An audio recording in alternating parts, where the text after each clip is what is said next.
and all, dignitaries, invited guests, delegates, faculty members, and dear students. We welcome you all to celebrate National Science Day 2026, which is jointly organized by MIT University, Noida, Uttar Pradesh, in collaboration with Vigyan Bharati. This year, the theme of this event is Women in Science Catalysing Viksit Bharat. Science has always been a powerful force in shaping societies, and the contribution of women in this journey has been extraordinary. From laboratories to space missions, from classrooms to research institutions, women scientists continue to break barriers and redefine possibilities. Their dedication, creativity, and resilience are not only advancing scientific knowledge but also playing a crucial role in building a stronger, self reliant, and developed India. We are honored to have with us our guest of honor, Dr. Millie Pant, HOD, Department of Applied Mathematics and Scientific Computing, IIT Roorkee, Professor Nilima Mishra, Director, National Institute of Biological, Noida, Ministry of Health and Family Welfare, Government of India. We are delighted to have with us Dr. Chandradeep Tandon, Additional Pro Vice Chancellor, Dean, Biosciences and Biotechnology, MIT University, Noida, Professor Sunita Ratan Ma'am, Dean, Science and Technology, Director, AIAS, MIT University, Noida. Now, I would like to request all the guests and dignitaries to join us on the stage. We are honored to have with us our Honorable Vice Chancellor Ma'am, Professor Balvinder Shukla Ma'am. Welcome, ma'am. I request to all the guests and dignitaries to please come forward and join us on the stage.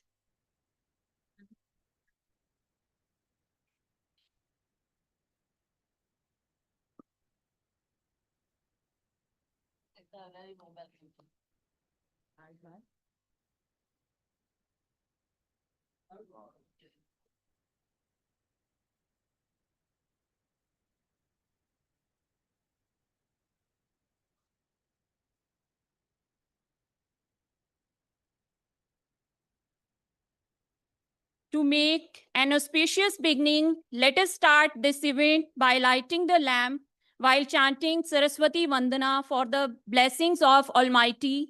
I request all the dignitaries on the dais to please proceed towards lighting the lamp.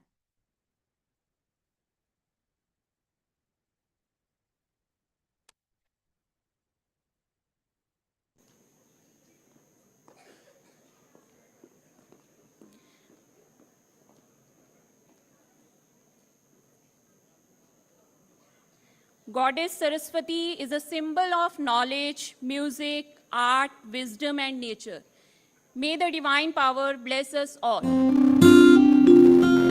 Ya kundendu tushar har dhavala ya shubhra vastra vrta ya veena varadanda vandita kara ya shveta padmasana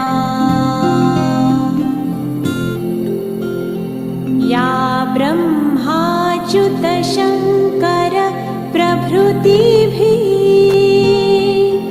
देवै सदा वन्दिता सा मां पातु Saraswati Bhagwati निःशेषजाड्यापहा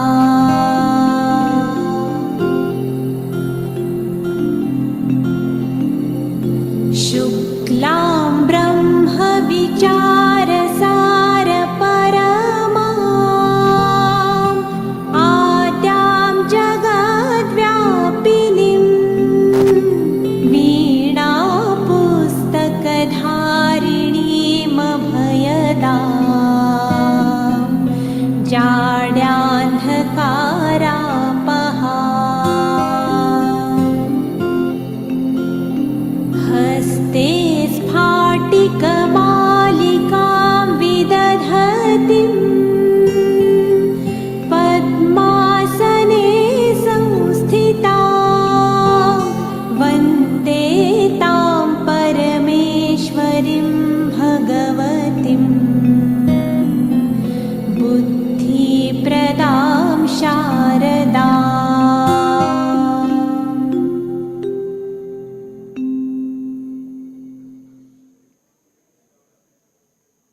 Thank you, sir. Thank you, ma'am.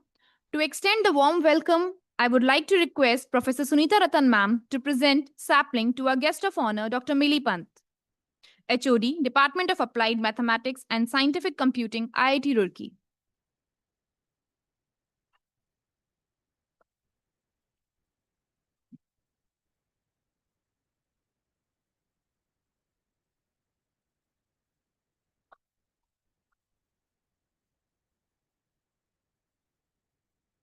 I would like to request Dr. Chandradeep Tandon sir to present a sapling to our guest of honor, Professor Nilima Mishra.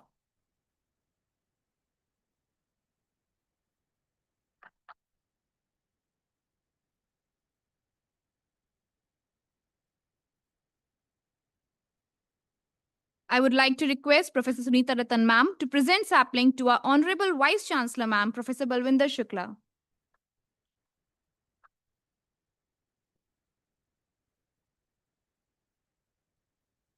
Once again, I would like to request Professor Sunita Ratan ma'am to present sapling to our additional Pro Vice Chancellor sir, Dr. Chandradeep Tandon.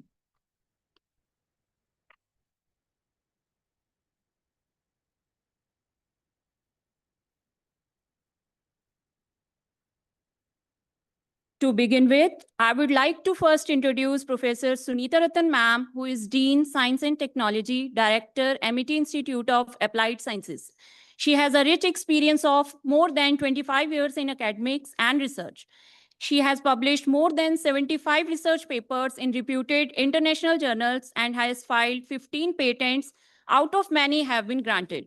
Professor Ratan has supervised many students for their PhD. Further, she is Fellow of Royal Society of Chemistry, London. Now, I would like to request Professor Sunita Ratan ma'am, Dean Science and Technology, Director, AIAS, to welcome the gathering. Please, ma'am.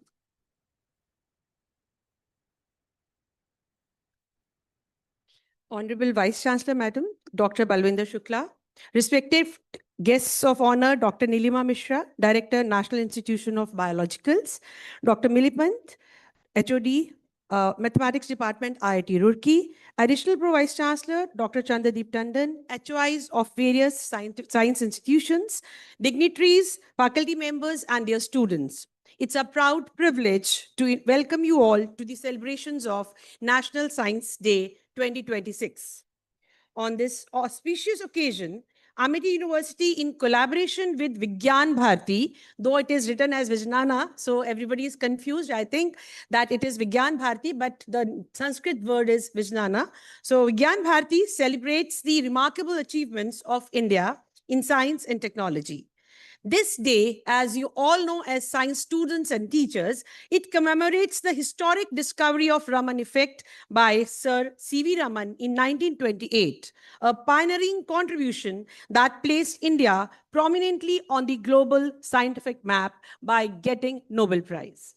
Traditionally, National Science Day is celebrated across India on 28th February only. However, this time, owing to the Amity Youth Festival 2026, which was scheduled on 27th and 28th of February, we are celebrating this important occasion today, that's on 6th March 2026, so that all the students, faculty members, and researchers can participate wholeheartedly in this celebration of science.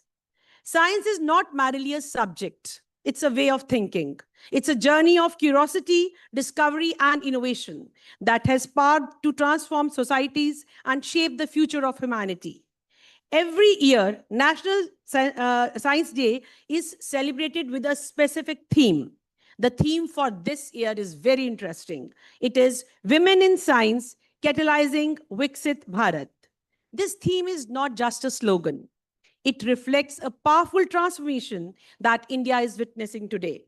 As we envision a Viksit Bharat, a developed and knowledge-driven India, the role of women in science, technology, and innovation has become not only important, but truly indispensable.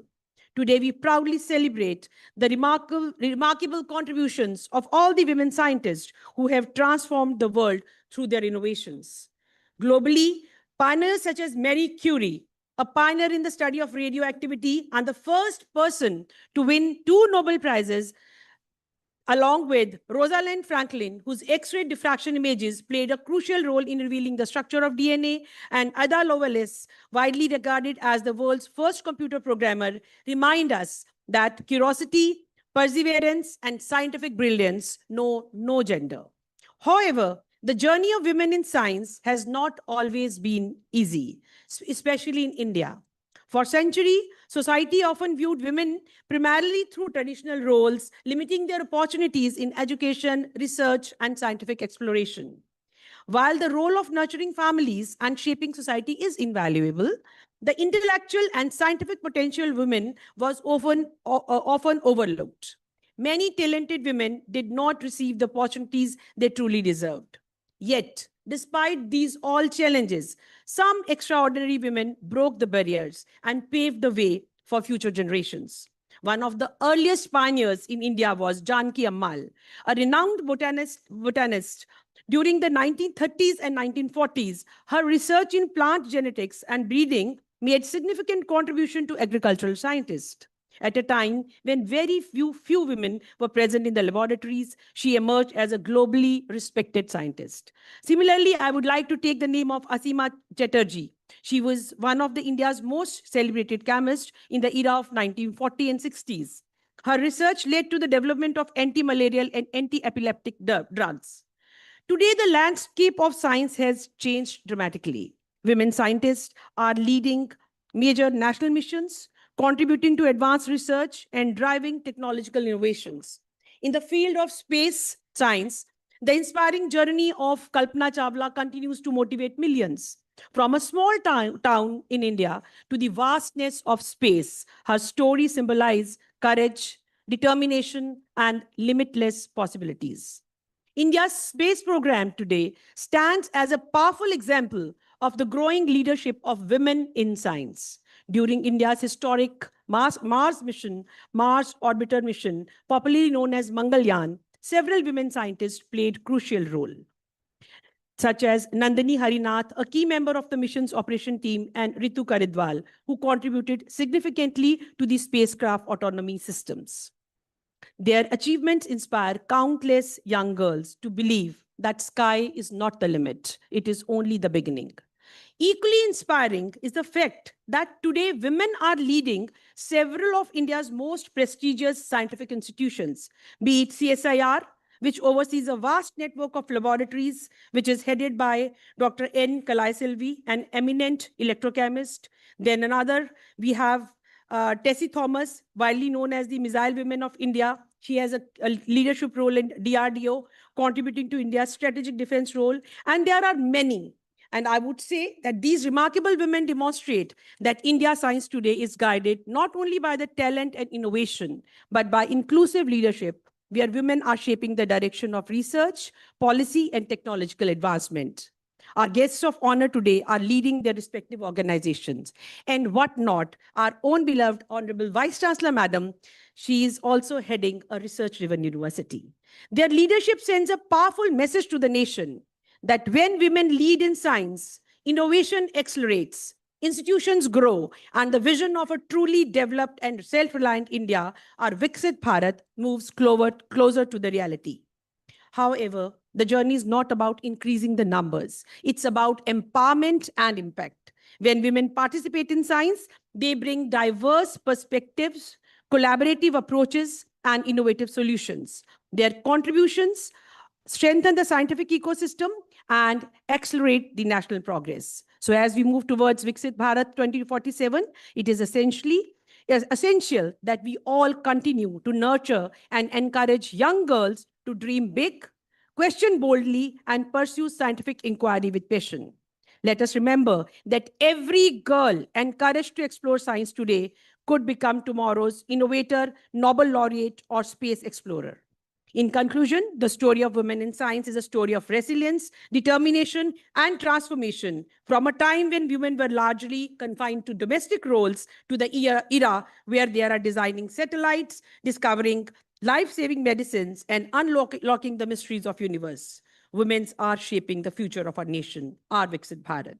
On this National Science Day, let us reaffirm our commitment to nurturing a culture of scientific curiosity, research, and innovations. And as teachers and scientists and mentors, let us ignite the spirit of discovery in the young minds around us and encourage them to push the boundaries of knowledge for the betterment of humanity. I wish you all a very, very happy National Science Day. Thank you.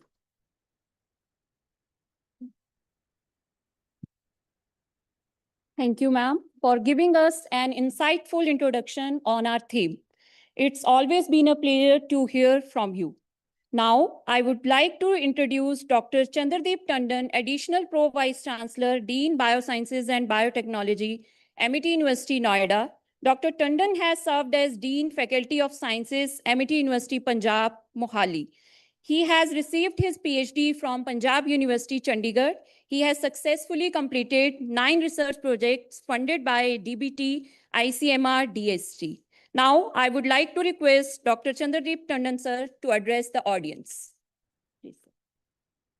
Thank you so much.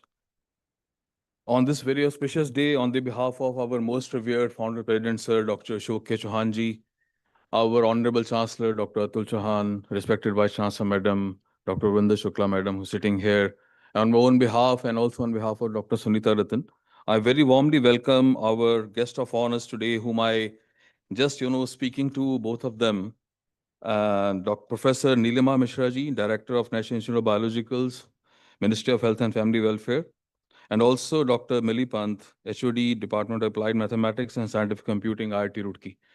And also I would like to welcome Arun Singh ji is here with us. Arun Singh ji, very warm welcome to you also.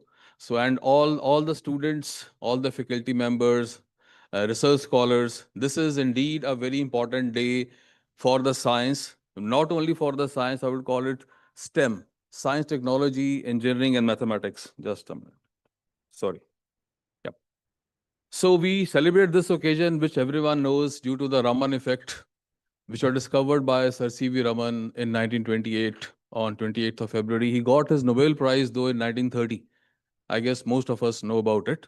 So having said that, I always have felt that men inherently feel they are in the comfort zone when it comes to achieving milestones and also, doing achieving bigger feats. But I feel women today have surpassed men in all respects, not only in the field of science, medicine, not only in the field of sports, politics, everywhere you see women.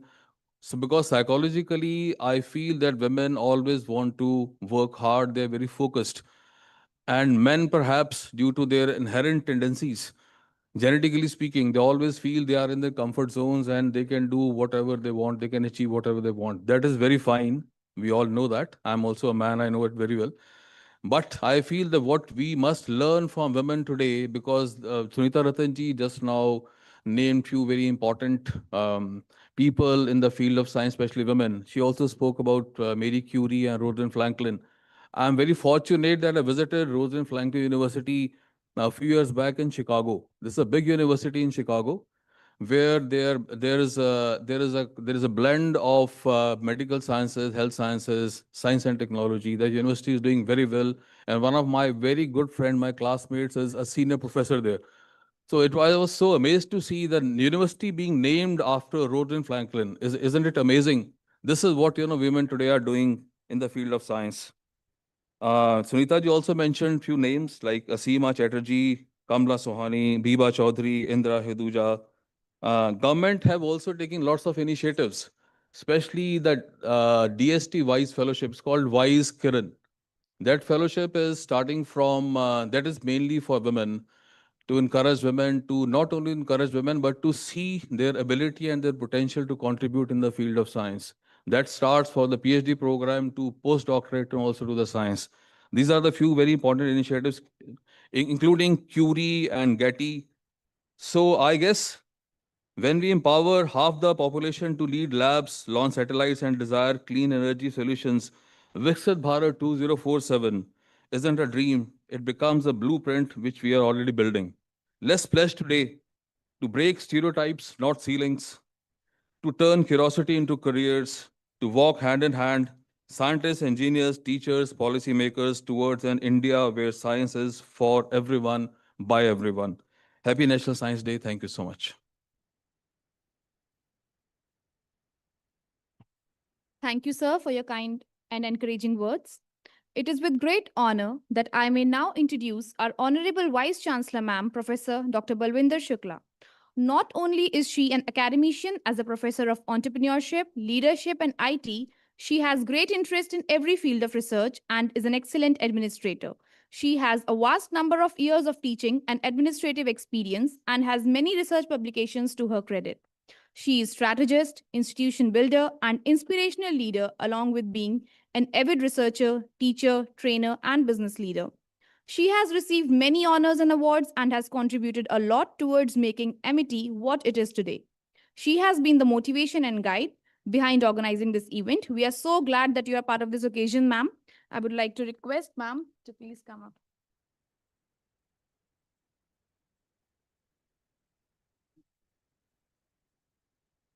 Very good morning to all of you. Good morning, most respected Honorable Founder President, sir, Honorable Chancellor, our esteemed guest of honors, Dr. Milli Pant and Professor Nilima Mishra, great scientists, my colleagues on the dais, in the audience, and very dear future scientists. First of all, I would like to wish all of you a very happy National Science Day, which is celebrated every year on 28th of February because of your youth festival, which was scheduled on 27th and 28th. We decided that the youth of Amity to be fully engaged in the university festival, and we'll take the National Science Day celebration in the first week of March after Holi. I would like to congratulate Dr. Tandon and Dr. Sunita Ratan for organizing this important day. Amity University has almost 50% the women students and equally the women academicians.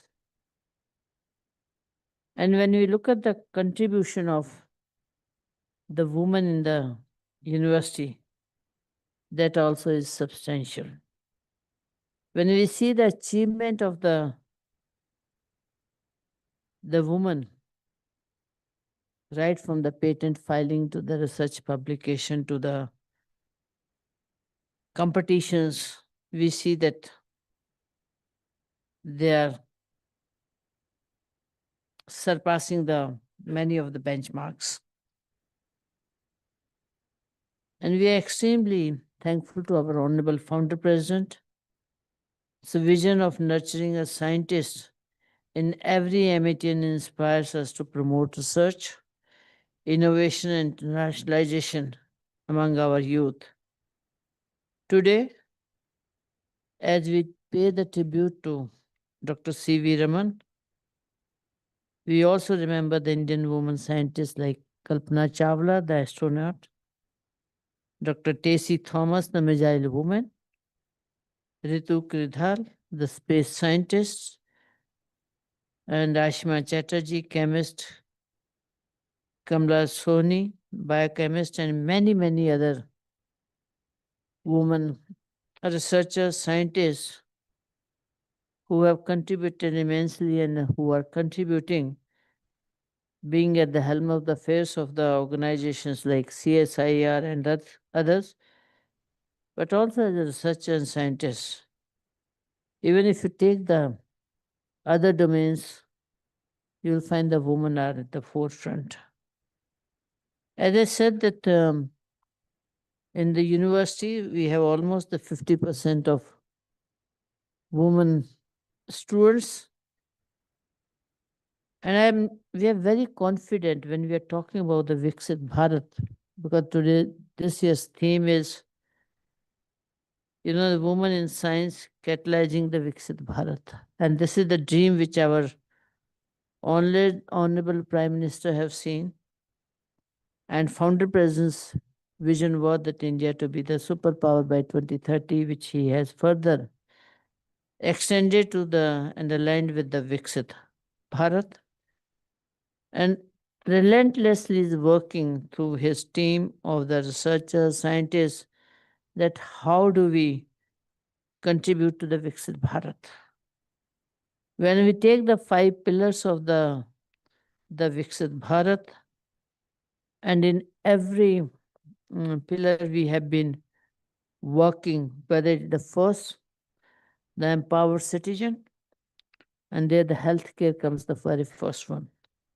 Or whether we are talking about the sustainable economy, agriculture becomes the very important aspect. And we talk the next, the innovation, science, technology, leadership. Again, it's almost all the priority areas of the nation. The MIT has been working. And when we are talking about the how to contribute to the Vishwa Bandhu, and I think our internationalization and other departments are immensely contributing to the vision of the Honorable Founder President. I'm extremely thankful that we have the excellence examples, the woman examples like Dr. Millie Pant and Professor Nilima Mishra ji, who are present here as a guest of honor today. And when you will be listening to them, it will be very inspiring that how they have aligned themselves with the national priorities and how they are coming and contributing to the nation building. And we recognize the important role which women are playing in the university itself in the area of science, their contribution to the space science. Shivani Verma, we know, our scientists, or the astronomy or biotechnology or other areas inspire us to promote research, innovation internationally among the youth. And for last, in this academic session, when we look at the Dean's group, full of the achievement of the students, and most of the students, when we find their achievements, are the women. Whether they are in the competitive competitions, whether they're getting the national, international fellowships, or getting the scholarships and publishing the papers. And I'm very happy that some of the scientists and researchers who have really inspired not only the Amitians, but the world over, whether it's the Dr. Vandana Shiva, who is an eco-feminist and environmental activist, developed affordable, eco-friendly farming practices benefiting rural communities in a big way, or whether it is the Dr. Saraswati Shivam developed the low-cost sanitary pads made from the banana fibers, or whether it's the Lipika Kamra created a low-cost prosthetic limbs for the people with the disabilities, or whether the Ramya Jose invented a low-cost washing machine that can be operated manually, benefiting rural women and reduce the drudgery. And there are many, many such examples, that you will take the full day, still you will not be able to complete the list. And as these are the role models for the youth, not only in the urban areas, but in the rural areas, and women are inspiring the next generation of women in science to pursue career in STEM and make a meaningful impact. And I tell you that the success of women is just not only on their own, because they're supported by family. When I say the family is comprising of the men and women both. So their success, today the women who are getting so much success, they are getting the help from their family. that their parents, both mother and father, and if they're married, their spouse. And when I talk about my own life, I think my father never differentiated between the girl and boy. Gave the education to both genders equally, and they left to the whoever wants to study as much as possible. I come from a very humble rural background, and where I had to walk almost 6 kilometers one way to go to the school, so 12 kilometers. I used to walk. My father did not stop my education till I wanted to study. And today, when I'm standing here as a vice chancellor, it is not just only my hard work, but it is the support of my family, my husband, and my son and daughter who helped me in a big way that I could spend time in the university as much as I wanted with the blessings of Honorable Founder President and the guidance and support of Honorable Chancellor. So I would say that it is the success of women, but that success comes with the support of the family. And the family means your parents, your spouse, your children, all contribute. So I think in future, in also the women who will be getting, okay, their hard work will always be there.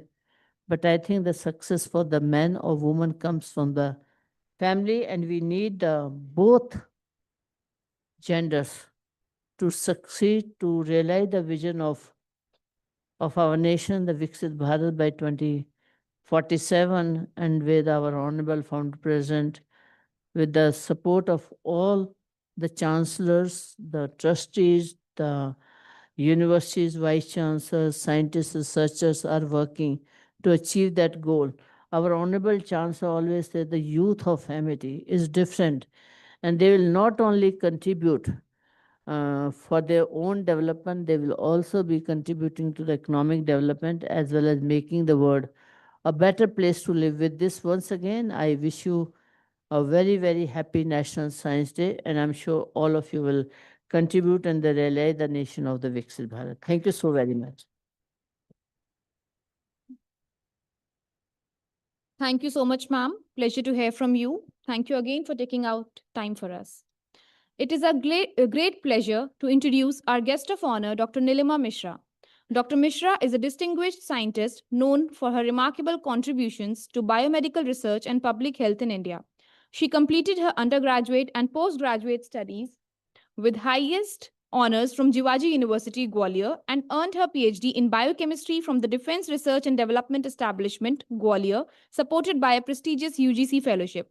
Since joining the ICMR as Scientist C in 2001, she has played a key role in advancing national health initiatives. Her work at the ICMR significantly influenced malaria treatment policies in India. She has served in senior leadership roles, including Scientist G at the Science and Engineering Research Board under the Department of Science and Technology. Thank you. Dr. Nilima Mishra, I welcome you. Yeah, thank you. Please come.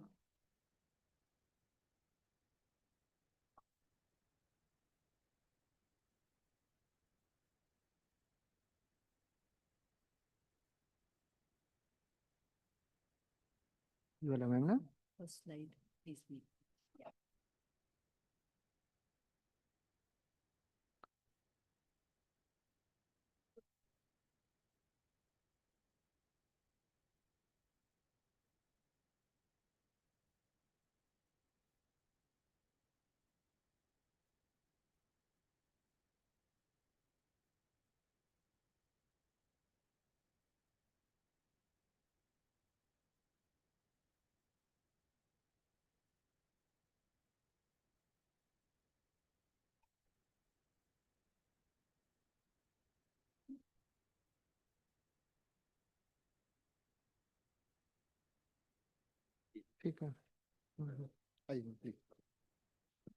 Namaskar, uh, everyone, and respected Vice Chancellor Ma'am, Shukla Madam, and other dignitaries on the dais, and students, faculty. Very warm welcome and my best wishes to all of you. Today, I am here to share few of the insights of my institute, which is National Institute of Biologicals. And it is a great moment that we all are celebrating National Science Day. As we all know that the theme also emphasizes that there should be equal partnership between the two genders when we talk about Viksit Bharat.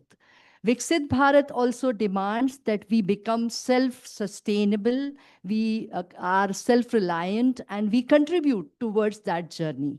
We have some time to be developed nation, but for that we all need preparedness so that in our thoughts, in our action, we are planning that how we can become Viksit Bharat. So with this, I would not take much time, but I would like to introduce you to my institute. So my institute is National Institute of Biologicals, which is in Sector 62. And it is an autonomous institute under Ministry of Health and Family Welfare, Government of India. And it was established in 1992. And there are few mandates which I will also be talking about. But before that, I would like to introduce you that these biologicals are the medicines which are derived from living organisms. So these are complex molecules. And here in this slide, I have tried to compare it when we talk in layman's language, bicycle versus aeroplane. So if chemical medicines are bicycle, our biologicals are aeroplanes. That means they are more complex, more molecules attached, and its storage, its transportation, everything needs stringent criteria.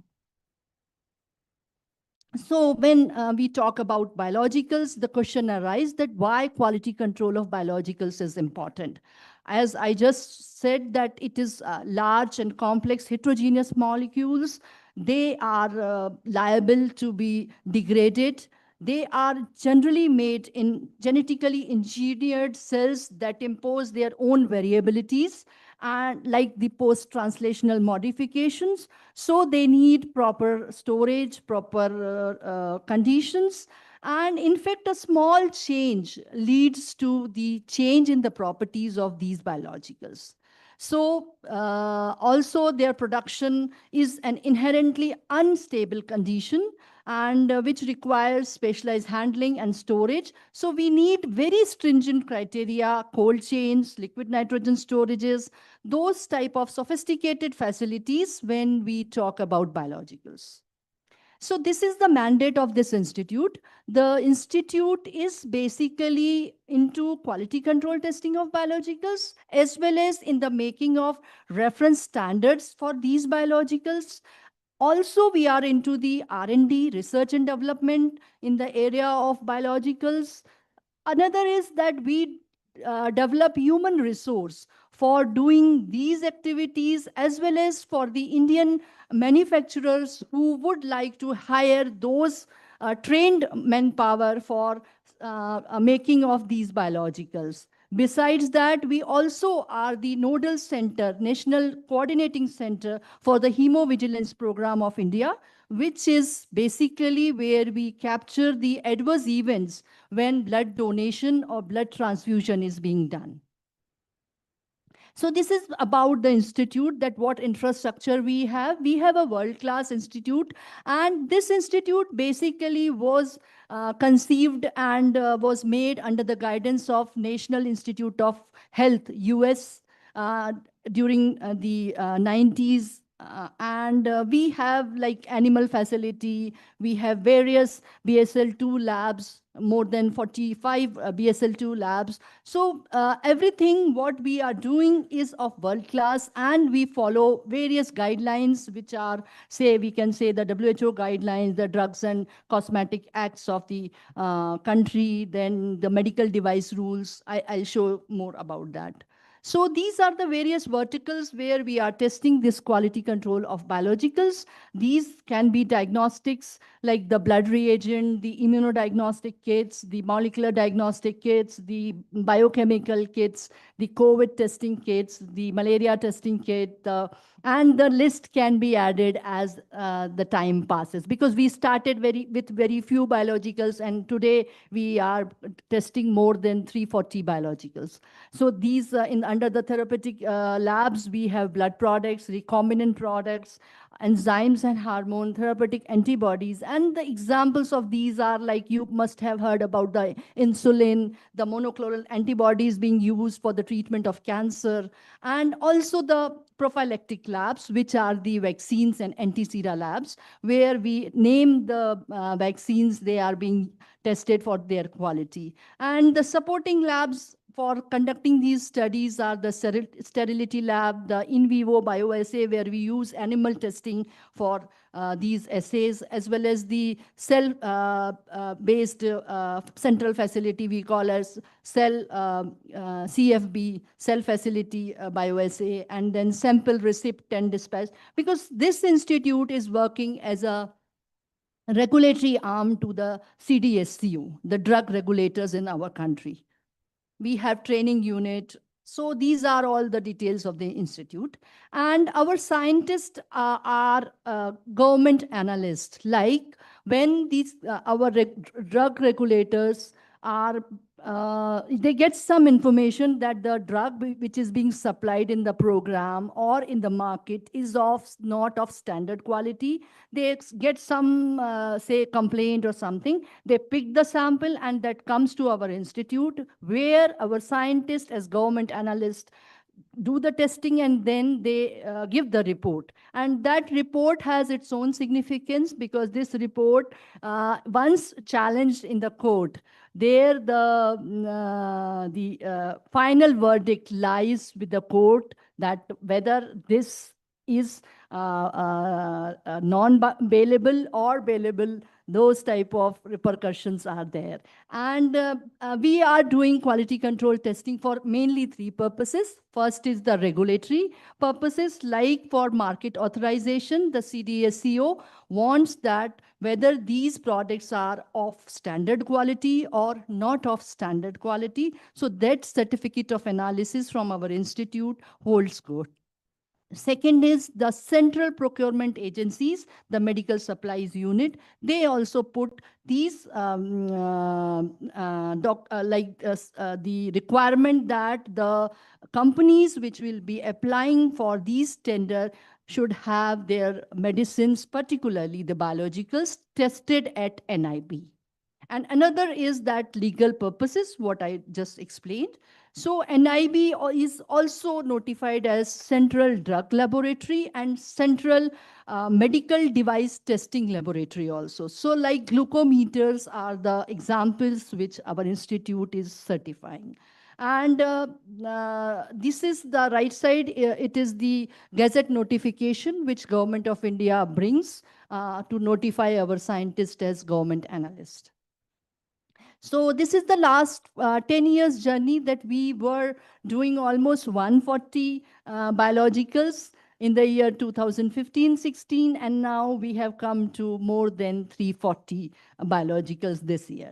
So these are various categories under which the type of the biologicals and the number is shown for the details.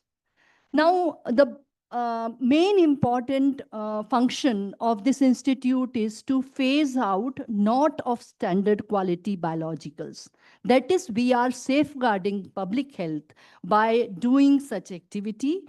So we are preventing 5%, around 4 to 5% of the biologicals which are of not standard quality to going into the market or into the national program, and we are averting those problems, those complications when such drugs are being used. So the number, like the different, we can say the products that were listed that they were not of standard quality were actually prevented from entering our public health system. So why there is need to do complete testing of these biologicals. But as I already said, that these are complex molecules, these are very unstable molecules, they have their own variability, and we need to have those compounds stored at a very ambient temperature storage condition. So, and certainly these are used in very important diseases for the treatment. That is why their complete testing is important. Like a small change in the pH of these medicine can lead to death also, because these are given as injectables, mostly are given as injectables, and a small change in these drugs can have adverse events. So this is one of the story where our institute, we get the reference standards from NIBSC UK. And these standards were not giving that efficacy. So in the year 2000, our scientists informed NIBSC UK that the reference standard, gold standard, which are used to do these testing, is not behaving as expected. It is not showing that efficacy. So they inquired, they did these studies, and then they withdrew those samples from the market. So it is not that we as a nation have the capacity and capability to prove the others wrong, but we should be very sure that what we are doing is of that world-class quality.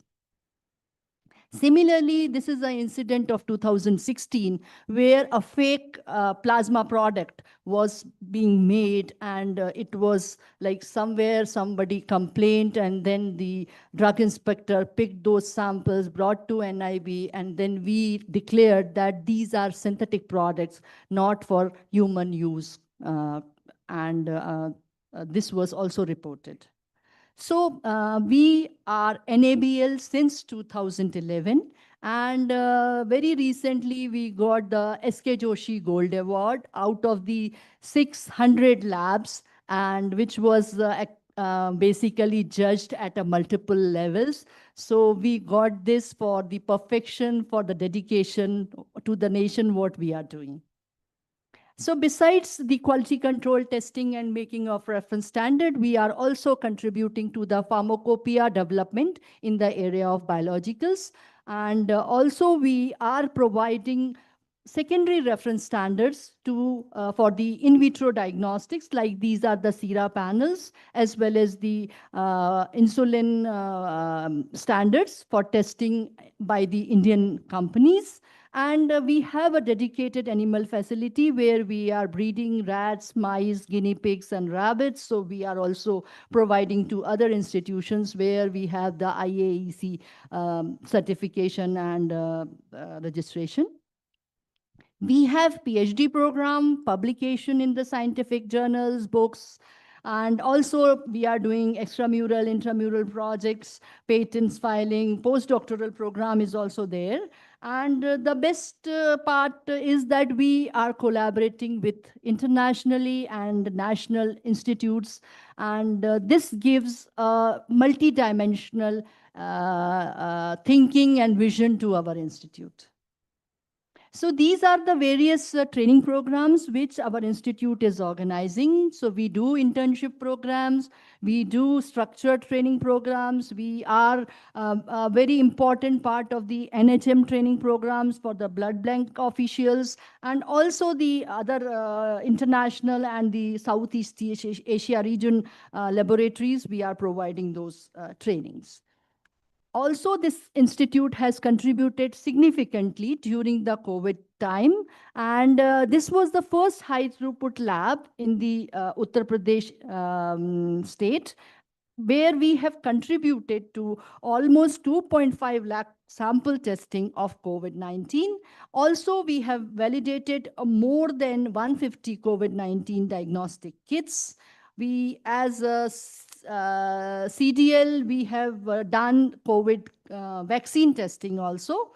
So that actually shows that the pandemic preparedness was built in few days and was useful for the public health in the country.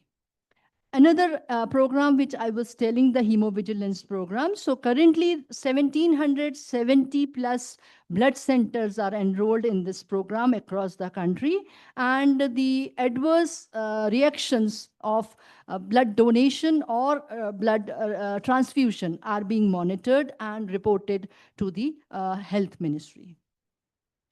So now, if I gave you a background about what we are doing, but the most important part is that recently in the budget session, Government of India has announced Biopharma Shakti Mission, where it is expected that we all will come to a stage where we will be self-reliant in the biopharma industry.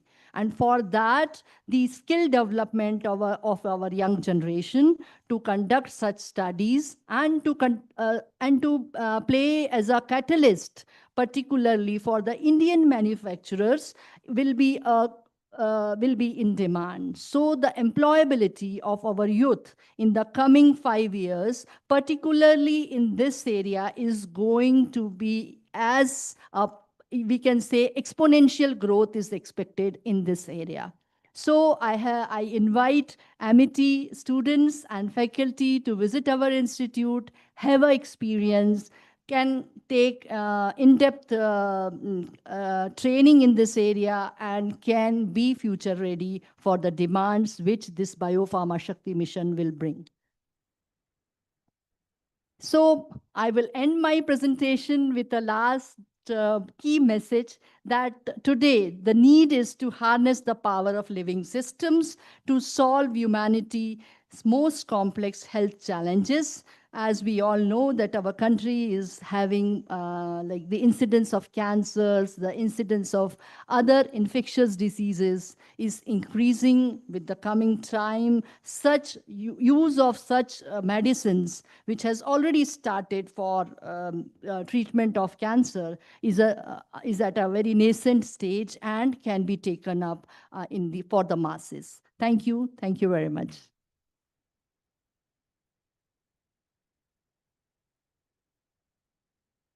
Thank you, ma'am, for sharing your expertise.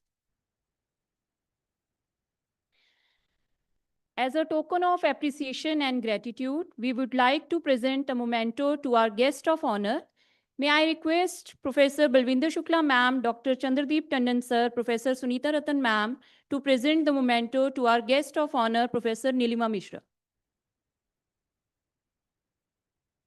As ma'am has to leave early,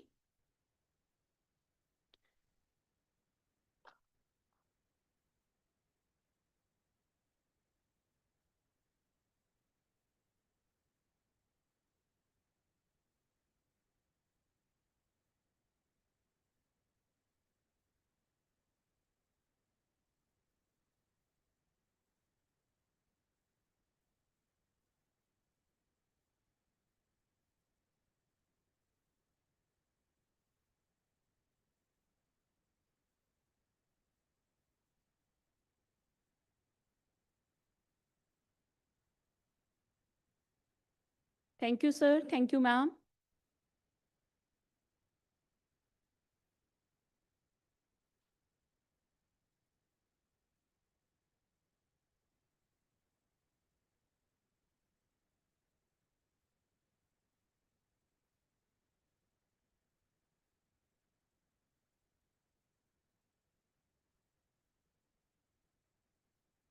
It is our privilege to introduce our guest of honor, Dr. Millie Pant, an eminent academician and researcher in the field of applied mathematics and scientific computing.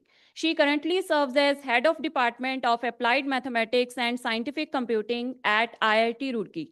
Dr. Pant has made remarkable contribution in the areas of computational intelligence, operation research, soft computing, and optimization techniques. She has an extensive research portfolio with numerous publications in reputed national and international journals.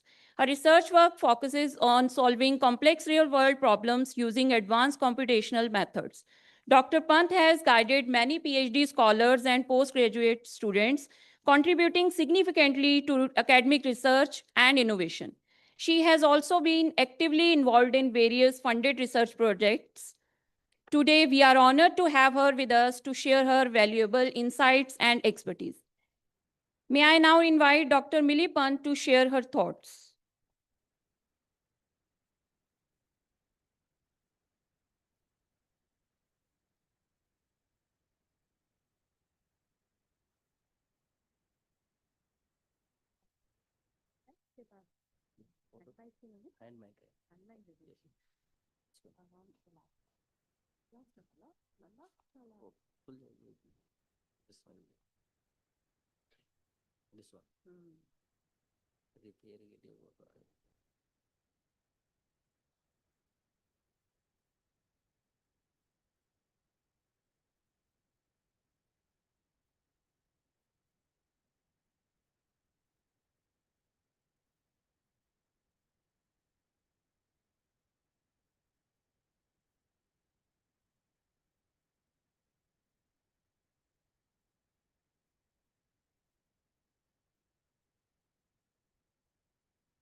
Namaskar and a very good morning to all of you.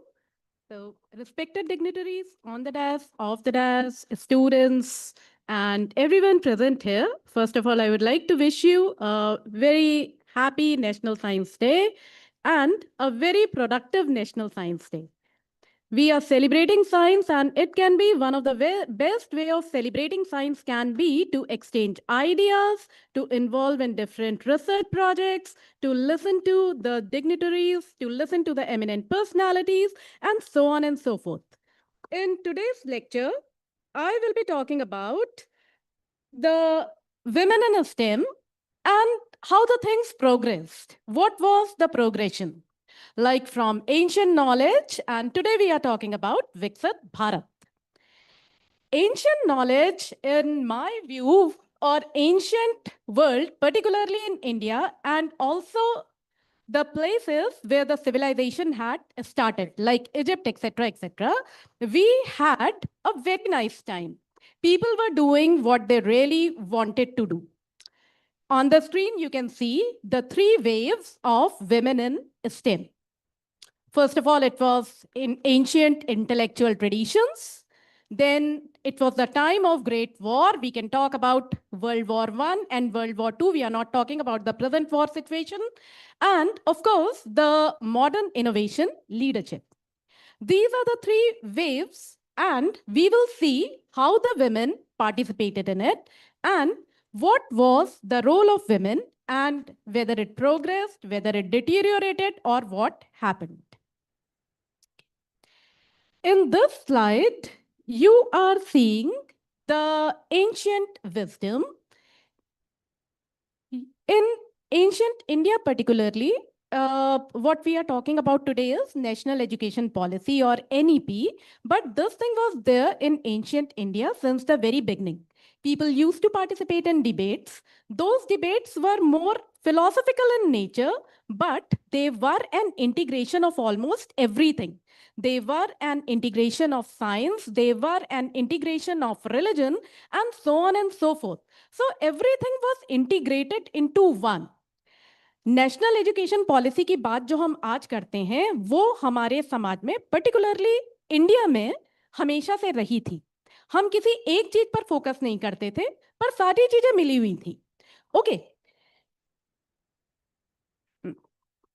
so we can say the ancient knowledge era from 1500 BCE to 500 CE. And these are some of the examples which are written here. Gargi and Maitreyi. Gargi and Maitreyi, they were women philosophers. They were philosophers and they used to take part in debates. It is also said that they were knowing the Vedas fluently and they used to participate in it. But जो हमारे वेद भी हैं वो भी सारी चीजों का integration है. उसमें साइंस भी है, उसमें रिलीजन भी है, उसमें मेडिसिन भी है और उसमें बाकी सारी चीजें भी एक जगह पर हैं. So they used to participate in it. The last name that you are seeing here, Hypatia, she was an Egyptian, and as I said, जहां जहां पर civilization start हुआ था वहां पर नॉलेज भी उसी टाइम पर प्रोग्रेस कर रही थी. So Indus Valley civilization or Egyptian civilization, everywhere science was dominant. Science was there. Everything was integrated. Okay. In this picture, I mean, I don't know whether it is correct or not, but that is what internet showed. So this is the picture of Leelavati. Leelavati, वैसे तो बोलते हैं कि ये एक पुस्तक है गणित की, जिसमें गणित के कई सारे सिद्धांतों के बारे में बताया गया है, पर ये पुस्तक लिखी गई थी भास्कराचार्य द्वारा अपनी बेटी के लिए. And he used to ask his daughter several questions related to mathematics, simple questions, and the questions of statistics, mathematics, and so on and so forth. He used to ask the questions, he used to describe the questions, and Leelavati used to answer them. So, although it was not written by Leelavati, it was to honor Leelavati, but it had all the important concepts of mathematics. On one side of the screen, you can see a very famous mathematical problem that is there in Leelavati. In fact, Leelavati is a combination of arithmetic, it is a combination of geometry, it is a combination of algebra, everything together, which we call modern computational mathematics today. Okay, let's talk about the medieval period now. So let's start from 500 CE to 1700. अब थोड़ा थोड़ा society में barriers आने शुरू हो गए थे, कुछ कुछ रिस्ट्रिक्शंस आने लगी थी. So it was like the formal scientific institutions excluded women, and the contribution was there in medicine and natural sciences. So Hildegard of Bingen is one of the examples of a lady who was working in the field of medicines. सबसे ज्यादा काम हुआ है computation की field में and computers की field में by the women. And the first picture that you are seeing here is that of Lady Lovelace, Augusta Lady Lovelace, and she was one of the first women computer scientists, you can say. And after that, we have Maria Mitchell and Henrietta Swan. Both of them were astronomers. So women started entering into the formal scientific discovery despite the barriers. So they were actually following their passion and doing what they thought was correct for them. 19th century was an era of obstacles, as I told you. यहाँ पर काफी problems आने लगी थी. In fact it was like okay, आप लोग पढ़ाई कर लो, बट जब नौकरी का टाइम आएगा तो we will not give you the job, because after marriage you will not be able to perform the job properly. This is what the people used to say, the job providers used to say. So नौकरी करने में problem आने लगी थी यहाँ पर. So women could pursue a career in teaching computer science, but having a career and marriage was not an option. Particularly, I'm talking about the Western world. India की उस time पे अपनी अलग problems थी, अपने अलग issues थे. But in the Western world, things were not very rosy, things were not very green. It was the women were prevented from doing a particular job just because she was married. She was said कि अब आप नौकरी पे ध्यान नहीं दे पाएंगे, अब आप काम छोड़ दीजिए. Okay. What about World War I and World War II? उस टाइम के जो दो बड़ी लड़ाइयां हुई थी, विश्व युद्ध हुए थे. You might think at that time things became worse, but no, things actually improved during the World War. उस टाइम पर why the things improved during the World War? The major reason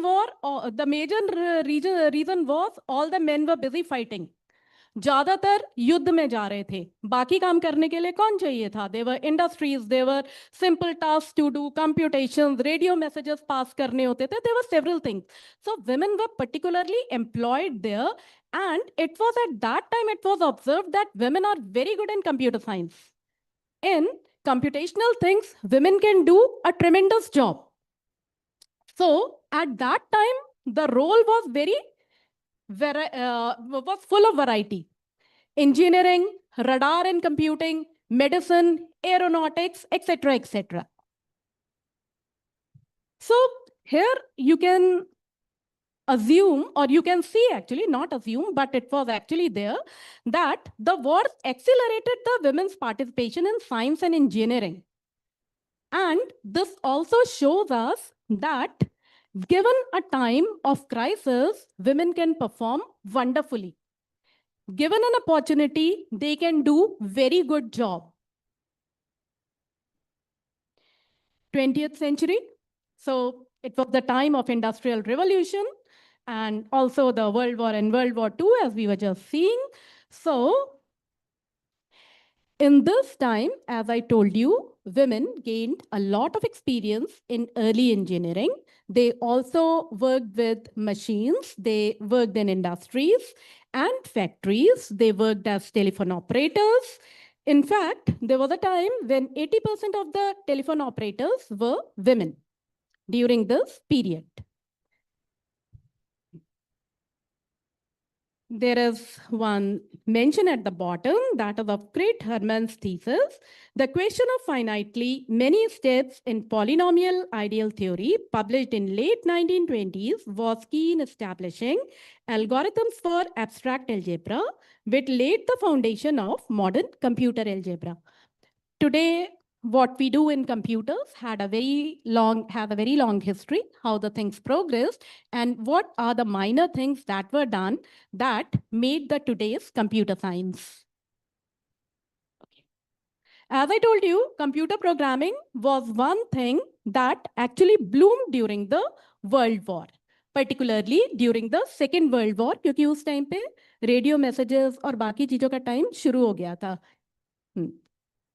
So during World War II, women were encouraged to take on numerous wartime jobs. This I already told you. And one of the jobs was to work as human computer. So human computer was nothing but there the humans used to do the calculations. They used to do the calculations day and night, and that's why it was termed as human computers. Okay, the Bletchley Park's code-breaking operation during Second World War is a key moment in time for opportunities for women working in science analysis and mathematics. Okay, so this operation consisted of nearly 10,000 people and around 75% were women. So you can see here that women by nature are very hardworking. They can continuously do a job and they can give good results provided the entire thing is told to them properly. Here is a list of Indian women, and my previous speakers have already mentioned them. So we have Anandi Bai Joshi, and she was the first female to study and graduate with a degree in Western medicine. We have Kadambini Ganguly. She was the first woman to get admission in Calcutta Medical College in 1884. Then we have Mary Poonan Lucas, and she was the first female Surgeon General in India. All these things, they happened in early 1900 to mid 1900. Okay. The post-war scientific expansion. So it was a time when many new universities were developed, new subjects were introduced, new courses were introduced, and things like that. But actually what happened, the participation of women decreased. What was excellent in ancient India decreased a bit during the World War time, but that was another story for India. And after the war, post-war and post-Indian independence, we can say that things slightly deteriorated and only a limited women particularly studied science. Okay, however, they kept on making a major contribution in scientific discoveries. These are some other famous women. Janaki Ammal, Kamla Soni, then Iravati Karve, and Deblata Mitra.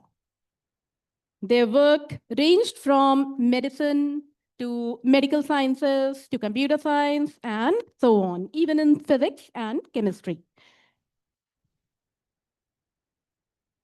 Like you can see, Vibha Chaudhary, she was the first woman high energy physicist of India and the first woman scientist at TIFR. The International Astronomical Union honored her by naming a white yellow dwarf star after her name. So, whenever they did a good job, they were recognized. So, although the growth was not that much, the progress was not that much, but still, the women kept on doing their work and they made major scientific discoveries. These are some other honorable mentions. We have Rajeshwari Chatterjee. She was an engineer. Then Annamani, and she joined the meteorological department. This was a slightly different job in comparison to what women have been doing till date. Then Asima Chatterjee, she was the first woman to be awarded a Doctor of Science by an Indian university, and Purnima Saha, an Indian physicist who received a doctorate in physics. Modern STEM leadership, Kalpana Chawla, you all must have heard of. Tessie Thomas, again, you must have heard of. Gagandeep Kang. They work in different fields. The fields have also evolved. The areas in which the women are now working include artificial intelligence, space technology, biotechnology, climate science, and many more. This is a very iconic picture in which you can see the ladies who are celebrating after the successful launch of Chandrayaan. So this is considered to be a very iconic picture. So let's have a comparison of India and rest of the world. If you see the first indicator, women graduates in STEM, a very impressive data you'll see here, 43 to 45% India में, USA में केवल 34% है women graduates in STEM. UK में it's around 38%, European Union it is around 37%, and China it is around 40%, lesser than India. But the problem is when you see the other indicators, women researchers, graduation के time तक बहुत सारे many of the female students are there in computer science and in sciences and so on. But उसके बाद थोड़ी कमी आ जाती है. रिसर्च में बहुत कम लोग जाते हैं. लीडरशिप रोल्स में उससे भी कम आते हैं. So it is like a downward pyramid, not an upward pyramid. So this is what is happening. Here you can see the other countries have a more impressive data. Like although USA में 34% ही होती हैं women as STEM graduates, but research में भी वो data maintained है, 34% है. Okay, so in technical workforce it is good. India में 30 to 35% है as comparison to US and other countries. It is the highest is that of China, and that is also 30% only. Okay. AI workforce में अब थोड़ा सा impressive काम हो रहा है. So it is around 16 to 18%. It is, we can say it is impressive. It is growing up, although it is lesser in comparison to other countries. But this is the problem. This is known as the leaky pipeline. मतलब starting बहुत अच्छी है, पर धीरे धीरे उसमें कमी आती जा रही है. उसमें एक लीकेज आता जा रहा है. There are several factors that are influencing it, and some of those are career break, work-life balance, and the leadership gap. AIIMS में अब तक सिर्फ एक वुमेन डायरेक्टर हुई है. IITs में इंडिया में कोई नहीं है, बट IIT Madras का जो जेंजीबार कैंपस है उसमें there is a lady director, but it's a good thing. I mean, things are progressing now. This is what we say is the STEM gender paradox. High STEM education participation, बचपन में सब पढ़ते हैं, 12th तक सबको लगता है कि साइंस लेना है. उसके बाद जैसे जैसे आगे बढ़ते हैं, ठीक है, ग्रेजुएशन तक भी कंप्यूटर साइंस बहुत सारे लेते हैं, बट आगे बहुत कम लोग जाते हैं. हायर रोल्स में, रिसर्च में बहुत कम हो जाता है, and as I told you leadership representation में और भी कम हो जाता है. These are the issues, although ये again I'll say ये issues इंडिया में इतने prominent नहीं हैं in comparison to USA, like equal pay. In India, it is equal pay. It is as per your degree, it is as per your qualification, it is as per your experience. कोई problem नहीं है, but ये problem Western countries में है. Access to leadership position दोनों जगह equal है. Ethnicity, this can be debated for a long time. Socioeconomic background again can be debated. Then shared parental leave, again, this is there in India. It is maternity leave and paternity leave. दोनों को मिलता है, although paternity leave is slightly less. Okay. You can see the statistics here. Challenges जो लगता है females को, जो महिलाओं को लगता है कि वो face करती हैं, जिसमें सबसे ज़्यादा prominent है lack of work-life balance. Work-home balance, actually they say. Then also there are cases of discrimination and harassment. Some say the work environment was not very friendly. Then the lack of professional resources, childbirth and childcare responsibilities. Again, I'll say, ये problem India में इतनी नहीं है. US में ज़्यादा है, जहाँ during childbirth or if the woman is taking too much leave, they can say, अब आप काम पे मत आइए. Then lack of access to top position, lack of recognition, acceptance and respect, lack of family support, low pay or benefits, challenges with career choice, time management, and so on and so forth.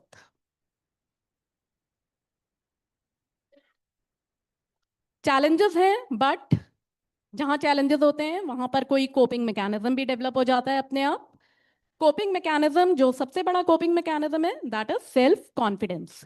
Self-reliance, and your confidence, your reliance, your ability to do the work will be your best support system. It is for both men and women both, but I'll say slightly it is more for the female. Self-confidence, hard work and dedication. Child care support बहुत सारी universities में अब मिलता है, particularly IITs वगैरह में जिसमें campus होता है, उसमें they have that separate childcare facility sort of thing.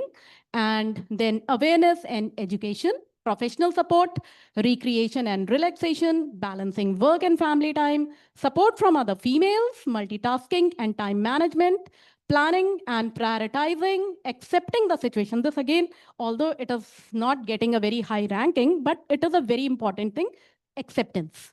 Accept the facts, accept the situation. Leaving the academic career, not a good option.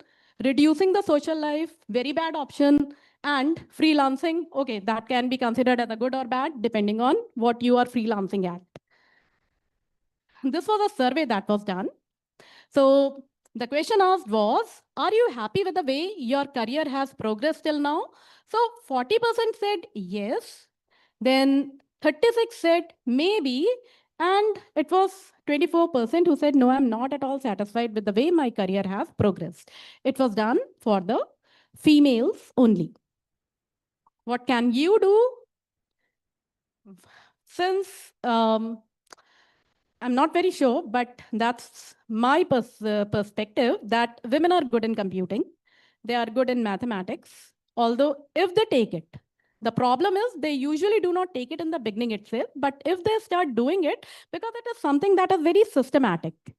So spark your interest, not just in computing, but whatever you think is best for you. Try to envision success in the field. Try to explore different forms of technology. This is a very good point. Keep yourself updated. Plug into local and national organizations that offer technology programming. These are some of the schemes of government, and this has already been told in the beginning. Besides this, there are other fellowships and other schemes also, like IITs have the Golden Girl scheme, which is offered to females, which is offered to the girl student who can do PhD right after BTech if they are having a CGPA of 8.5 or 9. 8 if she is from CFTI, and 8.5 or 9 if she is from non-CFTI. Okay, now I'll conclude by telling you what we do in our lab. So our lab is working on various areas, but particularly it is in the defense sector. So these are some of the projects that we have done in conjunction with the Army, because many of the Army officers, they do their MTech and PhD in IITs. So it was a computer vision threat detection system in military surveillance. And it was basically an alert system. Then we also apply the vision language models, and we also try to generate the caption of what is happening, because one of the problem with defense is that we do not get sufficient amount of data, we do not get good quality data. Okay, so that becomes a problem. And in our lab, we are trying to generate the synthetic data, which is a very challenging task. And besides the synthetic data, we are also trying to generate a caption. Here the caption is written in English, but जो tank के पीछे बैठा होगा उसको English नहीं आती होगी, chances are. So our objective is also to do the translation, not just in Hindi, but अगर हमारा system India के किसी भी कोने में deployable है, then it should be translated in the language of that particular region. This project was completed. It was the automatic target detection and classification. So इसमें challenging part क्या था कि जो कैमरा का specification था, that was provided by the DRDO, उनके camera के हिसाब से हमें करना था, क्योंकि उनके वहाँ वही setting होंगी. And these are some of the pictures that were provided of the cluttered and the high signal to noise ratio sort of thing, and low signal to noise ratio type of things, in which we had to identify the object, whether it is a drone, whether it is a helicopter, whether it is an enemy missile, and so on. Okay. Explainable AI is another thing that we are doing in our lab. So how to make the artificial intelligence algorithm explainable by nature. And then 3D MRI images, again, it is a very challenging thing if you look at it from the real life perspective. 3D images में slices होती हैं. If you are from computer science background or if you are doing image processing, then you'll understand. जो MRI images होती हैं वो 3D के form में होती हैं and they are in the form of slices. तो उनमें detect karna becomes very difficult if you are talking about the actual pictures taken from some clinic. So these are some of the explainable things that we did. And of course, one biggest challenge with artificial intelligence is उसको deployable कैसे बनाया जा सकता है, मतलब आप अपने mobile पे कैसे लेंगे, क्योंकि बहुत heavy होते हैं हमारे networks जो होते हैं. So for that we are developing lightweight models. And how to make a GPT that is good in, or how to make an LLM model, large language model, which can do complex mathematical problems. Abhi kya hai, it is not able to do the reasoning problems. अगर आप करेंगे geometry problems नहीं solve कर सकता आपका chat GPT, unless आप उसको बहुत सारे prompts दें. वो नहीं कर पाएगा. वो नॉर्मल एल्जेब्राइक इक्वेशंस भी सॉल्व करने में कभी कभी प्रॉब्लम आती है, ऑल्दो ये अब जो इनका that paid version is slightly efficient, वो थोड़ा सा एफिशिएंट ज़्यादा है, but if you are using just any unpaid version उसमें आपको आंसर सही नहीं मिलेंगे. So this was an MTech project that we were doing. So these are the women in my research group. Some of them have already completed their PhD and some of them are still doing their PhD. And that's all for now. Thank you so much. I would encourage you to keep on participating in science and technology. That's all for now. Thank you so much.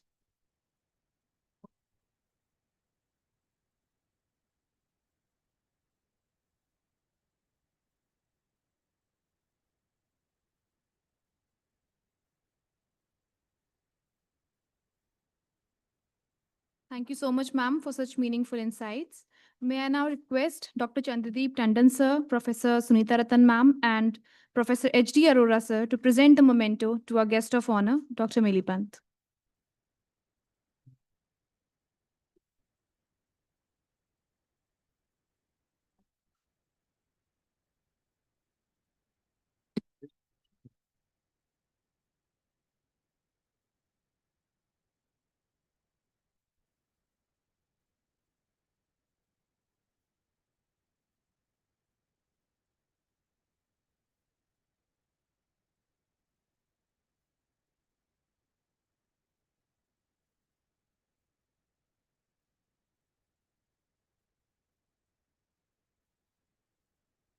Thank you, sir. Thank you, ma'am. May I now request Professor H.T. Arora, sir, HOD, Department of Mathematics, AIAS, MIT University, Noida, to propose vote of thanks. Thank you, ma'am. Honorable Vice Chancellor, Professor Balwinder Shukla, ma'am.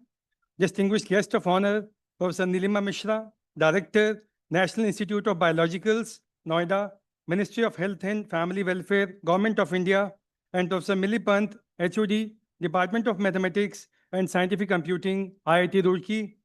Additional Pro Vice Chancellor and Dean, Biosciences and Biotechnology, Professor Chandradeep Tandon, sir.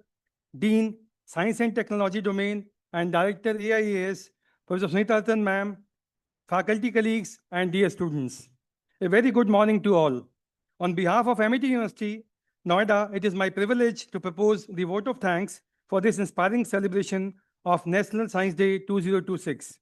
First and foremost, I extend my heartfelt gratitude to Dr. Ashok K. Chauhan, Honorable Founder President of RBEF, and Dr. Atul Chauhan, Honorable Chancellor, for their vision and support. With their blessings and guidance, we are continuously inspired to promote excellence in education, research, and innovation, and to organize meaningful events like this successfully. I express my sincere thanks to Professor Balwinder Shukla, ma'am, Honorable Vice Chancellor of MIT University, Noida, for her constant encouragement and visionary leadership that motivates us to promote scientific thinking and innovation. We are thankful to Mr. Ashutosh Singh ji from Vigyan Bharati for technical support and inviting these distinguished guests. Our sincere thanks also goes to Professor Nilima ma'am from National Institute of Biologicals, Noida, for her enlightenment words and for inspiring young minds to contribute for the advancement of science for the benefit of society. We are immensely grateful to our respected guest of honor, Professor Nilima Pant ma'am from IIT Roorkee, for her insightful address and for sharing valuable perspective on scientific research and innovation. I would also like to extend our heartfelt gratitude to Professor Chandradeep Tandon, sir, for his encouraging address and support towards promoting scientific excellence. Special thanks to Professor Sunita Ratan, ma'am, AIS, for leading the organizational efforts with utmost dedication and commitment. My heartfelt thanks to Professor O.P. Sinha, sir, Professor V.K. Modi, sir, Dr. Biswa, sir, Dr. Himanshu, sir, and all the coordinators of AIS for successfully organizing and coordinating different tracks of technical sessions. Their efforts in planning the invited talks and students' activities such as oral presentation, quizzes, poster sessions, and academic discussions made the event truly enriching and intellectually stimulating for all participants. We also extend our sincere appreciation to the IT team for their invaluable technical support throughout the event. A special thanks to all the faculty members, research scholars, and students whose enthusiasm and participation gives meaning to this academic endeavor. And I acknowledge the efforts of the entire organizing team, the faculty members, student organizers, and volunteers, and administrative staff who have worked behind the scenes to ensure the smooth conduct of this event. Finally, I thank each one of you present here today for your valuable time and participation in celebrating the spirit of science and innovation. With these words, I once again extend my heartfelt thanks to everyone present here. Thank you and have a wonderful day ahead. And I would like to tell everyone that our Honorable Founder President, Sir Dr. Ashok K. Chauhan ji is watching this program and blessed everyone. And he has put this whole program on the YouTube channel so that we can again, watch and listen to it and benefit from it. Thank you so much. Let's put our hands together for our Founder Presidency. Thank you, sir. We now come to the end of this inspiring session. We sincerely thank our esteemed guest of honor, respected dignitaries, faculty members, and dear students for their valuable presence and participation.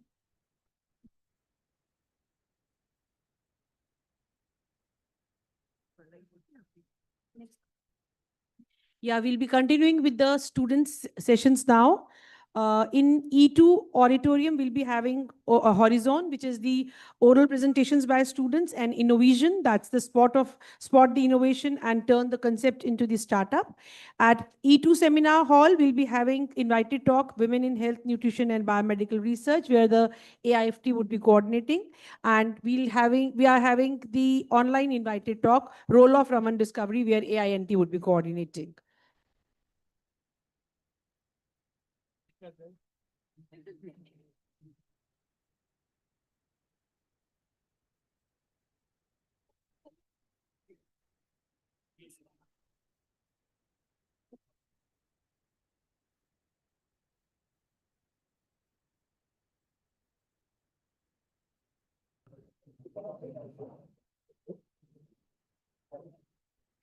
A very warm good afternoon to everyone present over here. As we now move forward with the Applied Sciences segment of today's National Science Day celebration, I would like to extend my sincere regards to our respected HOI, Dr. Sunita Ratan ma'am, and Dean of Student Affairs, Dr. Seema Garg ma'am, whose guidance and support have been instrumental in organizing today's event of AIAS. Esteemed HODs, respected faculty members, judges on the panel, and dear students, we welcome you all to the track 1 of our Applied Sciences event. National Science Day is not only about remembering a discovery, it is about celebrating the spirit of curiosity that drives every scientific breakthrough. And that spirit reminds us of the remarkable contribution, as we all know him, the Indian physicist Dr. C.V. Raman, whose discovery of Raman effect earned India's its first Nobel Prize in Science. But beyond the discovery itself, Raman's journey teaches us something way more deeper. That great science begins with simple curiosity and fearless questioning. Before becoming a Nobel laureate, Raman was actually working as a government officer. Yet after finishing his office work, he would spend his evenings in a modest laboratory, continuing his experiments purely out of passion. That dedication reminds us that science is not limited by our circumstances. It is driven by our curiosity, perseverance, and the courage to explore the unknown. And that same spirit is what defines Amity Institute of Applied Sciences, where ideas move beyond theory, where physics, chemistry, mathematics, and statistics comes together to shape solution for the real world. Today's event reflects that spirit of interdisciplinary exploration. Today's theme of AIAS segment is Horizon. A horizon is not simply a line where the sky meets the earth. It represents possibility, something we see, yet continuously strive to reach. In science, every discovery opens door to new questions. Every answer expands the horizon of our knowledge. Horizon of science keeps expanding because curious minds continue to push boundaries. With this spirit of curiosity, innovation, and collaboration, we proudly begin the Applied Sciences segment of today's celebration. I now invite my co-host to take the stage and introduce the exciting event that awaits us all. Thank you. Thank you, Komal, for the warm introduction. Good afternoon, everyone. I hope you're all excited for what promises to be a very insightful and thought-provoking session today. It is now my privilege to introduce the panel of esteemed judges who bring with them immense experience and expertise in the field of physics and research. Our first judge is Dr. A.K. Shukla, Associate Professor in the Department of Physics at the Amity Institute of Applied Sciences. Our second judge is Dr. Gautam Singh, Professor in the Department of Physics at the same institute. Our third judge is Dr. Ashok Kumar, also a professor in the Department of Physics. We are truly honored to have such distinguished academicians with us today. Thank you, respected judges. Thank you, respected judges. Before we begin with the presentations, let me briefly talk about the theme of today's event. Artificial intelligence is no longer just a technological tool. It is rapidly becoming a driving force behind scientific discovery, innovation, and problem solving across multiple disciplines. From detecting signals in complex physical systems to analyzing massive datasets, AI is transforming how we understand the universe and how we approach real world challenges. Today's presentation explores this powerful intersection of artificial intelligence with physics, technology, and society. I'm sure we are about to hear some very fascinating ideas. Each participant will have 5 minutes for the presentation, followed by 2 minutes for question for the judges. I would like now to invite our first presenter, Maheshwar Prasad, the student of BSc Physics Honors. His presentation is titled Wave Physics and AI Signal Detection. Please welcome with a round of applause.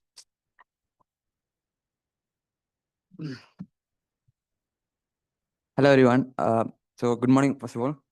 So today I'll be talking about wave physics and how AI can help us, mix both of these together to mitigate disaster management. Wait for a minute.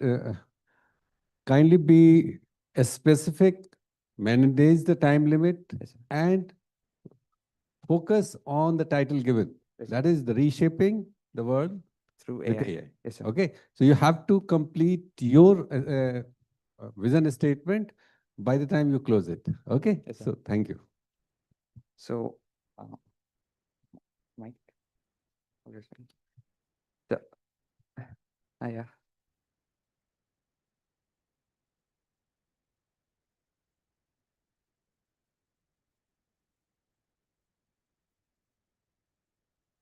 So, good morning, everyone. So today I'll be talking about how wave physics and AI-based signal detection can help us avoid certain disasters in the world. So I'll be specifically talking about earthquakes and how we can detect it early. There are so many complications when it comes to earthquake. It's harder to detect because there are so many, it's basically seismic waves, but there are so many disturbances in the surrounding, like vehicular waves, etc., that can make it difficult for us to detect it. So before we dive into that, we have to know what is a wave. So what is a wave? Can anyone tell me? Okay, so wave is basically a disturbance that transfers energy through a medium or space. So if it's transferring energy to if it's transferring energy through a medium, then it's called mechanical wave. Or if it's traveling energy through space, it's called electromagnetic wave. Okay. So we have to think of it this way. Waves are not moving and the particles are not moving. It's basically the energy that is moving. So think of it this way. Consider a stadium full of people doing the wave. So in this scenario, the people are moving, sitting up and standing up. So which makes it look like the pattern of wave.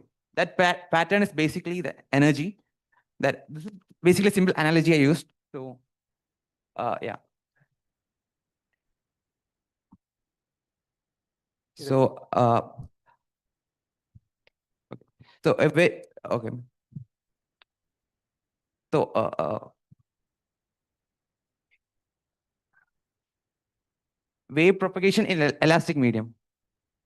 So a mechanical wave basically requires an elastic restoring force. What is an elastic restoring force? What is an elastic restoring force? It's basically something that can come back to its position after deforming. So as you can see, there are two types of wave: transverse waves and longitudinal. This is extremely important if you want to understand about the waves that cause earthquakes. Basically, P and S waves. P waves are longitudinal waves, so they move parallel to the direction of the medium. So as you see in the spring, it's moving parallelly. Whereas in the transverse wave, it's moving perpendicular to the medium. So it's sinusoidal. Now, as you can see, okay. So in this diagram, we can see the waves coming from the earth, and that's causing the earthquake. Moving on. So seismic waves are basically elastic disturbances. So these waves So basically the Earth is made up of tectonic plates that due to friction they sometimes store lots of energy. The energy is then released, which causes the waves to come. Maheshwar, you have 1 minute left. 1 minute, okay, fine. Basically, the waves. Okay, then the waves are dispersed, and then we get the earthquake. So, okay, in this motion, we can see the particles are moving up and down, basically vibrating, which causes the Earth to yeah. So the P waves comes first because longitudinal waves it can arrive first, and then the S wave comes. The S wave is basically more destructive, and then there is surface waves. These surface waves are extremely destructive, which causes the ground to shake and etc., causing mainly the earthquakes.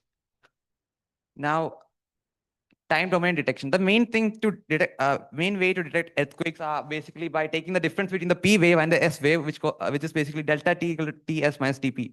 Where Ts is the time for the arrival of P wave, and the Tp is the arrival of P wave. So this duration is basically what we have to detect the earthquake. It's very minimal, and it's now how do we use this to our advantage? Like, if you have to calculate the distance, when the earthquake is going to happen, we have to basically take the time from the time of the P wave to arrive to the seismic station, which is delta T, and multiply it with the wave velocity to take the distance. Now, I've given a short example here. We have taken, there's a seismic station and there's an earthquake source. The distance, the time difference between these two sources are delta T equal to 4 seconds. And if I put them in the formula that is given above, I'll get the distance as 33.6 kilometers. So the earthquake is basically 33.6 kilometers away from the seismic station. So we have very minimal time to. Last 20 seconds. Last 20 seconds. So this is basically the diagram. And these are the challenges in detection of earthquake, these seismic waves. Basically, there are a lot of noise around us. Even when I speak now, there's so many disturbance in the auditorium itself. So similar to that, in the grand scheme of things, we have the vehicular disturbances, etc., etc. So, and the ground also has so many different waves that disturb the medium. So it makes us hard for it's really hard for us to create it. So I'm just going to say that so AI can basically help us detect it faster through deep learning models, and has a bunch of future scopes. Okay. It's okay. That's it. Thank you. I like to end with a quote that science is a way of thinking much more than it is a knowledge of, a body of knowledge, by Carl Sagan. And thank you, everyone. Thank you for the presentation, Maheshwar. I would like now like the requested judges to ask if they have any questions. So,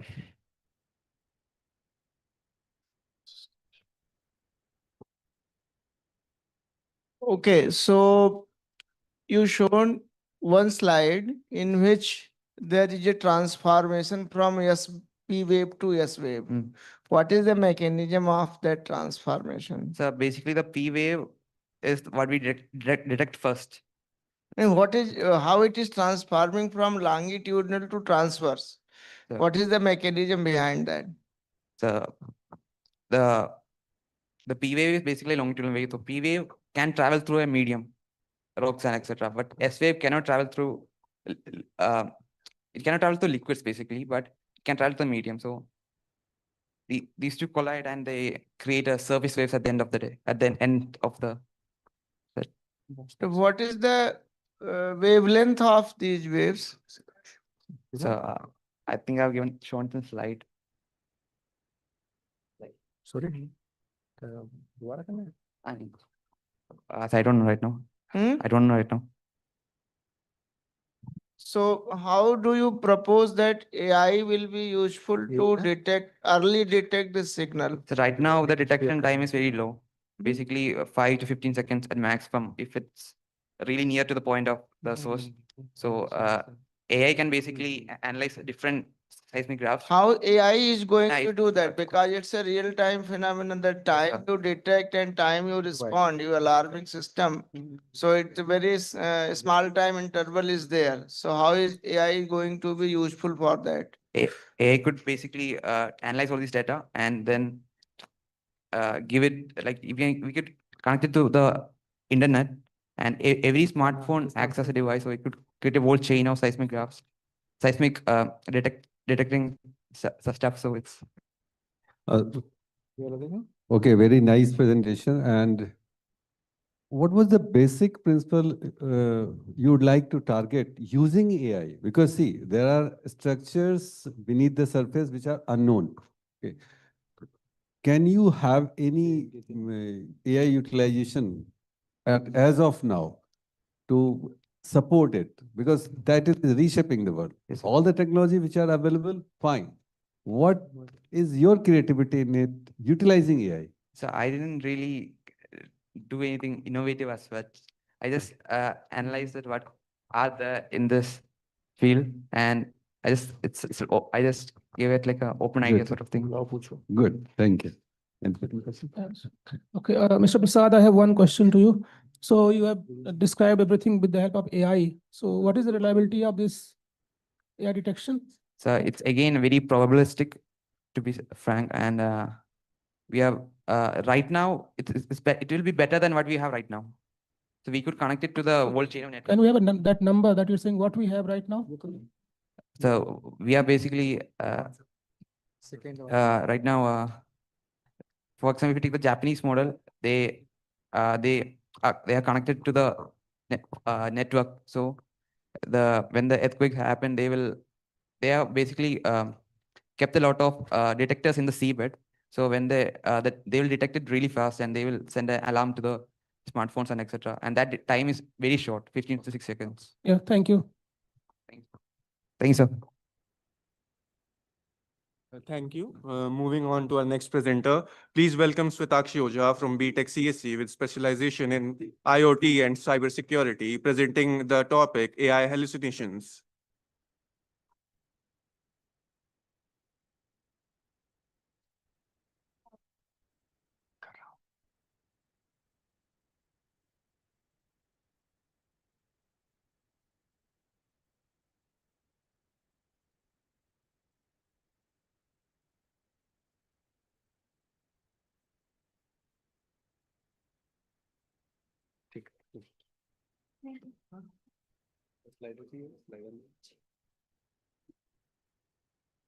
Okay.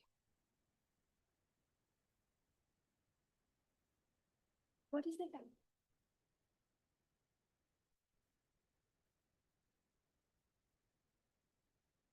Good afternoon, everyone. My name is Swetakshi Ojha. I am from BTech CSC, IoT and Cybersecurity. So before starting the presentation, as the topic suggests, AI hallucinations, I would like to ask a question from the audience about AI, ChatGPT actually, or any AI model that you have used recently. So can anybody tell what was the last reason that you used an AI model for? I'm sure everyone must have been using it for the lamest reason possible. So can anybody tell what was the last thing that you used an AI model for?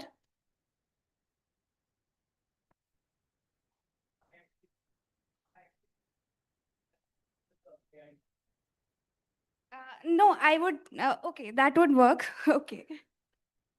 So yeah, we use AI in our day-to-day life. And as the topic is AI reshaping the world, we have to make sure that AI is actually reshaping the world and not deforming. That means correct use of AI and knowing where AI can go wrong.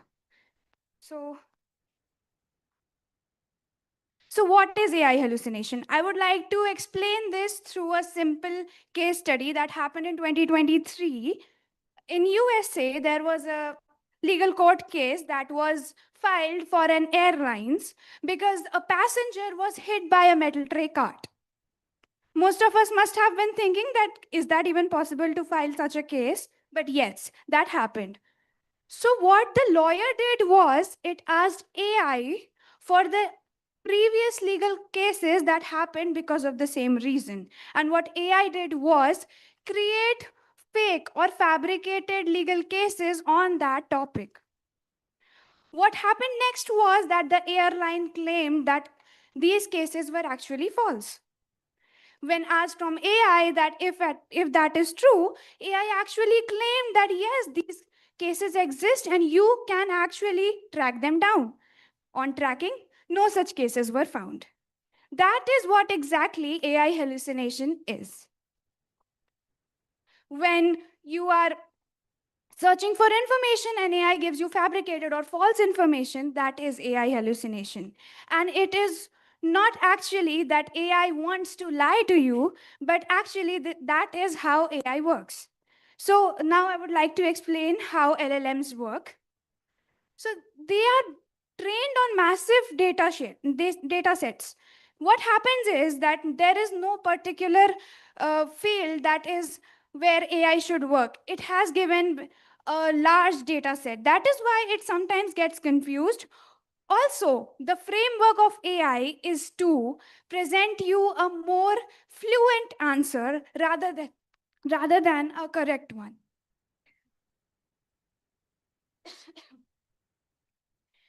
Why does AI hallucinations happen?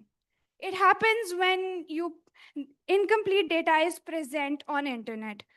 Obviously, as I said, most of us sitting here must not be knowing that such a case could be filed. How would AI know it? So that is why when there is insufficient data on some topic, AI tends to give us an answer that satisfies us. It does not confirm if the data is real or not, but what it tends to do is satisfy what prompt we have put. Second thing is ambiguous prompt. Again, when you give AI a confusing prompt, it gets confused and still tries to present the best answer rather than concerning about if the answer is verified or true. What real world consequences could it have? Obviously, like the one I told earlier, while you're sitting in a court, just imagine yourself sitting in a court dependent on a lawyer, and what your lawyer did is present false cases to the court. I mean, what can happen to you after that? Sutakshi, you have a minute left. So that is how AI can be dangerous if not used correctly. And as I started my presentation with that AI should reform and not deform, that is why AI being used correctly is very important. So how can we reduce this? For this, we already have a few measures taken, from which first one is reinforcement learning with human feedback. Obviously, when any research has human feedback or there is humans backing up AI, then it gets more intelligent on emotional level, as AI on itself is not emotionally sensitive. So when the human backs up AI, it helps us to give the answer that we need. Second thing is RAG, retrieval augmented generation. That is when AI extracts information from external sources that are trusted. That is when you get verified stats on your AI models and your answer is verified. Lastly, I would like to tell that AI is a very strong tool, but it is not always correct. Therefore, critical thinking is very important while using AI. Thank you.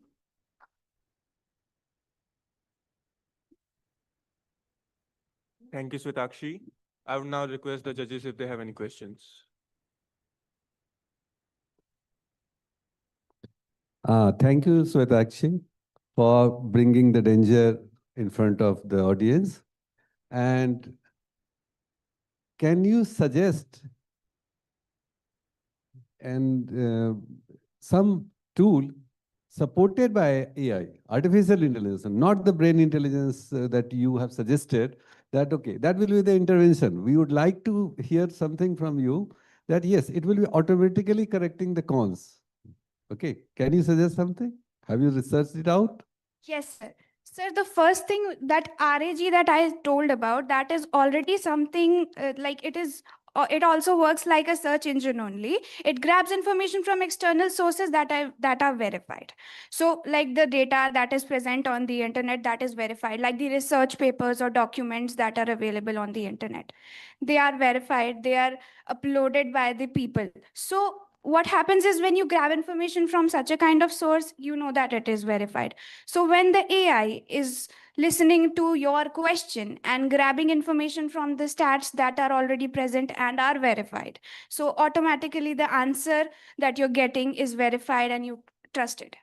So you mean there should be a human intervention reaching a good conclusion? Sir, right now we're in a developing phase where AI is not sensitive enough for emotions or getting exactly what we want. It actually like reads the words, the keywords, and it tries to understand what is the most probable thing that we want. It is currently not trained enough for human sensitivity of like emotions and understanding. So until that is developed, I think human intervention is important. Thank you. How do you propose the linking of search engines to the AI model so that it can generate even more accurate results? So that has already been presented. That is already available. Like when you give a prompt and you add using verified stats only, the chat GPT, it usually works like this only, that it automatically grabs information. So that is already there. So still, what is the percentage of chance getting the erroneous output?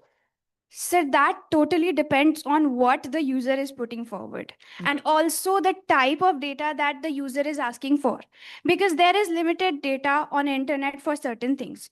When we think that we are going to ask ChatGPT about something, it is going to react like a chatbot and will give us the answer according to what we want. But what it does is actually quite similar to that of the search engines only. Like the way we enter certain things on Google, we don't always end up getting the exact answer like on the first search that we give. We have to keep on searching, keep on exploring. That is what just ChatGPT does in like a little less time. So when we like search for search in ChatGPT for certain information, and it gets us from the verified stats, it satisfies us. There are different kind of data sets. Sorry, sir. Available in public domain and other is concealed. Yes, sir. Due to some strategic reasons. So it all depends only the availability of the data. Yes, sir. It does. Yes. Thank you. Thank you, sir. Yeah. Thank you. Thank you.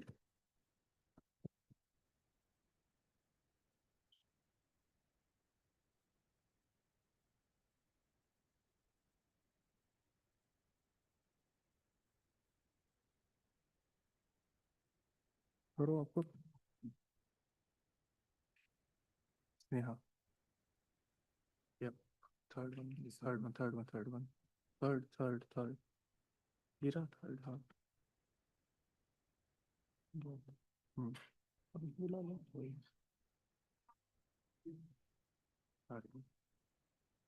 कर दिया share? करो, share करो. Our next presenter is Sneha, an MSc Medical Physics student, presenting the topic Universal Outlier Detection and Curation of Missing or Noisy Data Points. Please welcome her.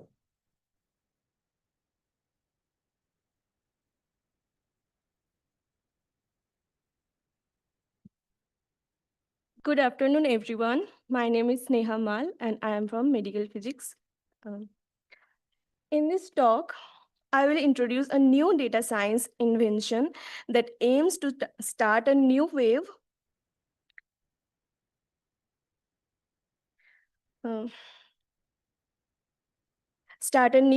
of data transformation and data clarity. This work focuses on the quality of data that we feed into AI systems. Okay. इसका next page कैसे करोगे?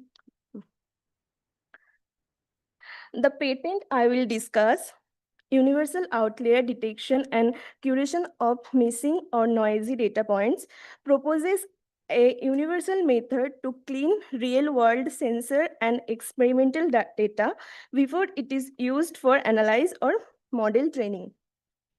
The method automatically received a raw data, detects and flags extreme outliers that do not follow the overall pattern, stored them and separately removes them from the main dataset, and and then carefully curates those suspicious data points using neighborhood-based kernel and contextual regression so that small perturbation and missing or noisy values are corrected in a principled way.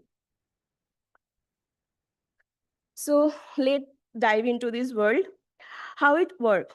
I took a reference video from YouTube on this topic. First picture, raw image, so it dim and washed out. Processed version make it sharply radiant like a pulsing light source. The above picture, long trailing arms extending outward with subtle bioluminescent spot, processing redistribute color intensity to highlight the faint glow and remove blur from the water particles or sensor noise. In the next picture, see there are only some there's only some dots you can see, the original one. But applying this filter, you can see so many starfishes there. So in cancer screening, doctors often miss tiny cellular details because they are so small. This filter act as a high definition bridge, ensuring no detail is left behind in a life-saving diagnosis. Okay. So in the last picture, the enclosing gelatinous web raw looks murky, processed so the transparent structure with preserved and depth and ghostly glow. Okay. So moving on to another application. In cardiac imaging, phase contrast MRI captures the blood flow in the heart's left ventricle as dynamic vortices. Smooth soil in healthy hearts that efficiently propel blood, but weak or absent in diseased one. So the challenge is MRI data is noisy from mismatch velocity settings like clutter or machine interference like thermal and electrical statics, often blurring vertices entirely and hindering the diagnosis. For anyone interested how the discovery works in this field, feel free to review this research paper. And with wrapping up with more application, like it has application in finance, it has application in defense and medical field also. Interested one can go to this YouTube channel. It is and just little information. This startup is made by my cousin Badar, that is Prashanto Pal. Thank you. Thank you for the presentation, Sneha. Now I would like to request the judges if they have any questions. Okay, so that's a good field of work actually, image processing. So what algorithm has been used to process this image so that you can get a more clearer view of the organ or whatever you are studying?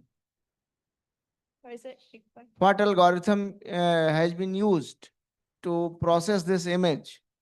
AI used. No, AI is a tool, but what is the algorithm? How it is processing it? Okay, I don't know about that, but the algorithm is there. It has algorithm. I don't know about that. Sorry. Sometimes you should meet Dr. Shivani Verma. She is working on these things. Okay.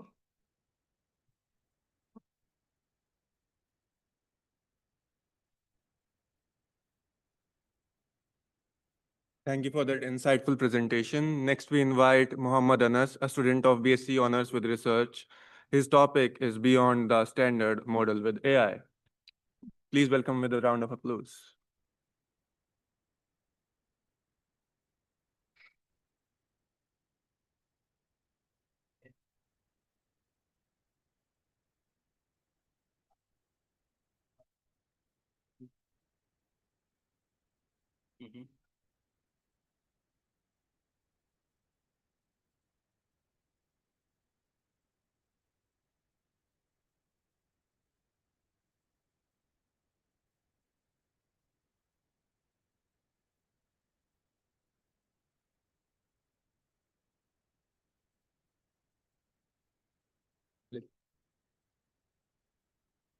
Good morning, everyone. I'm Mohammed Anas, and welcome to Beyond the Standard Model with AI.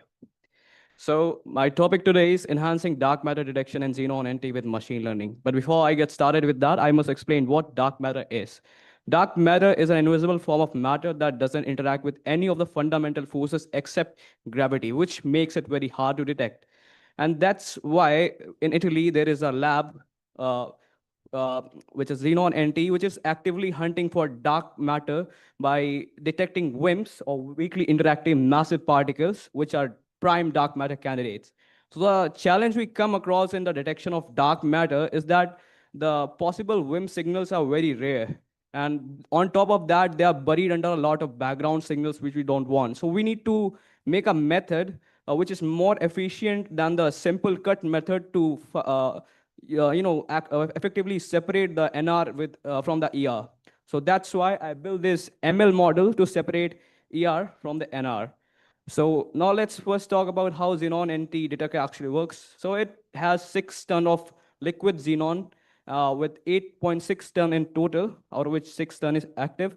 And it is deep underground in a mounted to shield it from cosmic rays, which also cause the background radiations, background signals.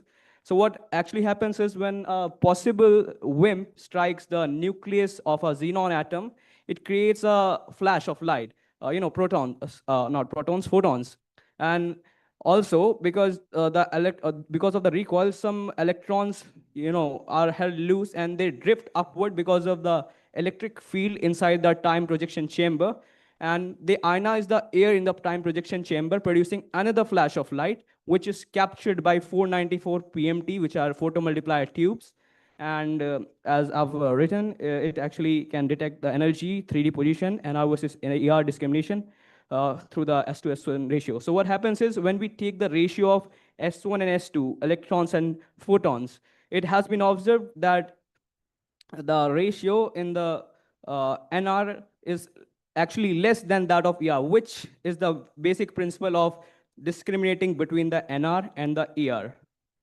So as you can see, there is the easy case and the hard case. When the ER and NR is highly separated, we can just draw a line between them, and just we can get the whole NR to analyze. But in the hard case, which is low separation, where they are highly overlapped, it is very hard to draw a line. Make a cut.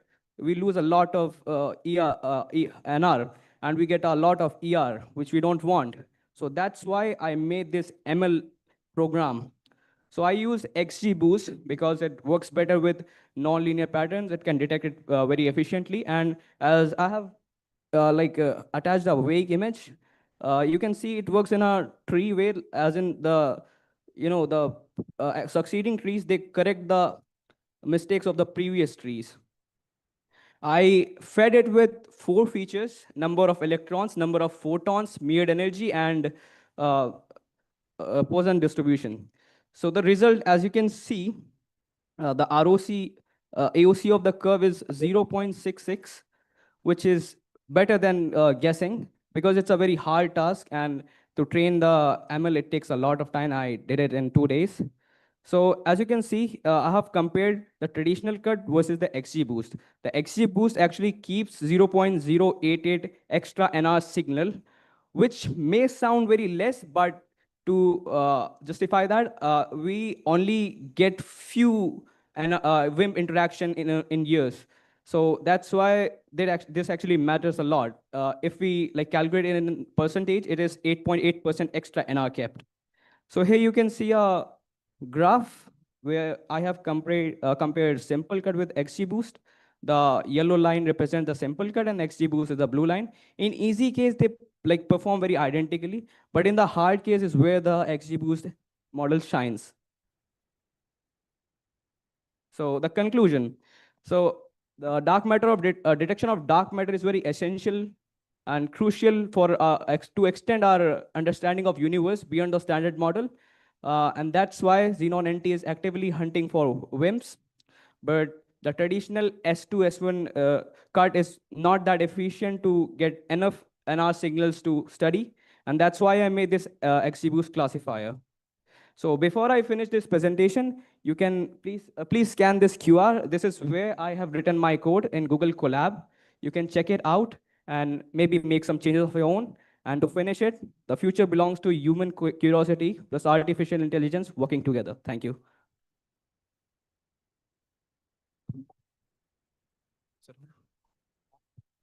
Thank you for the insightful presentation, Anas. Now I would like to request the judges if they have any questions. Yeah, Mr. Mohad, it's a good presentation that you made. I have one question to you. In the last slide, you said that you have showing improvement in sensitivity. Yeah. What is the improvement? How much improvement you are claiming? So in the 5% acceptance of ER, we get 8.8% more NR in comparison to the traditional cut method. So that was the improvement. Thank you. Have you validated your results with some already known results in this model? Actually, I'm trying to get it Monte Carlo, but because I had not much time, so I did not. Anyway, it's a nice attempt. Very good. And how it is going to reshape the world? So because dark matter consists 27% of the universe, so it's very crucial we study the dark matter, and if we detect it somehow, maybe through this model, it will be very good. Why it was before AI, it was not possible. Can you prove that? So before, not before AI, it is not possible because not possible now because it is, it doesn't interact with any of the forces except gravity, so it becomes very hard to detect with any of the detector. Good. Thank you.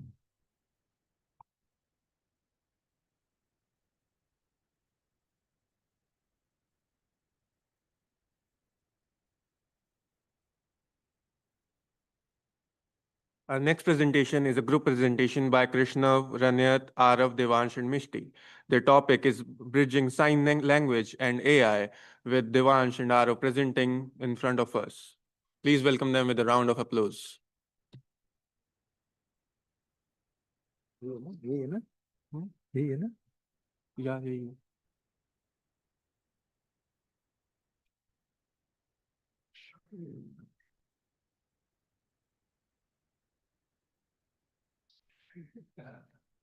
Stop कर इसको रुक जाओ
एक बार खोल के देखता हूँ जो आपने पहले खोली हुई थी वही है बस तो एक सेकंड स्लाइड शो में जाना है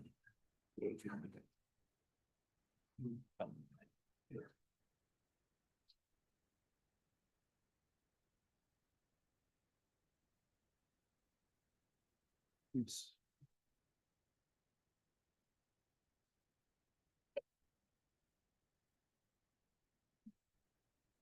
Thank you. Nice, sir. Select करो क्या रुक जा रुक जा रुक जा रुक जा रुक जा अभी रुक जा मैं तो मार दूंगा। स्टार्ट करते ठीक है इसको अब यहाँ से रख ले ठीक है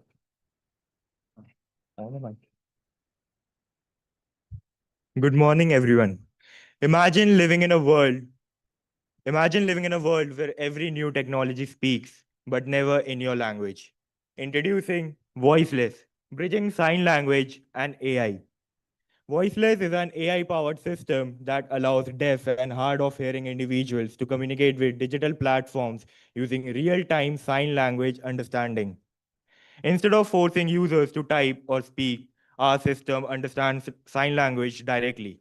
This is not just accessibility, this is digital equality. The AI revolution is accelerating, but for millions, it remains silent.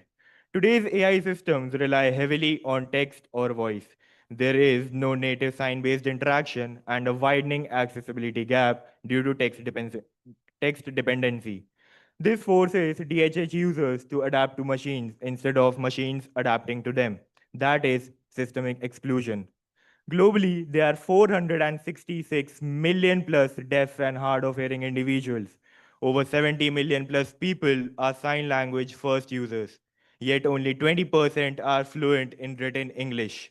This is not a niche problem. The projected sign language app market is valued at $7.8 billion. Research shows that sign-based interfaces drive 2 to 3 times higher engagement as compared to traditional text interfaces. And currently there are zero mainstream AI platforms supporting bidirectional sign support. So we are addressing a 466 million plus user base, a seven with a multi-billion dollar market with no direct competition in this space. This represents massive social impact and strong scalability potential. Here's how Voiceless works in real time. The camera captures live video input. Frames are processed using computer vision. Our sign detection model identifies gestures. A natural language processing engine powered by RASA understands user intent. At last, a confidence check is applied. If confidence is above 90%, the system generates a seamless sign video response. If confidence is lower, it activates a safe clarification request. This ensures accuracy, reliability, and prevents misinterpretation. Our system uses advanced AI and strict ethical safeguards. Our hybrid architecture combines CNN, ResNet, and DETR transformers for accurate spatial recognition. We use softmax probability scoring for confidence estimation. Dialogue management is context aware through RASA. Now let's talk about safety. A 90% confidence threshold prevents errors.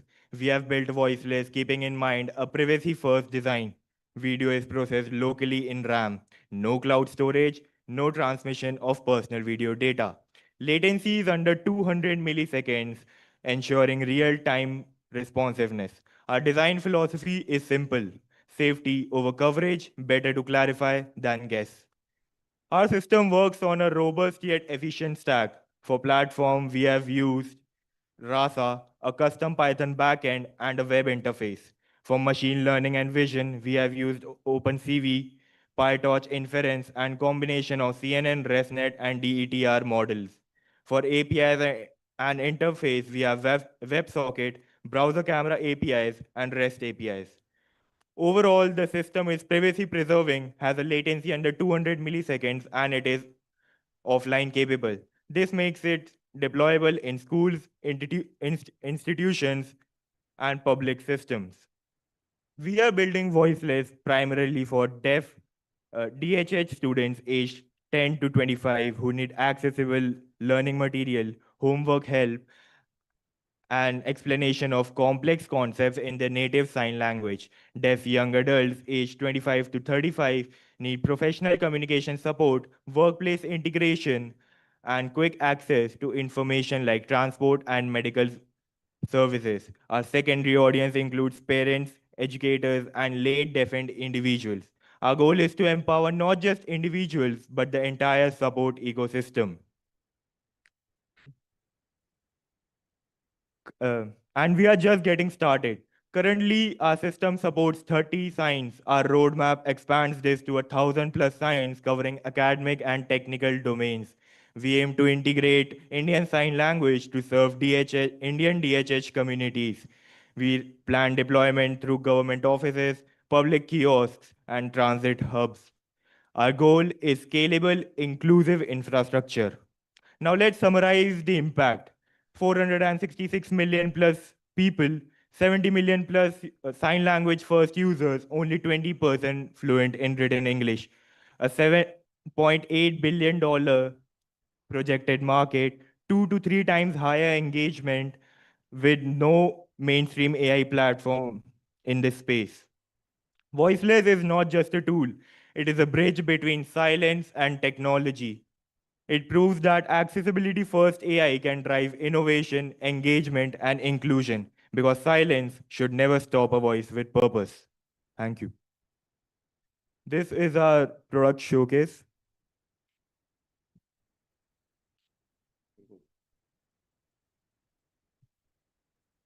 So as you can see, the person on the left hand is portraying sign language images, and the person on the right is giving the outputs.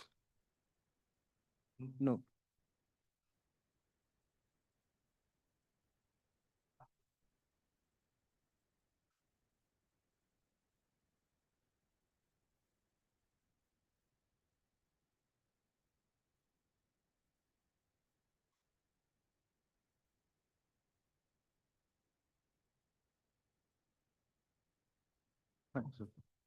Thank you, sir. अच्छा साथ था.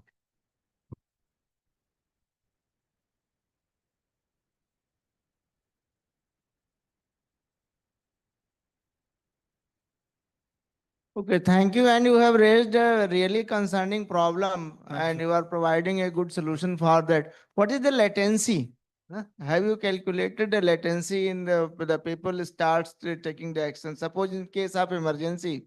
Yes. So what, how you are going to reduce this latency? Because I think there are a lot of midway communication and processings are involved. Yes, sir. Sir, we have not worked on that, sir. Hmm? We are working on that, sir. Hmm. We only had 2 and this is what we could present. Have you made some calculation for that latency? Not yet, sir, but we are working on it. Okay. Any estimate about the processing power usually needed for using these kind of softwares? Sir, there is no particular power we needed because the computer doesn't uses the RAM of the and CPU. It only focuses on the cameras. So the only working thing you need for the presentation is the cameras. Good. Very good societal application. Thank you. Thank you, sir.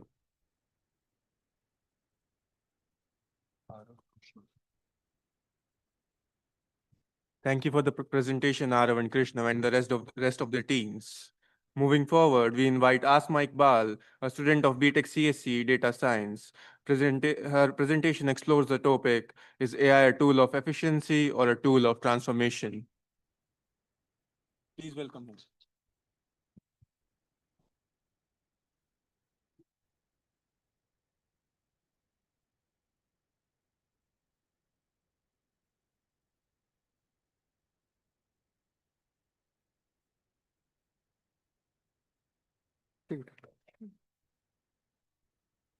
Good morning, everyone. On National Science Day, we celebrate discoveries that change the world. But today, I want to start with a thought. Think about the last 24 hours. Did you check your map for traffic, or did you unlock your phone with face recognition? I know most of you did. And the interesting part is, artificial intelligence was behind all of it. So today, I want to explore one question: can AI reshape the future of developing nations like India? Now, looking at the history, during Industrial Revolution, which country became more powerful? The one with factories, and later came the internet age. And this time, the advantage will belong to the nations that build intelligence infrastructure. So, for developing nations, AI is not just another technology, it can speed up development itself. Now, what is AI? We all know AI basically means machine that can learn from data, recognize patterns, and that can make prediction. Now, instead of going to definition, think of things you already use, like traffic prediction on Google Maps, video suggestions on Netflix, and voice assistant like Siri or Alexa. All of these use AI. So AI is not something futuristic, it is already part of our everyday life. Now, every day the world generates a massive amount of data. So human alone cannot analyze all that data, but AI systems can. That is why businesses and governments are heavily investing in AI. As Sundar Pichai once said, artificial intelligence may be more profound than electricity or fire. So AI powers decision. Now let's focus on developing nations like India. We still face major challenges like uneven healthcare access, agriculture depending heavily on weather, gaps in education, and youth unemployment. So a large share of young population in developing nations live in rural areas. So traditional development can take decades, but AI can skip the stages of development. Now, India represents a very unique case.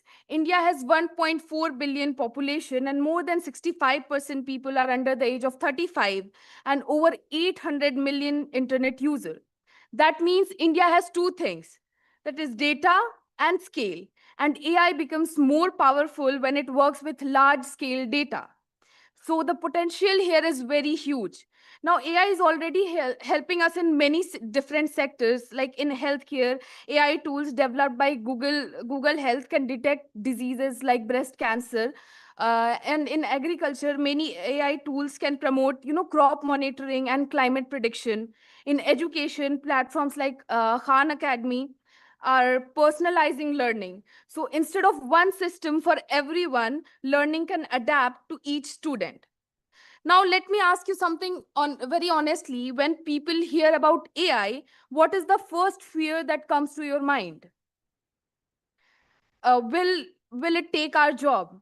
That is a fair question, but many studies, including reports from World Economic Forum, suggest that AI removes repetitive tasks, but it also creates new types of job. So the bigger issue in India is digital literacy. According to National Statistical Office, a significant portion of households still lack strong digital skills.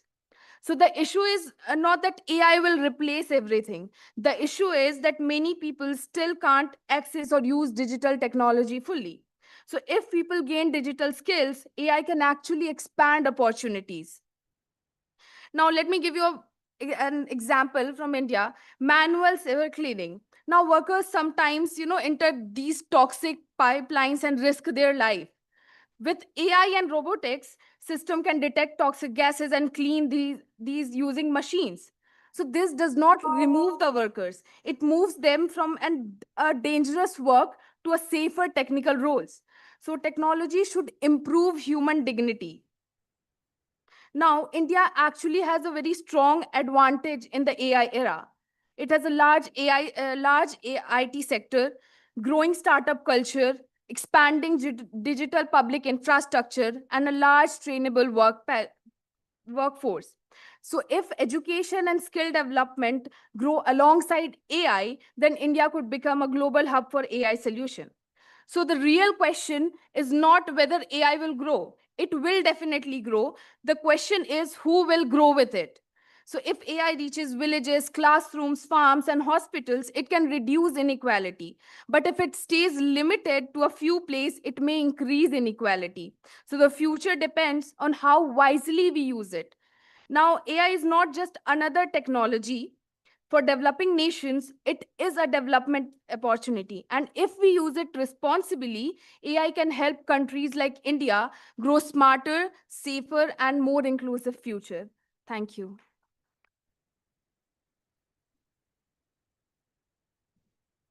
Thank you for the presentation, Asma. The judges may ask questions.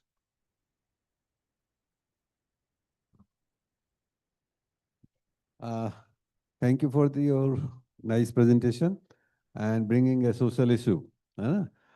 How do you justify your title here, Reshaping the World? So the AI is already, reshaping the world by shifting the job, the repetitive jobs. So it is providing a new market for the youth, for the unemployed, those who are unemployed. India has a major issue, that is unemployment. So due to AI, we are getting a new technical jobs also. Okay. Anything else? Thank you.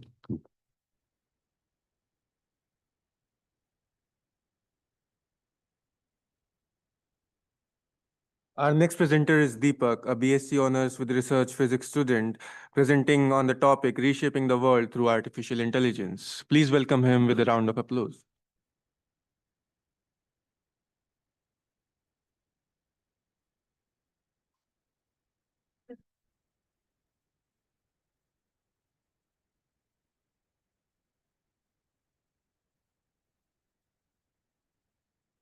Next please.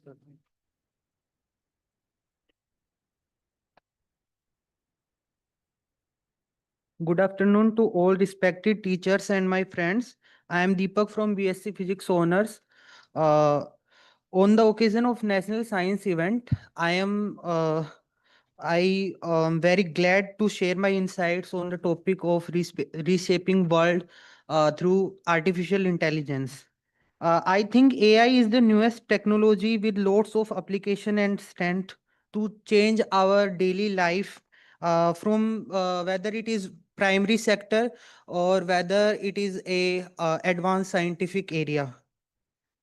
So the first question arises is, what is artificial intelligence? So artificial intelligence is a field of computer science dedicated to creating systems capable of performing tasks that typically require human intelligence. So this includes reasoning, learning from data, recognizing patterns, and making autonomous decision. So modern AI thrives on machine learning and neural networks, allowing software to improve its performance as it processes more information. From generative tools that create art and text to predictive algorithms in medicine and finance, AI is transforming how we live and work. Ultimately, the goal is to build efficient, scalable solutions that augment human capability and solve complex global challenges.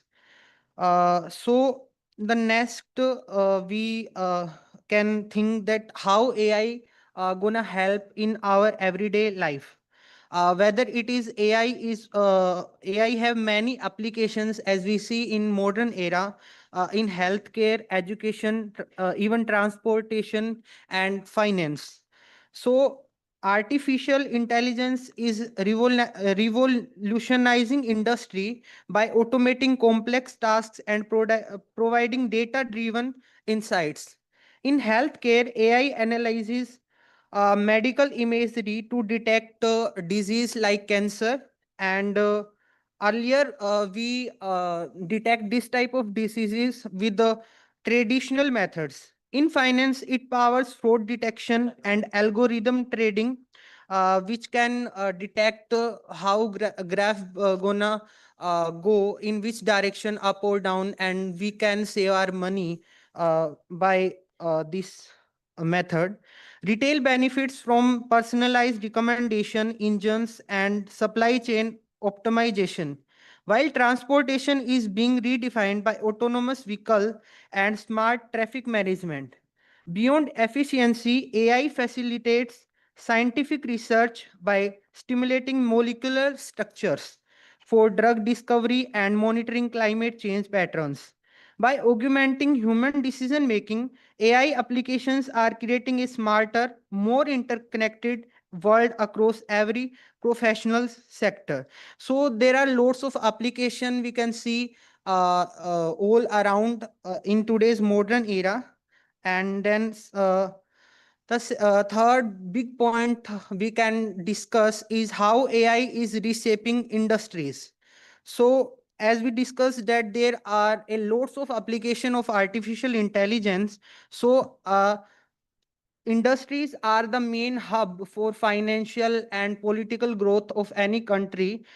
In this, we can think that artificial intelligence is a set of redefined industrial operations by transitioning from reactive to predictive models. Through predictive maintenance, AI analysis sensor data to foresee equipment failures before they occur, drastically reducing downtime and repair costs. In manufacturing, AI-driven robotics and computer vision enhance precision in assembly lines and quality control, ensuring zero defect production. And then we can discuss that there are lots of challenges and ethical concerns. Despite its advantages, there are lots of concerns we can think in governance. So we can discuss ethical concerns in artificial intelligence center on bias, transparency, and accountability. Algorithms trained on flawed and historical bias data can perpetuate discrimination in hiring, lending, and law enforcement. The black box nature of complex models making it difficult to understand how specific decisions are reached and raising issues of transparency. And then there is a very notable future of AI. Artificial intelligence will continue to reshape our society. Future possibilities are smarter healthcare systems, fully autonomous transportation, advanced scientific discoveries, and improved climate conditions. So thank you all for listening me and giving me time.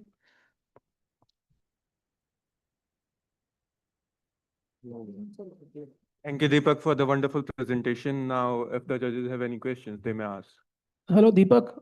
You have given a very good overview of this entire about AI. So, can you just give one very, what is the main message you want to convey to the audience today? Sir, I think the main message is that artificial intelligence is not, I think it not, we can, हम उसको ignore नहीं कर सकते हैं आज की world में.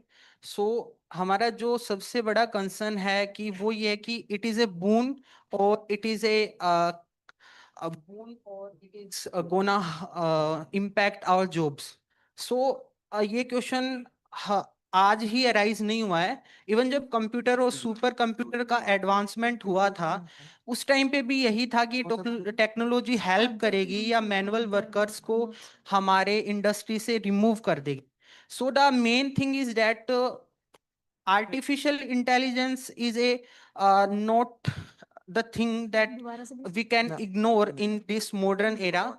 So the biggest concern is about what is the impact of AI. Okay, a very quick question. You have covered a lot of details. Can you tell us one specific area where AI cannot be replaced? I think art and culture. I think art and cultures are a thing that we connect from them with our roots. So I think that much data is a huge amount of data cannot predict that AI are gonna change our art. So this is only they use data to give their insights and give knowledge. But the main thing is that the art and the culture is a thing which is very complex thing in our mind, and we cannot publish them with AI. Okay, thank you, Deepak. Thank you, sir. Thank you, Deepak. Well, that brings us to the end of today's presentation session. It was truly inspiring to see such innovative ideas and perspectives on the role of artificial intelligence in science and technology. A big round of applause for all our participants for their excellent efforts and presentations. Now, I would like to request one of our honorable judges to kindly share a few words and remarks about today's events.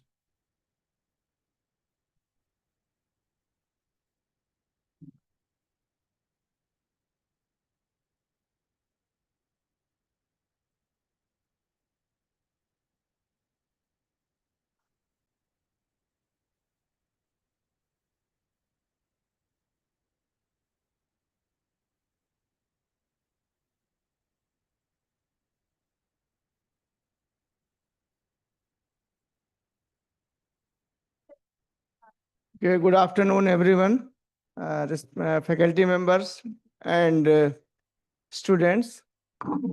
Today we witnessed a really wonderful session, actually. We also enjoyed the session by knowing so many things which were actually concealed and we were not aware of those things also, particularly the concerns related to the AI. So what I would like to convey a message, this type of programs are certainly going to be useful for not for the students, but for us also to learn new technology and new things. And we should use these things. Particularly, I would request the students, it has two faces always. One is good and one is bad.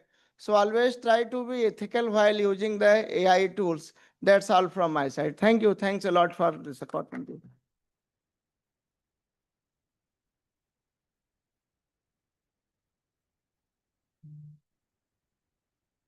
Thanks to all the participants, and sorry students didn't get a chance to ask questions, but kindly be really very, very sure that our curriculum, our structure is going to get totally transformed within your graduation time, or maybe by the time you complete your academics. So kindly be prepared for that. The world is changing very, very fast, and we were expecting much more entries here from your sides. So every science and National Science Day, when we are celebrating, we see a drastic change coming. So industry is changing very, very fast, and we as a physicist and scientist, we have to really give our own inputs. Remember, creativity part cannot AI cannot replace.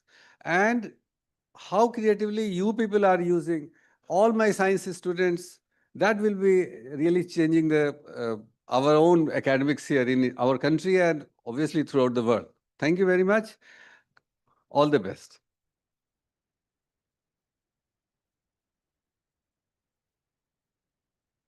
I would request all the participants to please come on the stage.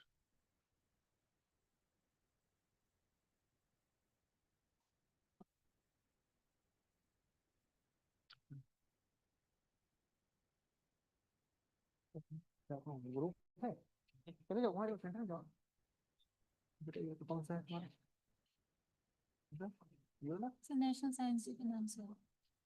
ये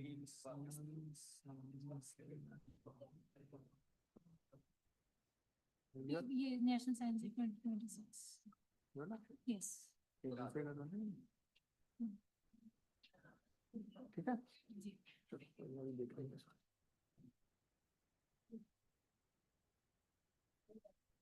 जी. मैं share कर देता हूँ. जाओ centre में जाओ.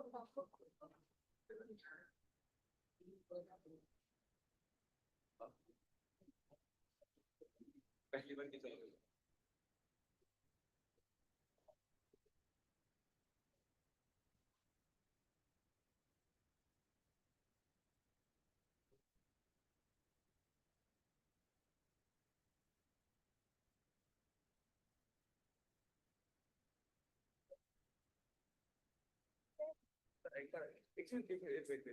चलो.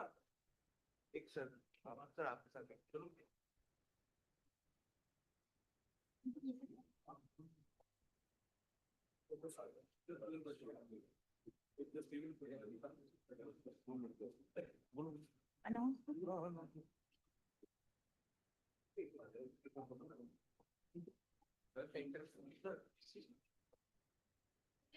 आप लोग पीछे से आ जाओ.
Thank you all the participants for such insightful and inspiring presentations.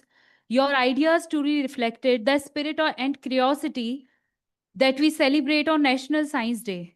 We would also like to express our sincere gratitude to all the judges for their valuable time, thoughtful evaluation, and encouragement. And now comes the time we all have been waiting for, the announcement of the winners. Based on the evaluation by our esteemed judges, the result is the third prize goes to Shwatanshi Oja.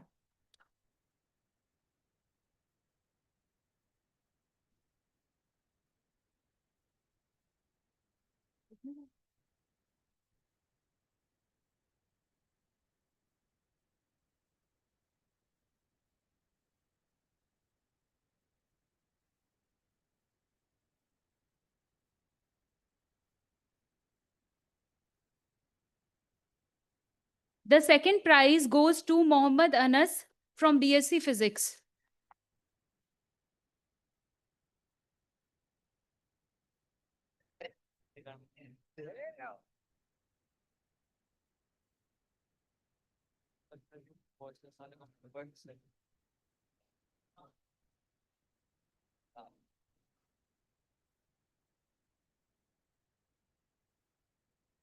First prize goes to the group presentation which was given by Krishav, Ranayat, Arav, Devansh and Mishti. A big round of applause for the winner.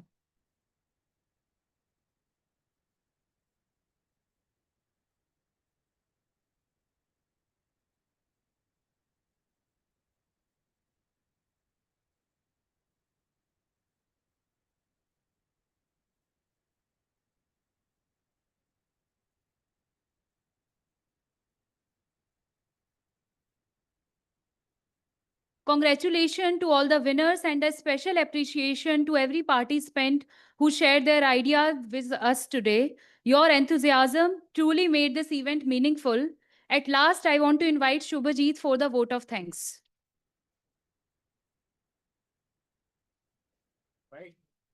Good afternoon, everyone. It has been a wonderful event. Thank you all.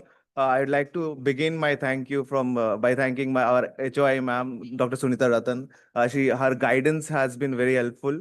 Dr. Seema Garg, head of Dean of Student Affairs, her guidance too. Our coordinator, Dr. UC sir, all the HODs of this AIAS, and all the participants. A special thank you to all for participating with us and exploring the world of AI with us, and special thanks to all the audience members for being here and listening to us so patiently. Thank you all.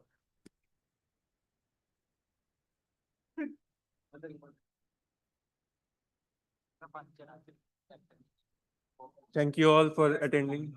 Thank you all for attending the session. Now we may go on to chemistry.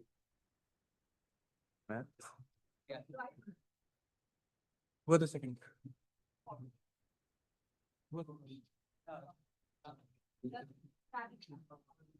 Now I'd like to invite the coordinators of the second event, innovation. Thank you.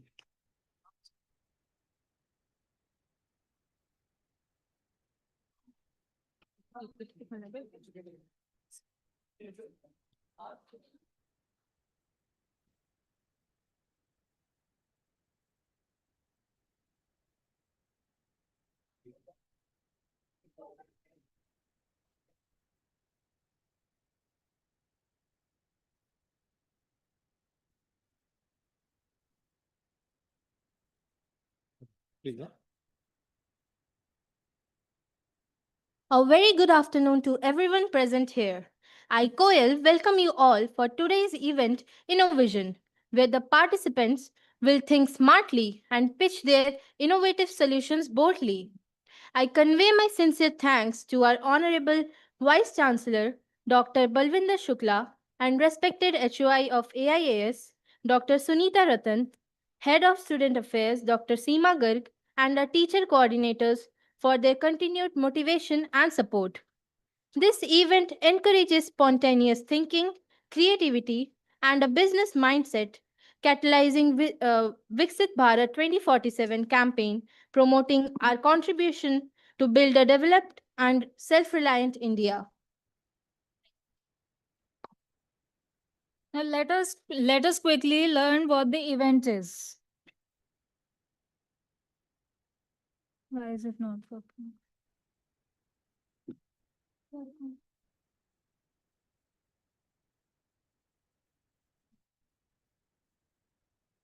A picture collage having a few problems of the society will be displayed on the screen. Participants must identify any problem and give a practical solution which can be converted into a startup idea. The pic will be displayed for 10 to 15 minutes while participants will think over it and make their PPTs or a business plan. After 15 minutes, the participants have to submit their presentations or their business plans. Each participants will be called on stage for presenting their problems and problem statements and viable solutions for any one problem which can be converted into a startup. Each participants will get 3 minutes to pitch their ideas. Ideas should be original, practical, and entrepreneurial. Evaluation will be based on innovation, understanding creativity, business potential, and presentation. This is a sample that you can see. First, you need if in a business space you first need to identify a problem and give its alternate solutions and and its already existing alternatives. You also need to write down the unique value proposition and the concept of it, and yeah, and you need to also explain the purpose of the business idea. Now, I would like to invite all the participants to join us in the front row. All the participants are requested to take up the empty seats here.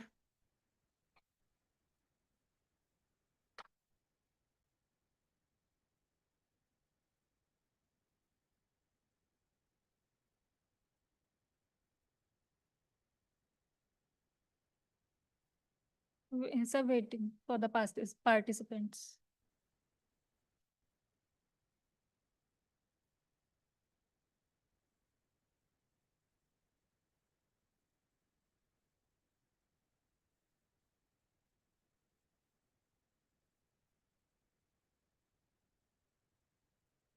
Sheets तो दे दे सबको, यहाँ पे बैठ गए हैं ये लोग.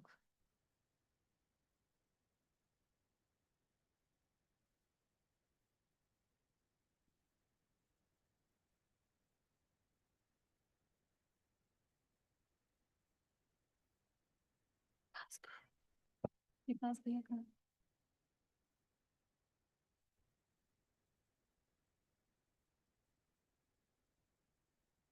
Okay, all the participants focus. We will now be show. If anyone wants to participate from the audience, they can join now. Is anyone interested? Okay, then we will continue to the collage. Participants, please focus on the screen. Your time starts now.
Participants, you have 2 more minutes, then we are going to be starting with the presentations.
आप नीचे जाओ, हम बुलाएंगे आपको। आपका नाम क्या है? Okay.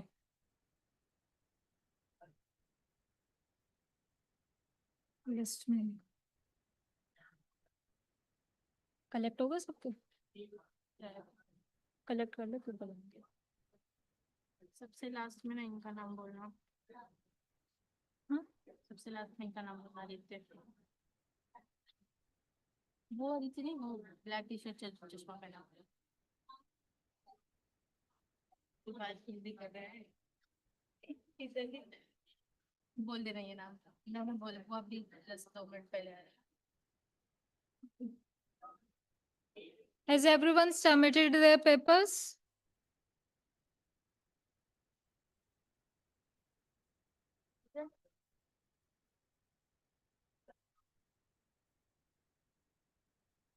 Okay, now we'll be calling the participants one by one to present their startup ideas. The first one is Manisha. Please come up on the stage.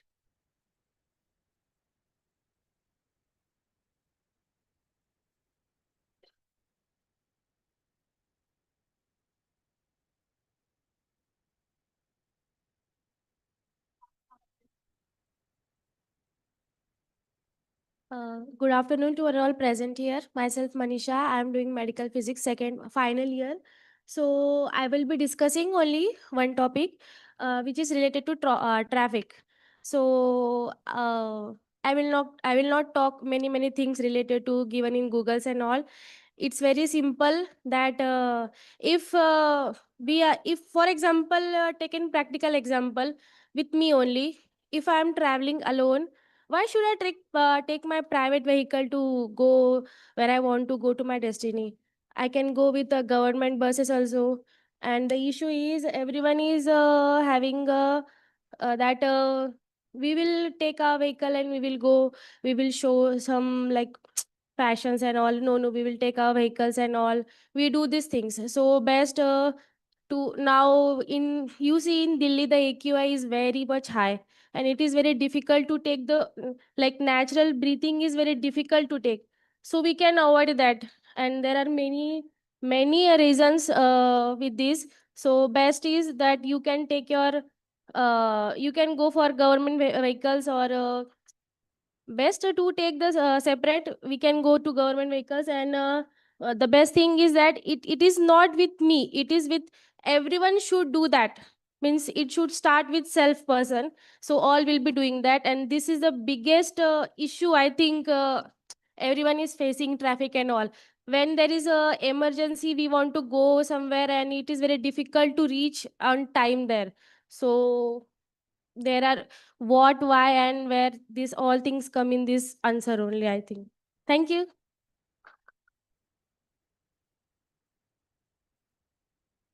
Manisha, what is your innovative ideas like public vehicle, government vehicle, everything is available. What is your innovative way of thinking? How are you going to solve this problem? There are two problems. Yes, One, ma'am. one, I one think AQI, and second problem is you said ki we let's travel with the this public vehicle. Don't use private vehicle. This yes. has been prevalent. Every the government is saying all these things, but the problem is for the citizens who are older. What ideas are you pitching up? What you are giving them so that they are comfortable in that public transport? Ma'am, for example, suppose I want to go very less distance, so better I should go for walk or not. If I can't, then suppose for Is example, walking innovative? ma'am, if there is no need, so it's better we can go for a walk if there is short distance. And suppose that there is a old person, so we can do that. We that as a helping nature, we can guide them like there are many like Just vehicles and buses also. I don't know the exact name, but I have seen that there are old peoples who are traveling togetherly, and so it's better. And So if you're there is trying to necessary, then only we should like go. If not, then we can be at home also. Like, and if suppose my grandma or any aged people is traveling with me, I will be it will be my duty to take with them, or I will not take my vehicle to carry. Like, I will take them with in government buses or any private vehicles, which all are including, so that we can so you avoid. take your grandma in a public vehicle. But So I how will is I that will a be the one business who is idea? taking care. So there That is the fine, thing but is how is that a business idea, and how are you going to generate revenue with this by taking your grandma into ma'am, public vehicle? I have not think that much. It is on the spot. So I can give you one example. Yep. Earlier, there used to be like we used to do farming. So we can means what we call it. I don't know properly. So we can carry like that things without using the fuels. We can use it like that. Even now also, when we go to any like Mathura, we go. So there are only now also the vehicles are there which are manually without any like fuels and all. That also is available now also. So we So can thank do. you, Manisha, for pitching up this idea of community walking, community running along with the old age people. Thank you, ma'am.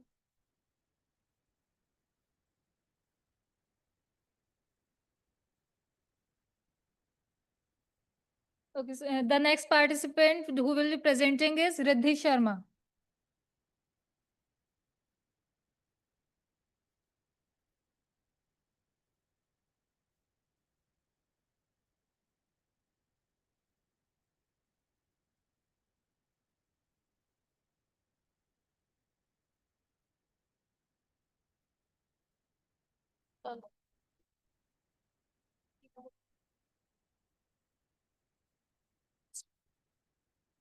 Good morning, everyone. My name is Riddhi Sharma. I'm a BSc Chemistry honors student. My venture focuses on reducing carbon dioxide emission produced from burning crops, residue, and food waste in agriculture fields. Every year, large amount of crops residue are burned after harvesting, which releases significant CO2 and other pollutants into the atmosphere.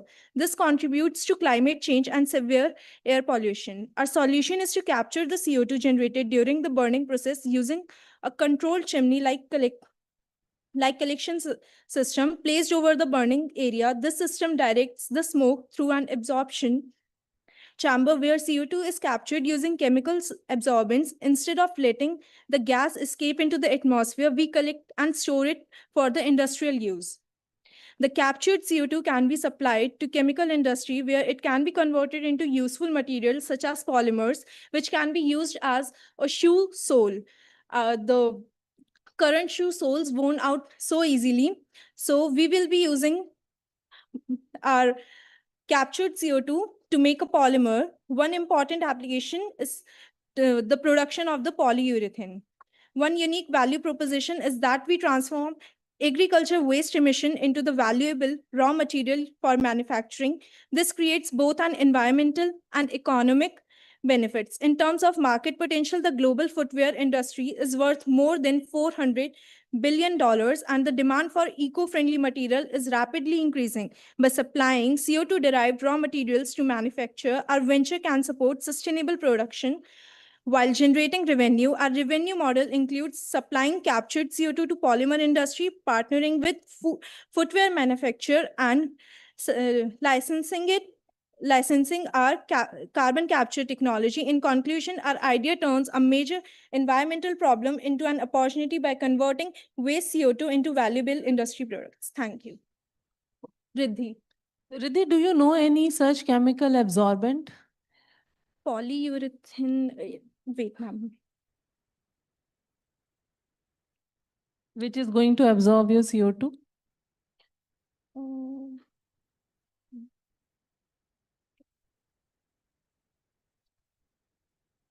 Oh, it will be kind of absorbed by the chimneys. Wait. You said a few chemical absorbent are also there. Because how can you install chimneys in the field? Burning. And I need a chemical absorbent, you said. And then I want to know what is the price cost of this absorbent. And I also want to know if you install this absorbent, so how much cost will be there? For the installation of chimney and the absorbent, it was around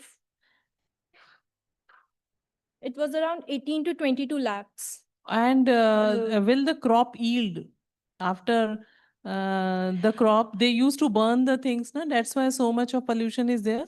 So We will be taking the crops and the food materials into, we will make Riddhi, you know, after the wheat crops, it is burned in the field only. So you have to put the chimney in the field also, the chemical absorbent. We will make a house for like, so that an industry for that. So will it cost 12 to 13 lakh? So that yield won't give you 12 to 13 lakh. जो original crops लगी हैं, उससे 12-13 लाख नहीं मिलने वाला आपको. I have also something that what I have heard is that the cost of cutting the crops is too high. That's why they burn it on the ground only.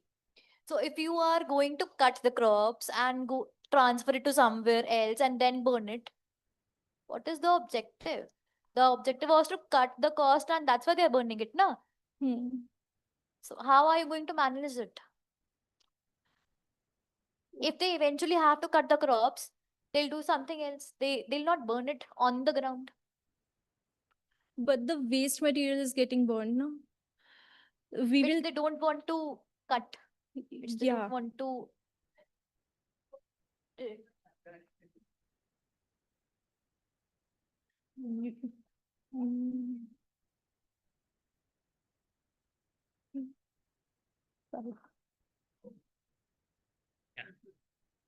Thank you, Veda.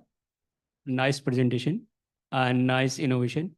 Actually, I would like to clarify you regarding this because in this case, we will not directly collect the carbon dioxide from crops.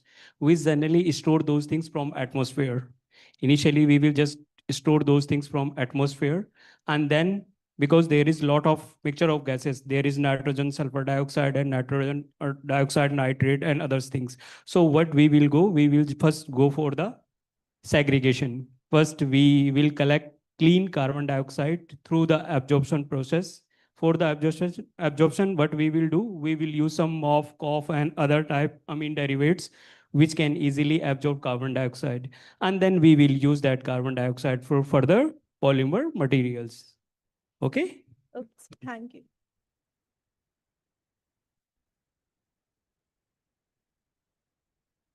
Next, I would like to call upon Vikas Sharma.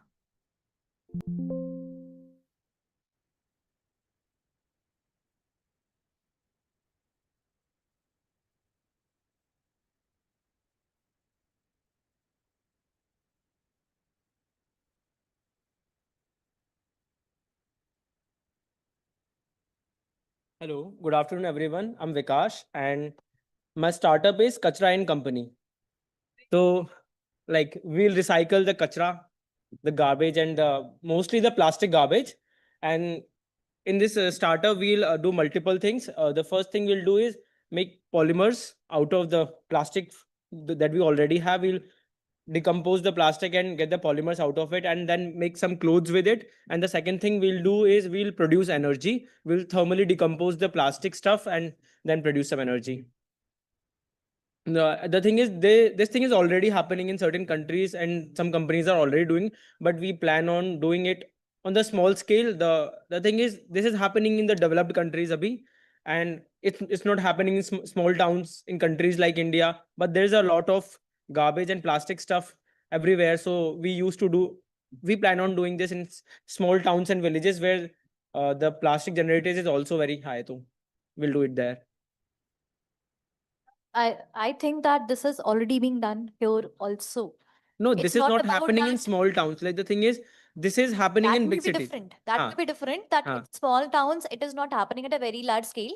But in cities like Noida or Huh, Delhi, in cities like it's Noida. already Huh. going on at a very large scale. Even government of India That's has what I'm telling. lot of things associated with bring your kachra and get some things Huh, like eatable things or wearable things. This is It is happening already in there. tier 1 and tier 2 cities. But what about the small towns? It's not happening there. There are kachra dumps everywhere. The garbage dumps everywhere, and plastic is not being processed in small towns. It's like the population is either too small, but the garbage is not that small. So your startup will be We're evolving based on around small towns small to solve the cities. small town problems. Yeah, thanks, Veda. Thank you. I'm little bit afraid over here. If you will visit to the town areas, they generally use bio-based material, not plastics. And there is a plastic, if you will think about the waste percentage over there, that is less than 1%. So suppose that you want to collect the garbage from the towns, the expenses will be so high because you will not get a proper amount of plastic from there. And second thing is that suppose that you are thinking about to convert the plastic into polymer. Polymer is a plastic. No, that's like I'm Okay. thinking of converting it into threads. The melting the plastic and by doing certain chemical processes, converting it into threads like fibers, so that we can make some clothes out of it. No, sorry, but you have to clarify your concept first. Fiber is completely different from plastic. No, Plastic is not fiber. we can make polymer fibers now. How can you make polymer fibers? Whenever you will go for a thermal or pyrolysis, you can easily dissociate that one. Okay. Suppose that you want go for a chemical leaching, you can just convert polymer into monomer. We can create fibers out of plastic. Is that okay? Okay. There is no concept. Thank you.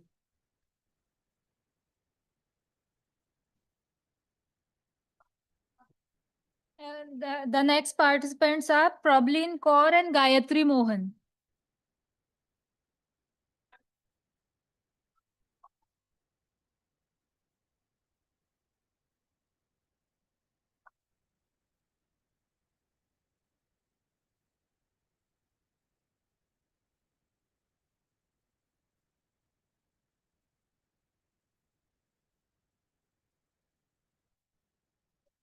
Good afternoon, judges. So the problem that we would like to address is congested traffic and the problems it causes, such as delays and accidents. And for this venture, the name we have chosen is Grid Unlock. So the existing solutions currently are putting a guard on the road or building of tunnels so that people can um, take different routes instead of staying on the main road, or installing more and more traffic lights. So since today has mostly been focused on AI, we figured we would also try an AI-based solution. So hopefully. So we were thinking of developing an AI program that would help create a communication link between different traffic light systems. And this could reduce travel time and congestion if we install sensors and they can tell which road is more congested, which road has a freer flow, and in that sense can automatically switch from red to green or vice versa. Honestly, we are in maths and medical physics, respectively. We are not entrepreneurs. So we cannot tell you a proper cost and revenue stream at the moment. But according to our best estimates, we would say that depending on how much it would cost to hire a technical team to help us develop the app, it would cost a few lakh. However, we do believe that it will be well worth it.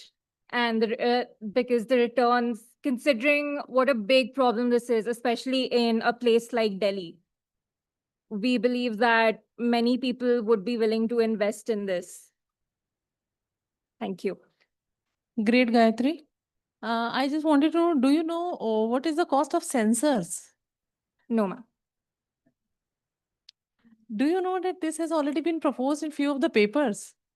That using sensors, there is a website where real-time traffic can be seen. When you type, time traffic can be seen. So through sensors, this can be read and this can be done. As per you, there'll be chaos actually when red, green, red, green, yellow light comes in. Suppose there's no traffic in one way, then red every time. So it will be little chaotic. But yes, you tried it.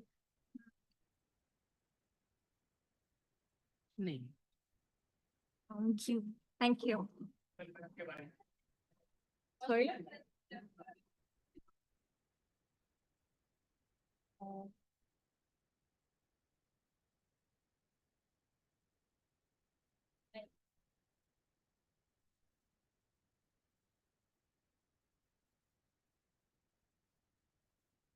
The next participants are Tanzila and Sneha.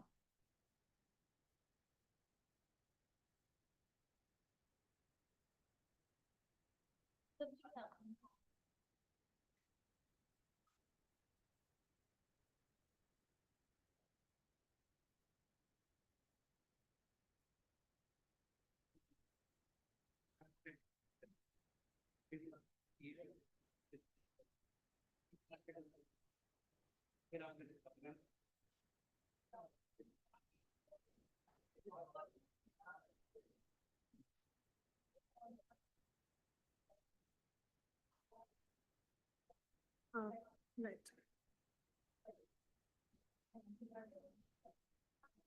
Good afternoon, everyone. We will be addressing on the topic of waste management.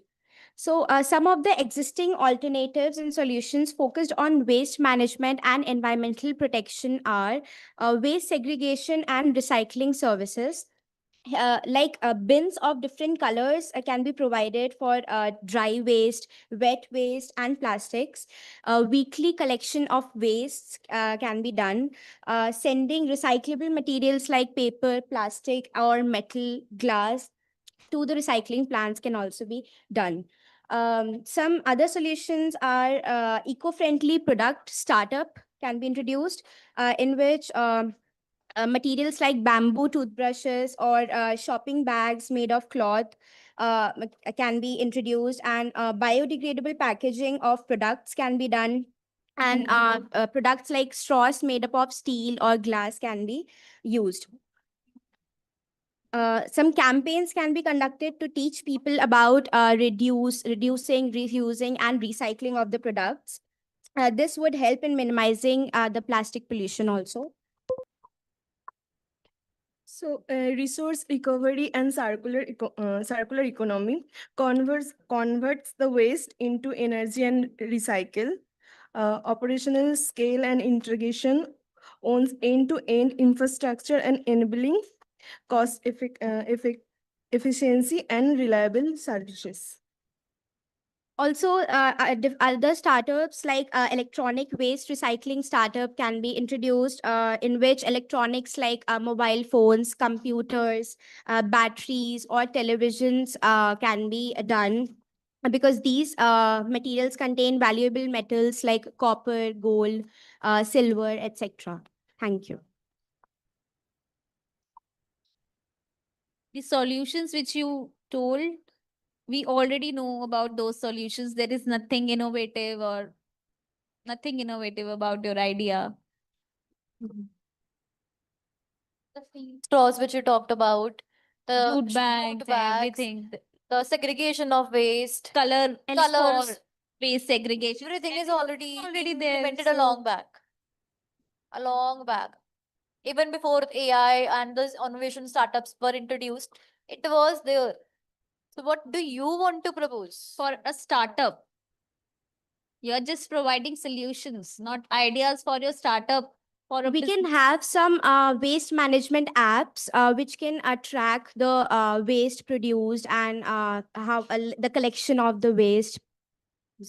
How are you going to manage that? Are you going to enter that how much wet waste are you going to produce in your house daily on a daily basis? And how you will earn revenue out of that app?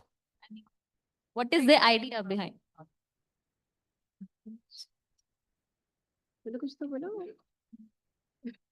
Okay, that's it. Thank you. Chalo.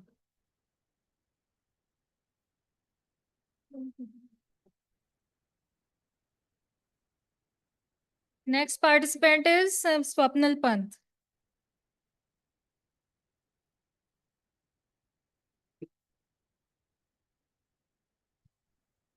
Good afternoon, everyone. My name is Swapnil, and my idea is EcoCycle AI. So, the basic principle or the foundation that I've used here is where wealth meets waste. So, the idea here involves waste segregation, or every aspect of the waste accumulated that is thrown away here and there. So how would we tackle it? So the image that we saw there, that was shown here, showed very bad sort of waste segregation. Like the factories have very illegal sort of outlets. So the origination of a river is a very with good minerals and vitamins, and then the waste includes the river and makes it very bad. A very nice example of it is the Kalindi Kunj bridge here. So now eco waste AI would be a pitch, basically would be an idea that would be clubbed with the Viksit Bharat. Viksit Bharat, I hope every one of you have heard about it. Viksit Bharat is an initiative by the Indian government that helps us that helps us make innovative things by using a very small budget, but getting a very big outcome out of it. So the pitch would be first to the Indian government that this should be clubbed with the Indian government to provide funds or merge us with the Indian government to properly handle the waste. Secondly, there would be sectors divided. For example, education, corporate sectors. So we would directly pitch into the corporate or educational institutes that would help us in generating, of course, wealth, because we have to run a startup. We have to feed the employees here. So the corporate sectors and the educational institutes will be charged according to it. Now coming on to the solutions that, first of all, coming to the coming to the problems here. So when this AI or the application or initiative will be launched, so there would be strict laws since it would be a merger with the Indian government itself, and penalties would be charged for people not abiding by the laws. Secondly, the employees. There should be an equal wage given to the employees, a fair wage, right? So the employees working here would be making a charge slip of their monthly thing that they did, and according to their work they did would be a charge slip that would be generated, which would be according to which it will be uh, given their wages. Now, cost structure is, of course, we'll get funding from corporate sectors, education institutes, etc. And coming on to where we have innovated this. Innovation in this is basically, I hope every one of you sitting here might have heard about the Jai Jal mission. So Jai Jal mission of the Indian government is a mission that includes IoT-based sensors that helps us segregating waste or helps us reducing pollution or contaminants from water itself. So that would be clubbed with there. And since Jai Jal mission is a very good mission running here, so we know that Indian government has plenty of well sensors here. So innovation would be included from them. And finally, I would like to say that, of course, this would be an idea that would be clubbed or which would be launched by some of the Indian government. So the last thing that I would like to say is any of the government that is going to pitch this idea, mind it, like please listen to it very carefully. Any of the government that pitches this idea would have the next Prime Minister of the India. So that was my idea. Thank you so much. Any questions? You gave the idea of waste segregation very confidently. How?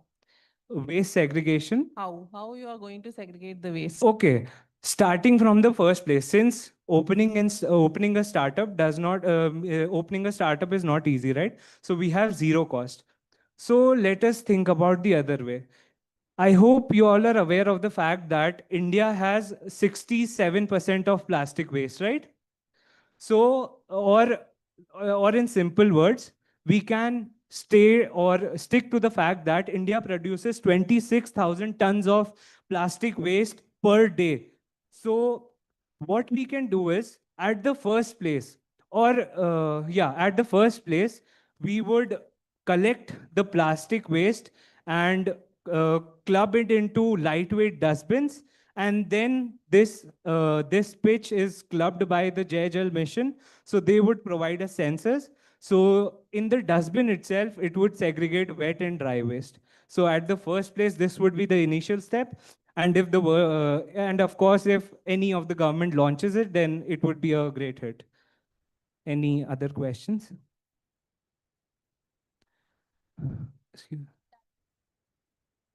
The title says Eco Cycle with AI. So where Okay. AI is used, how it's So, using it. so AI is something that is very common that we use nowadays.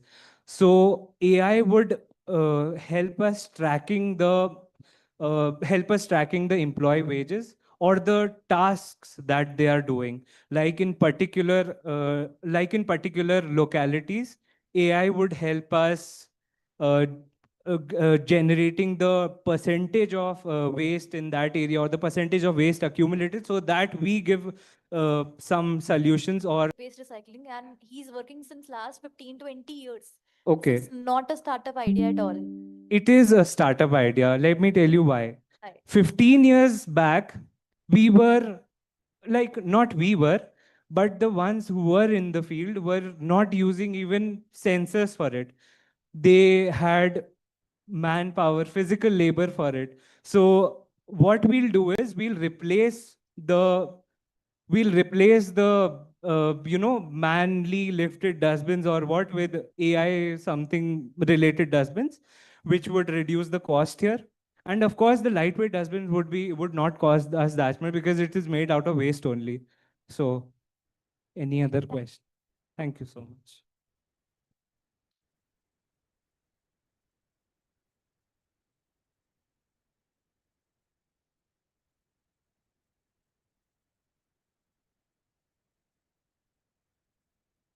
Next is Anas Ahmed and Alfia Khan.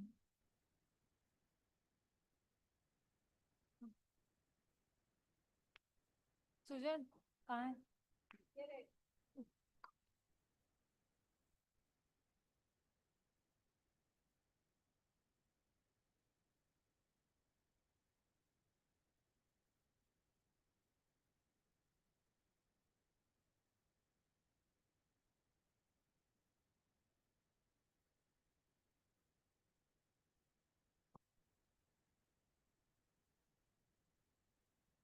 Good afternoon, dear judges and everyone. So basically, the problem that we chose was food waste. And the reason we chose the problem food waste, because we are from the Department of Food Technology, which is why we had the idea that we can maybe generate an idea. So my idea, our idea for a startup or maybe innovative startup is a skincare brand that can be generated through the waste from fruits and vegetables or meat industry. So let's look at the problem. Every year, around 50 million tons of waste is generated from food industry, and a large portion of it is simply discarded instead of being utilized. For example, if we see fruits and vegetable industry waste during processing, a lot of peels, seeds, and pulps are produced as waste. Even though these parts still contain fiber, nutrients, and useful components, they are often thrown away. And if we take example of meat industry waste, similarly, the meat industry generates byproducts like bone, blood, fats, and tissues. Blood in particularly contains valuable proteins and plasma, but improper disposal can cause environmental pollutions. Overall food industry waste, so across the entire food industry, a huge amount of organic waste and byproduct are produced every day, and most of it remains underutilized. Now, of course, we already have some existing ways to deal with it, like landfilling, burning, or basic composting. But the real question is, are these really the best ways to use such valuable resources? So basically, the emerging sustainable waste management solution that we already have are anaerobic digestion as well as composting and biochar, which are very common, which basically get products like animal feed or maybe your biofertilizers. But then we also have a treatment called BSFL treatment, which is black soldier fly larva treatment, which uses protein to digest the waste and get reduced waste by 60% in a few days. Now, as we spoke about waste generated from fruits and vegetable industries as well as meat industry, what we focus on is that if we partner up with these restaurants or maybe slaughterhouses where these wastes are generated, the major waste that we get are peels, seeds, pomace, as well as in meat industry, we get blood, we get bones, we get the head of the animal.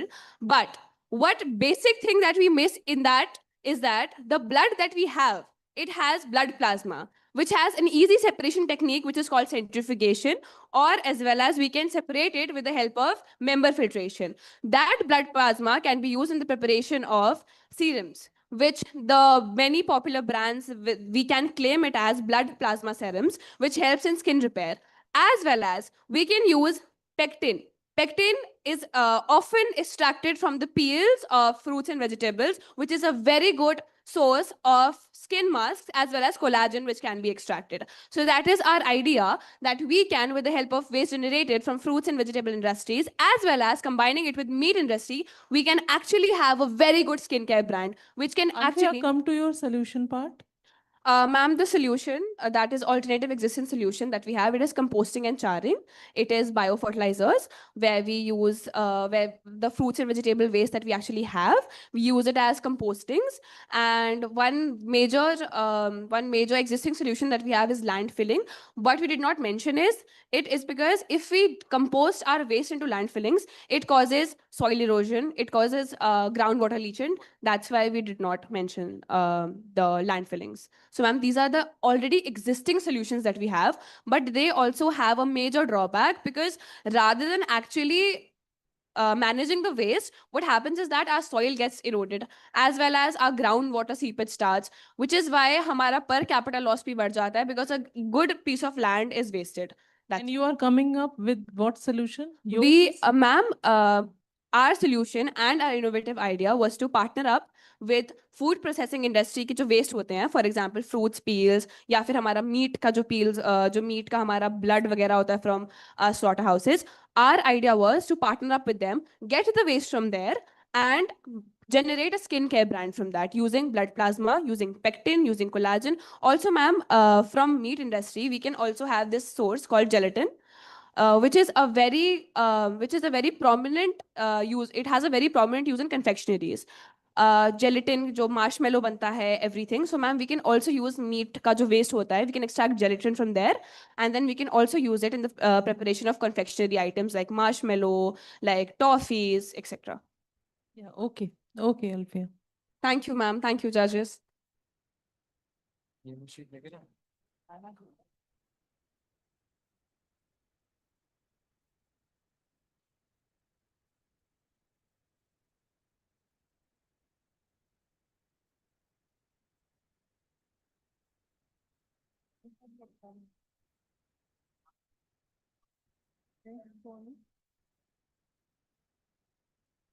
Next is Lakshmi. Please come on stage.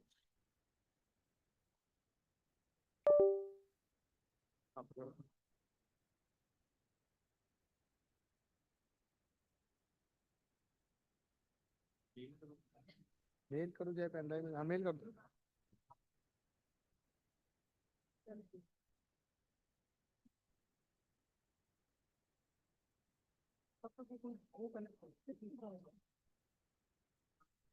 Adya, जब तक वो connect हो रहा है, please call the next.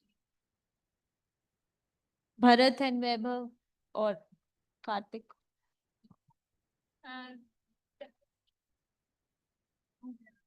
हो गया?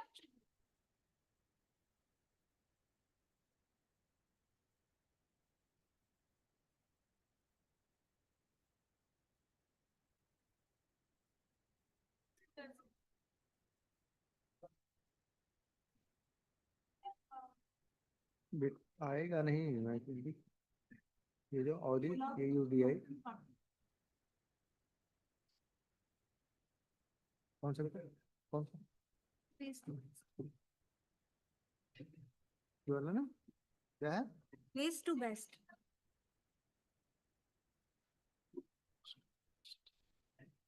अभी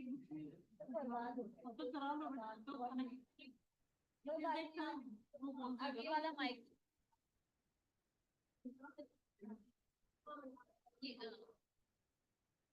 Adya.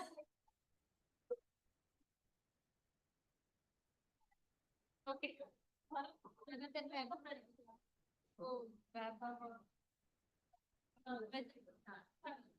A very good afternoon to all. As soon as we were given the task, my eyes got focused on this peak. And that is the food waste. So the idea I pitched today is the waste to best. As we can see, I have pinned a report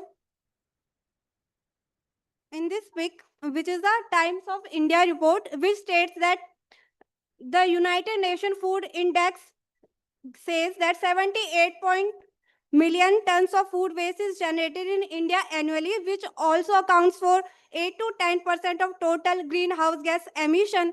And in addition to that, nearly 1.52 lakh CR is the amount of financially loss that is being occurred annually. So the solution that I put forward is the very simplest and the cost effective concept, that is the compost. As the idea is very simple, the only requirement we need this is the land, the water, the waste, and some time. And it also needs like 4 to 8 weeks to get prepared. The idea is a nice solution. The reason that I give for such a concept is its economical, social, and environmental benefits. Economically, it is a pocket friendly idea which has nearly zero investment capitally, and uh, in this pic there is a packet of organic manure which cost around 600 rupees for 50 kg.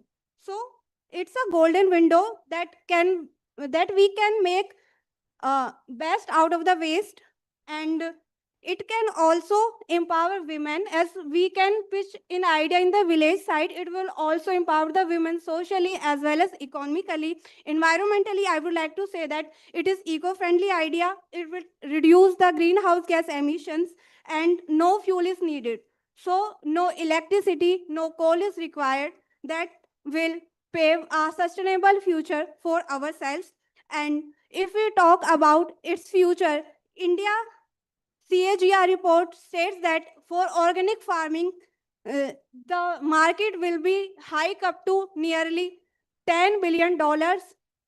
So it is a low hanging fruit that we can use to develop our nation and our people and also the pockets, and we can pave our way to the Viksit Bharat. Thank you very much. Thank you, Lakshmi. There is one thing. Did you know that the format required a novel solution? What one?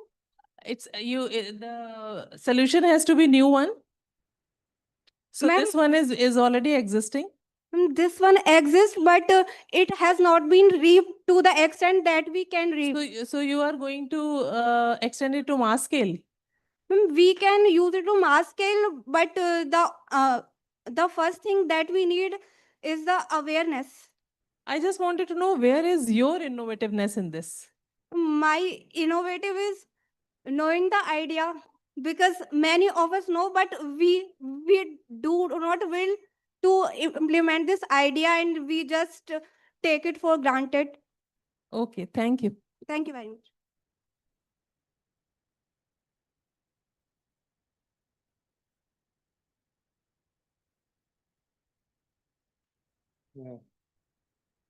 Pen drive में दूं? हाँ? Pen drive में है किसमें? हाँ sir, वो laptop में भेजेंगे पेन ड्राइव में। नेक्स्ट इज भरत राजन वैभव त्यागी।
ये वाला ना?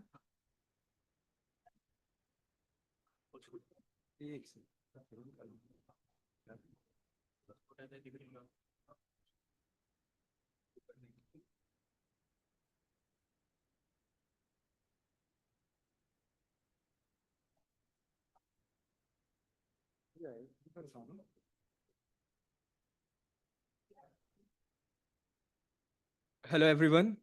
So our problem statement is basically huge cities generates tons and tons of waste. And it's a very big problem to segregate that waste. Waste consists of basically three or four kind of things. Few of them like plastic waste, muddy waste, and then there is biodegradable waste. So the main issue that occurs is segregation. It requires lots and lots of manpower and resources. And even if we have sufficient resources, it's still not enough. So our solution comes from a recent journal published in Science Journal 2025.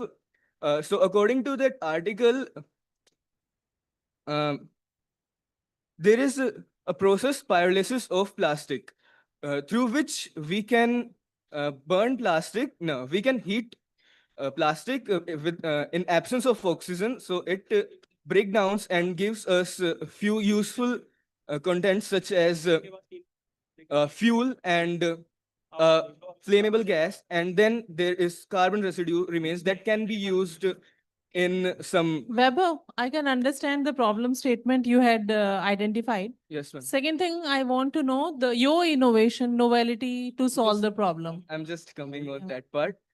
And yeah. once you address it, just tell me what is the feasibility, practicality of that, Okay. and is it sustainable? Yes.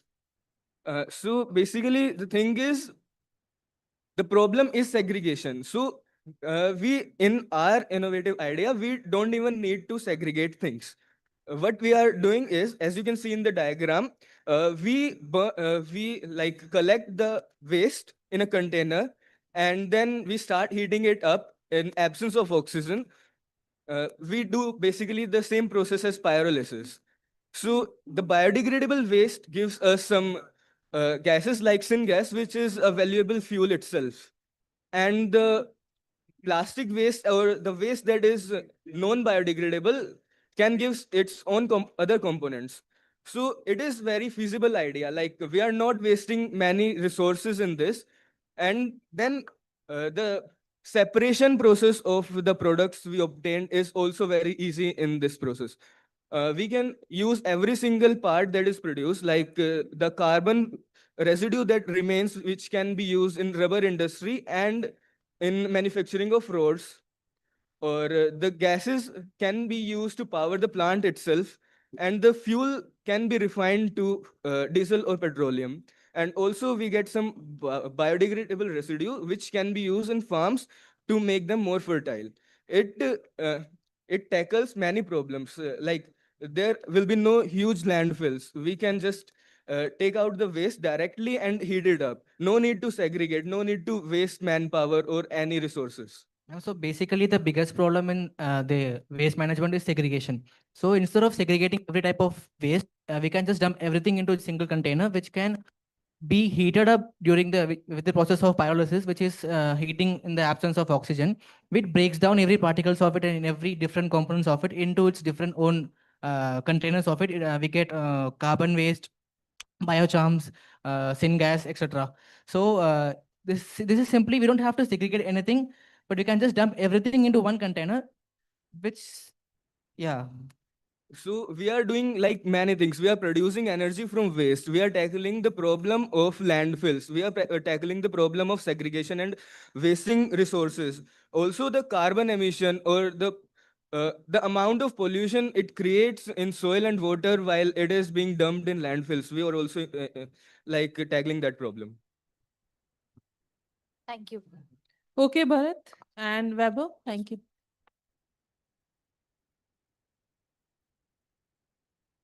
I would like to invite all the participants on stage.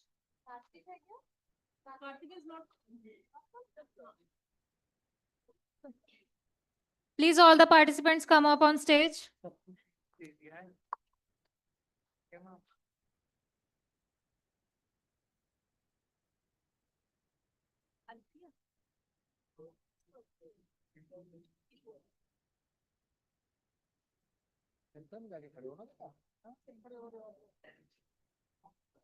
Sir PPT on कर दीजिए हमारा.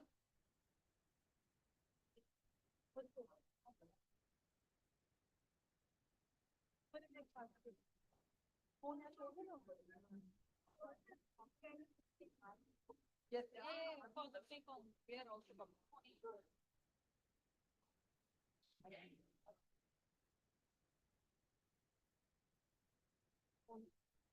second.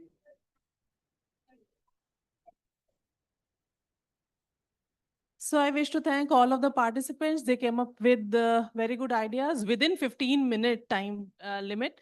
And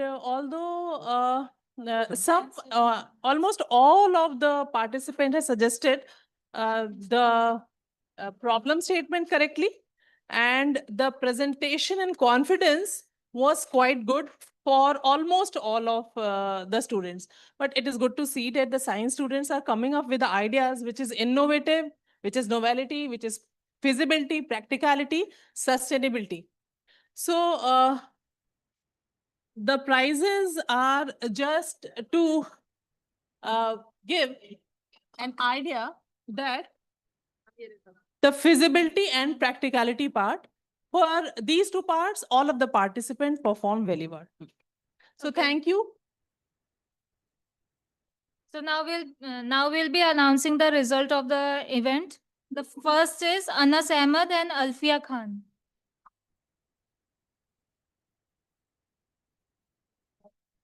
Second is Swapnil.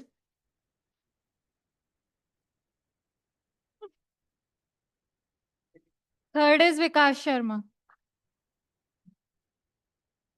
Please come to the front and collect your trophies.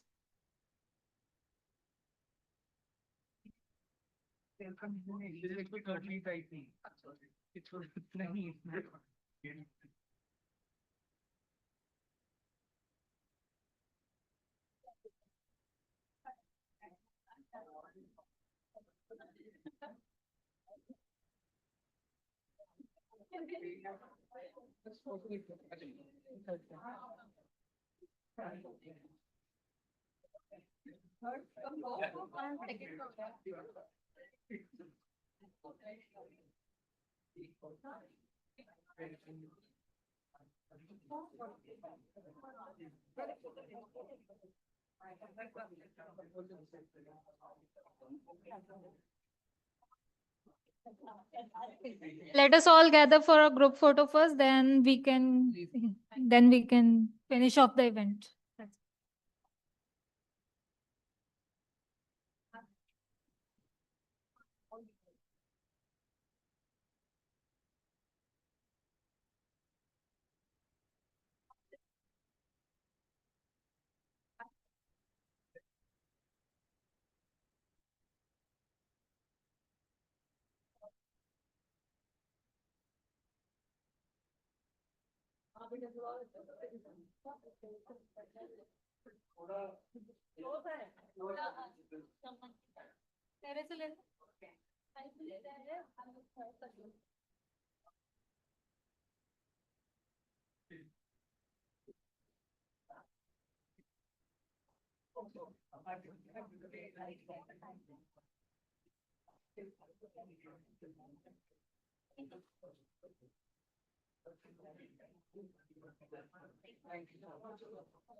Thank you very much. Thank you very much to all of the participants and our esteemed judges.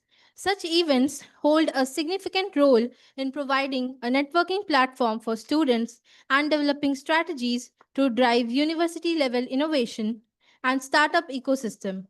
I am hopeful that all students must have been enjoyed and enlightened about critical thinking and problem solving strategies during the session. May this be just the beginning of many milestones ahead and fulfill India's long term vision to transform India into a developed nation. Thank you.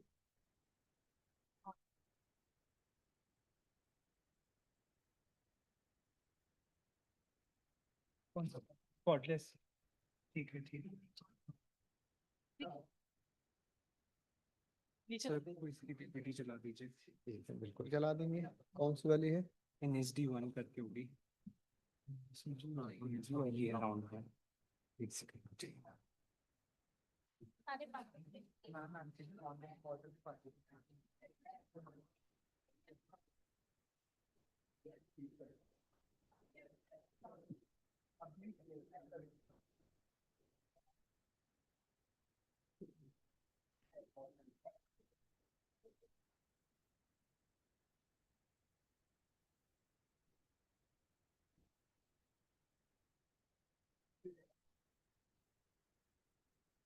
ये लो sheets ले जा लो मेरे से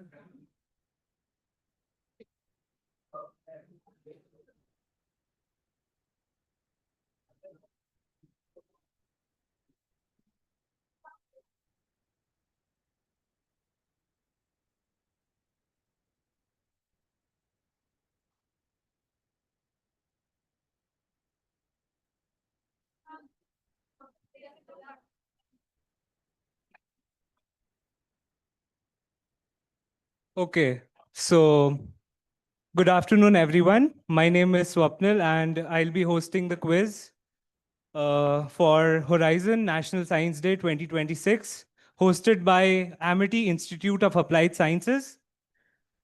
The quiz is basically on sciences, artificial intelligence, sciences as in all the aspects of sciences like statistics, mathematics, chemistry, physics, etc. So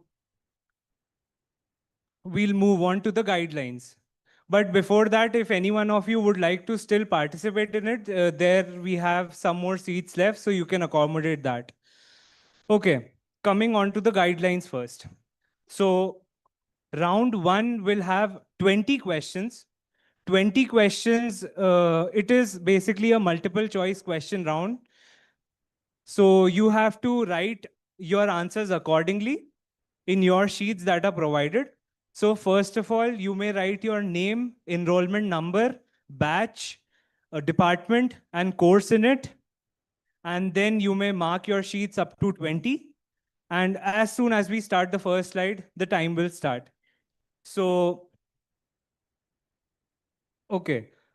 Now, we'll collect the sheet as soon as the 20th questions end. And then there would be a round two in which there are 10 questions. And it would be a picture-based round. Like there would be hints in it. So it is a one-word answer round. So I'll give you more sheets for it. So let us begin with the first round. So participants, are you ready all? Everyone is ready? Okay. Okay.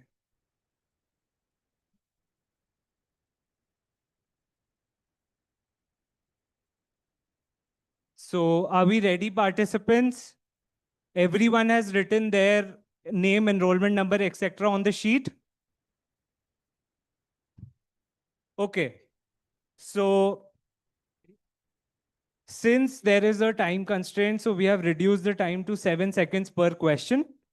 So you will now be getting 7 seconds per question. So please put all of your brains into the quiz right now.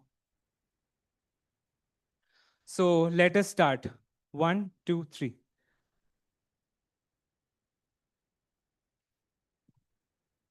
Second question. Third question. A little. Fourth question. Fifth question. Sixth. Okay, 10 seconds from now on. 1, 2, 3, start. Okay. We'll start from the beginning. Are we all ready now? Please be mentally prepared, mentally there and on your sheets, okay? Okay. So let us start. This, should I start the counting? Everyone is ready? Okay. 1, 2, 3, 4, 5. 1, 2, 3, 4, 5, 6, 7, 8, 9, 10. 1, 2, 3, 4, 5, 6, 7, 8, 9, 10. 1, 2, 3, 4, 5, 6, 7, 8, 9, 10. 1, 2, 3, 4, 5, 6, 7, 8, 9, 10. 1, 2, 3, 4, 5, 6, 7, 8, 9, 10. 1, 2, 3, 4, 5, 6, 7, 8, 9, 10. 1, 2, 3, 4, 5, 6, 7, 8, 9, 10. 1, 2, 3, 4, 5, 6, 7, 8, 9, 10. 1, 2, 3, 4, 5, 6, 7, 8, 9, 10. 1, 2, 3, 4, 5, 6, 7, 8, 9, 10. 1, 2, 3, 4, 5, 6, 7, 8, 9, 10. 1, 2, 3, 4, 5, 6, 7, 8, 9, 10. 1, 2, 3, 4, 5, 6, 7, 8, 9, 10.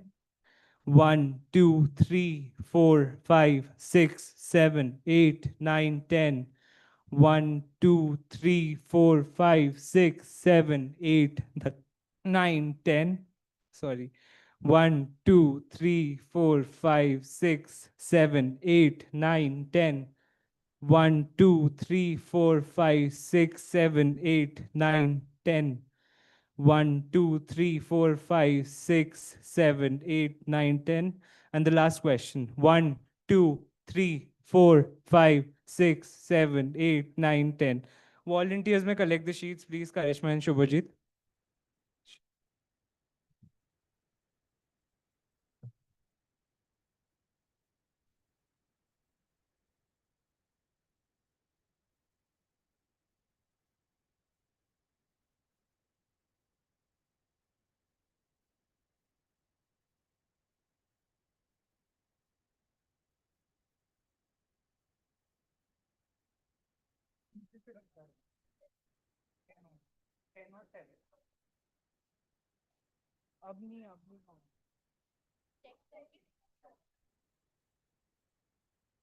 Answers दीजिए ma'am. Next round में one word.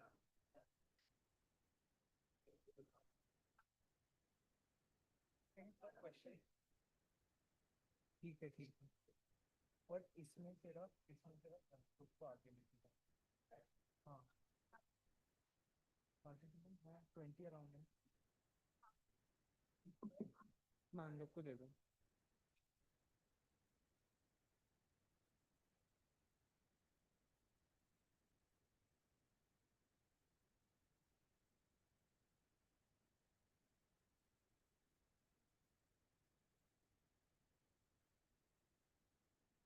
Help करा दो आप.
Second PPT हाँ हाँ इसी में भेजी हुई है नेशनल NSD 2 करके होगी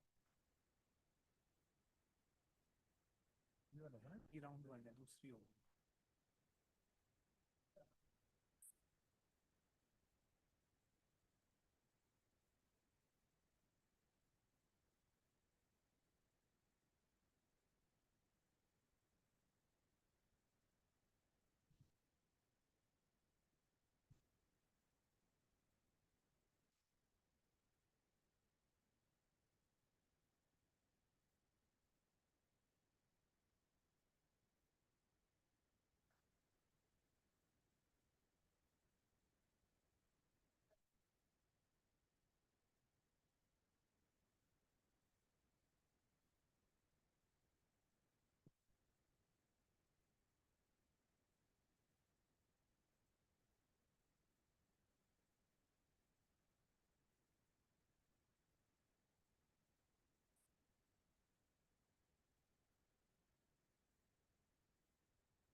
Okay, so we have the results for round one. So the contestants that are qualified for round two are Swastik Nandi. You can pass him a new sheet for round two.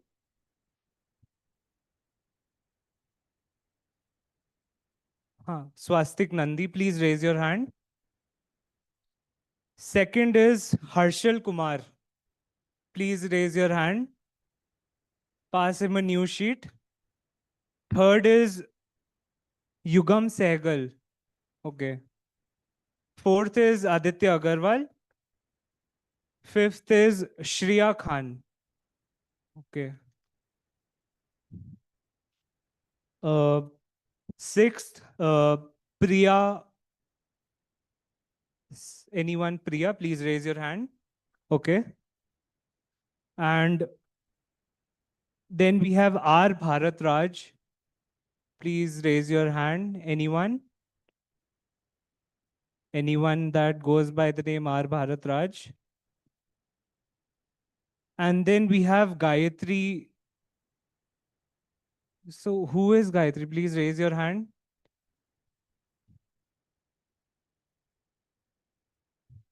Yeah.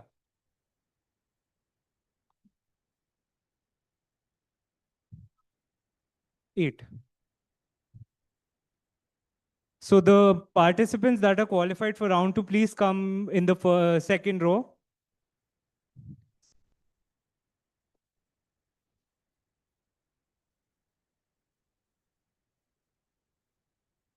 Eight.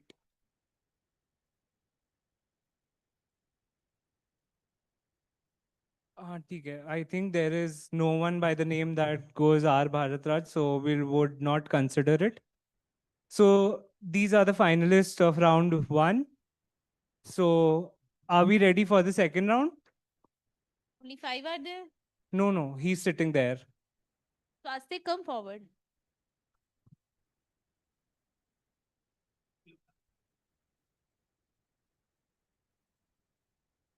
Okay. So now we have all the participants, right? So please write your name again on the sheet.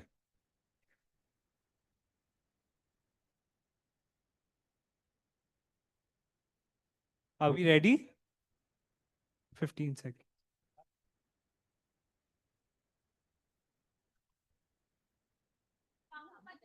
Count नहीं कर रहा हूँ. ठीक है. Okay. So for this round, you will be getting 15 seconds per question. Ma'am would be clicking on the mic or whatever to signal me to switch on the next question. So you may work accordingly. So are the participants ready? Everyone? 10 questions. So are the participants ready? I'll say stop. Means time for next question. Start. Yeah. Demos. So the first question of round two is, oh, sorry. The first question for round two is, and your 15 seconds starts now.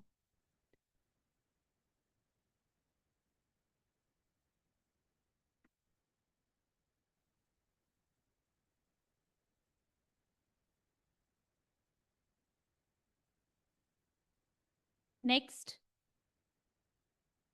The second question.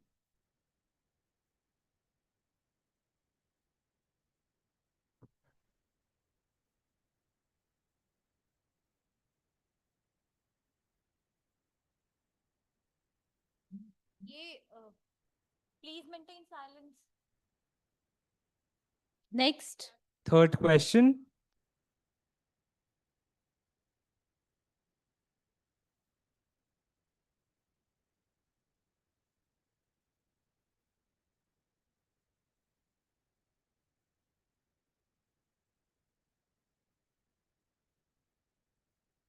Next.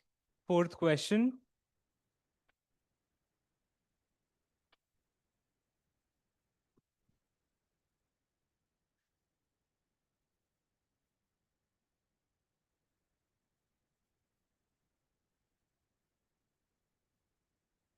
Next.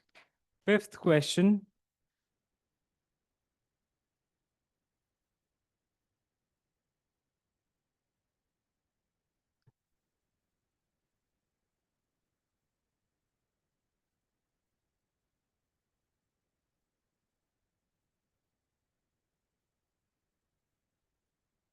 Next. Sixth.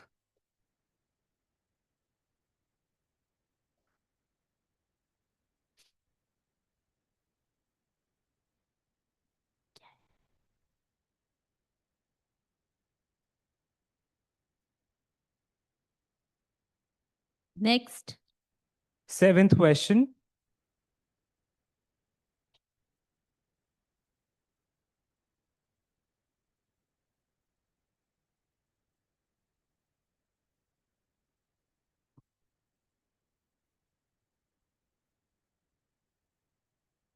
Next.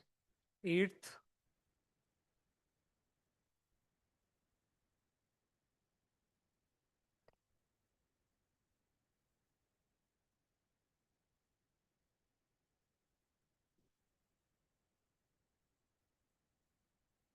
Next. Ninth question.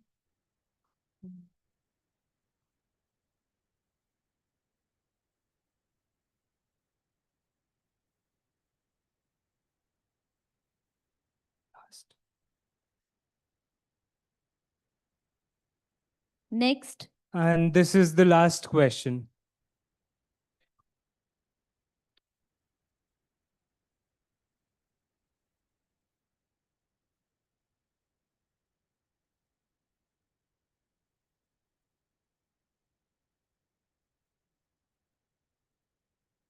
So time's Time up. is up. Please, Karishma, please collect the sheets.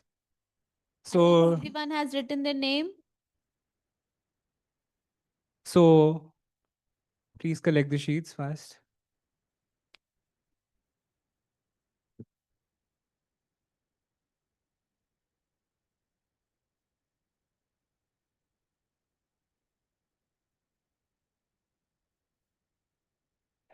So till the results are being tabulated, is there anyone who would like to answer this question? What could be the answer of it? Anyone? Good. Reinforcement is the answer of this question. Anyone who would like to guess this? What?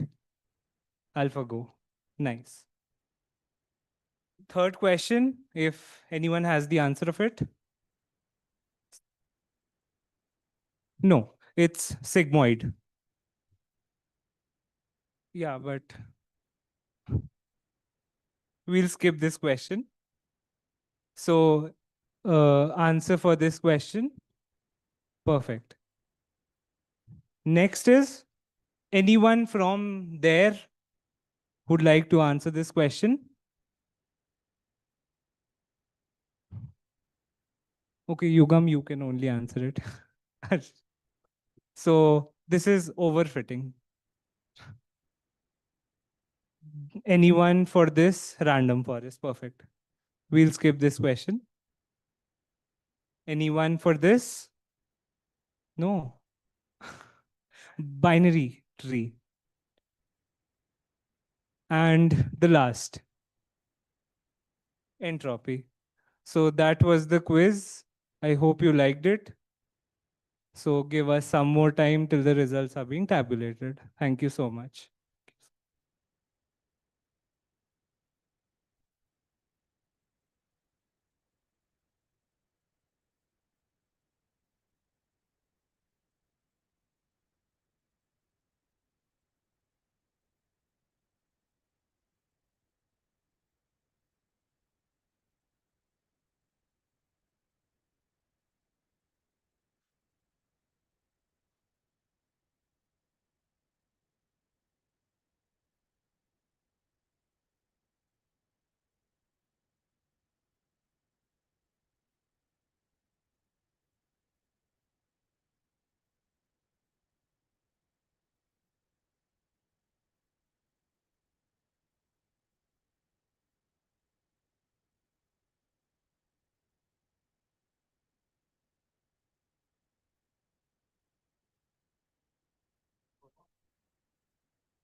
So we have a tie in the third position, that is between Priya and Yugam.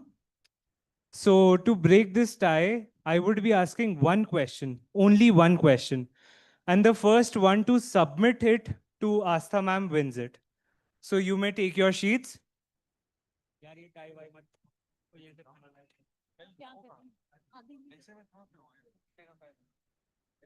हो जाएगा sir, मारो गोली हो जाएगा, ऐसे ही करो इधर पांच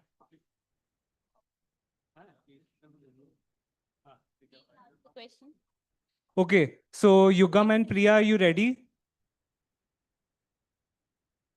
You have to write the correct spelling of it, and it should be visible clearly. Okay. So the question is, please listen to the question. The question is, what does P in NLP stands for? What does P in NLP stands for? Please write your answer. I think we have a Processing. processing, that is correct. So we have a winner, that is Priya. So Priya, for the third position, please come up on stage and collect your award. And I would request our faculty coordinators to please come up on stage and felicitate her with the award.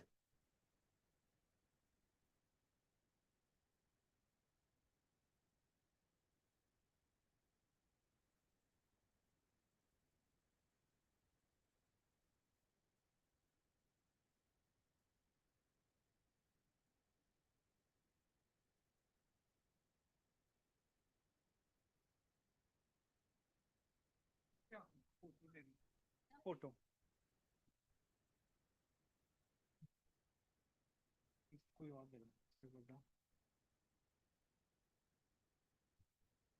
So can we have a huge round of applause for the third position, Priya?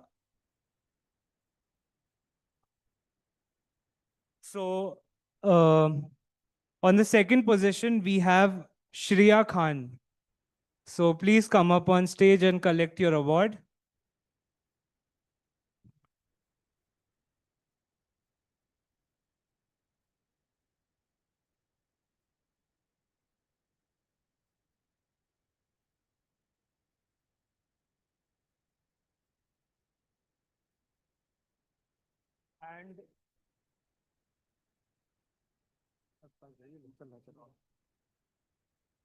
And on the first position, we have Aditya Agarwal.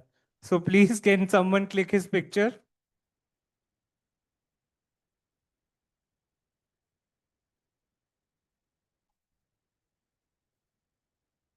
So that was for the quiz. Thank you, participants, for participating in the quiz so enthusiastically. I would like to thank the faculty coordinators that made it successful. Thank you so much. एक group photo, please.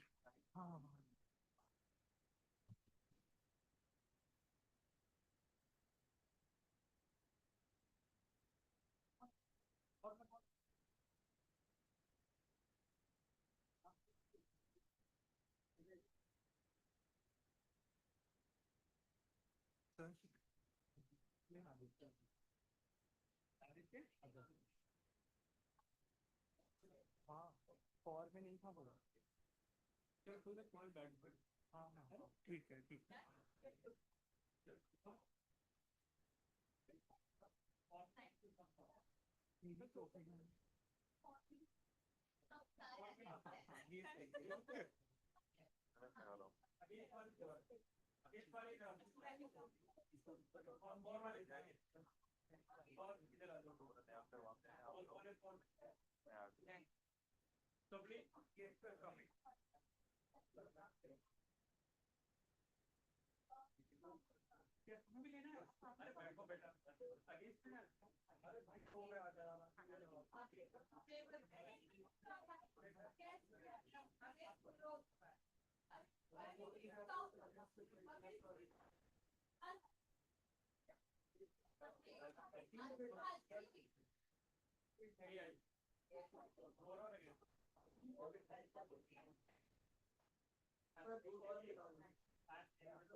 Karishma 5 he chairs हैं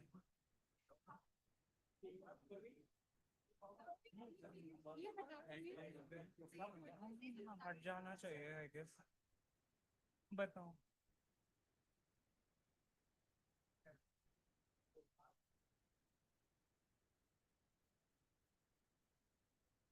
सब पीछे भी chair रखी है yes sir उस पे मत बैठिए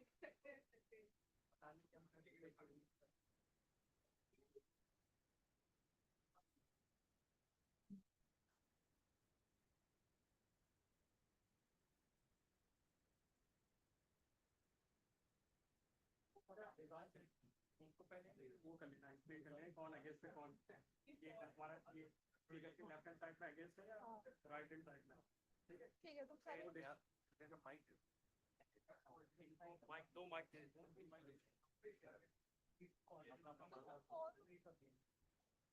जब वो बात करेंगे ये माइक पर हमारा ये इस वाली और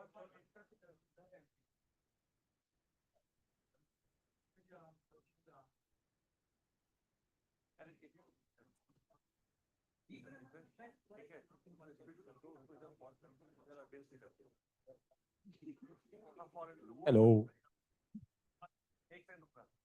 ये जो डिस्प्ले है तुम्हारा फॉर नाम में जाना और फॉर एंड कहाँ पे है नहीं वो कर बच्चा कर रहा है जल्दी से हेडिंग की बना दो ये मेरा जूम पे चल रहा है अभी मेरा जूम पे चल रहा है नहीं आपके पीटी है ना यहाँ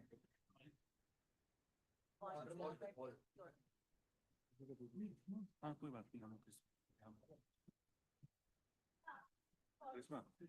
कम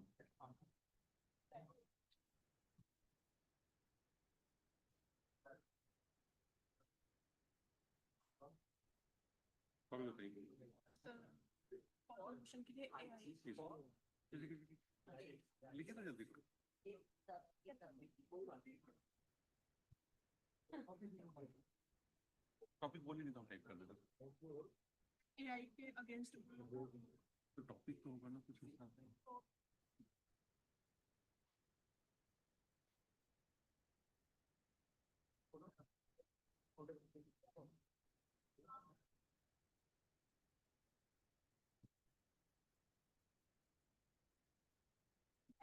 AI on societal transformation. एक 1 second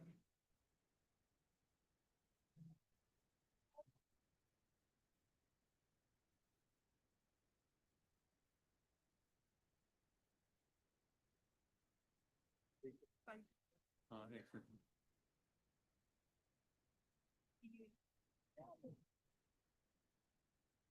impact of AI on societal transformation ये है ना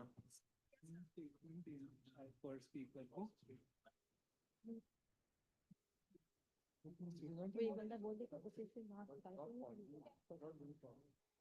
Hello.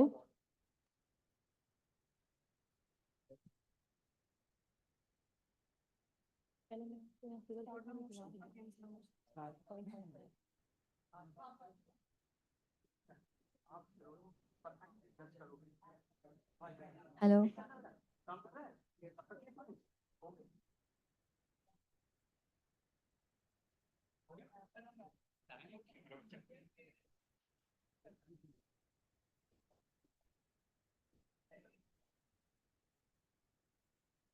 और वाले किधर बैठेंगे कैसे डिस्प्ले होगा सर ये फॉर वाले इधर है और अगेंस्ट वाले उधर है फॉर सर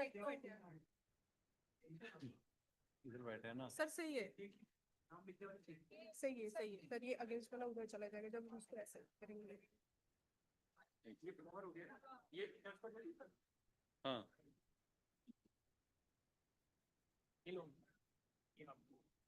और ये पीछे वाला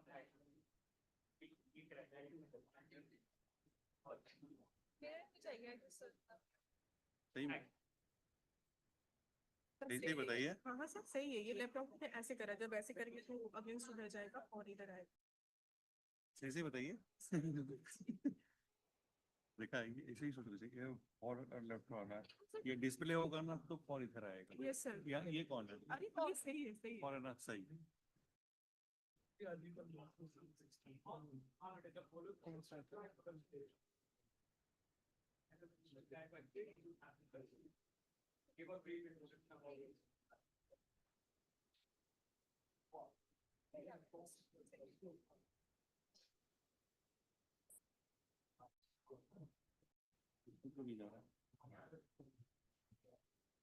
ठीक है Hello. Good afternoon, everyone. Today, we are discussing an important and timely topic, artificial intelligence and its impact on societal transformation. Artificial intelligence has rapidly entered many aspects of human life, including healthcare, education, human life, industry, and communication. While some people believe AI will improve society and solve global challenges, others worry about job losses, privacy concerns, and ethical risks. Let us now hear the arguments from both sides. Here we have for the motion, and on that side we have against the motion participants. A very warm good afternoon, everyone. A very warm good afternoon to honorable jury, my fellow mates, and my co-opponents. I'm Zulfa Mirza, and today I'm going to clear a vision on a particular topic which has been blurred for a very long time, AI, artificial intelligence. We often think AI is possessing human thinking and replacing jobs. Let me clarify you what is AI. AI is a technology which is built for humans to help them to create, curate, and innovate. We are standing at a brink of an era where AI is not just a technological advancement, but it is one of the most significant tools for societal transformation. Let's discuss some recent events in our country, not in our country, in our contemporary world we'll talk about. Let's talk about the war in the Middle East. We are seeing that countries are defending and attacking each other in the Middle East, despite of being way too far situated. How? Do they have a pact or something? Or they are just trying to make a fool out of us? No. They have a developed artificial intelligence, which helps them to attack and defend themselves. And we know defending is important to maintain security, and attacking your opponent is important to maintain dominance. And the jury must agree that dominance is important to rule the world. Let's talk about the healthcare sector, where AI is playing a tremendous role by enhancing diagnostic accuracy, personalizing treatment plans, and also providing an accuracy regarding whatever, if you like, and also providing one of the psychologist kind of a thing, which helps you to console mentally also. If we'll go to the education sector, we'll talk about like AI is transforming education by providing personalizing learning paths and accelerating engagement by 24/7 tutoring, online tutoring basically. And it is also fulfilling administrative tasks like grading. And how can we forget the most important one? The economic sector, where AI is accommodating one of the manufacturings and also optimizing agriculture and personalized services. And how can we forget the recent AI Expo Summit, which was happening in our country itself at Bharat Mandapam? What was its motto? To possess mankind? No. The motto was welfare for all and happiness for all. To build AI, a technology which support humanity and to foster inclusive growth and a sustainable future. So dear opponents, kindly clean your lenses and do not forget that AI is the future of our country. AI is the future of each and every country if we talk about. In short, AI is the future of our world. Thank you so much. Good afternoon to my respected judges, teachers, and my fellow participants. So today I stand before you to speak up against the unchecked impact of societal transformation. So we see AI as a revolutionary force and we celebrate it, we embrace it.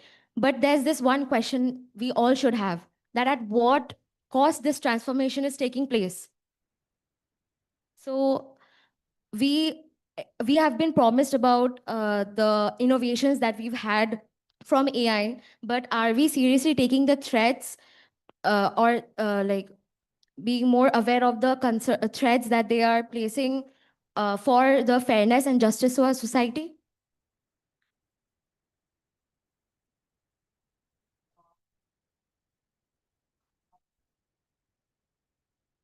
Hello? Yes, ma'am.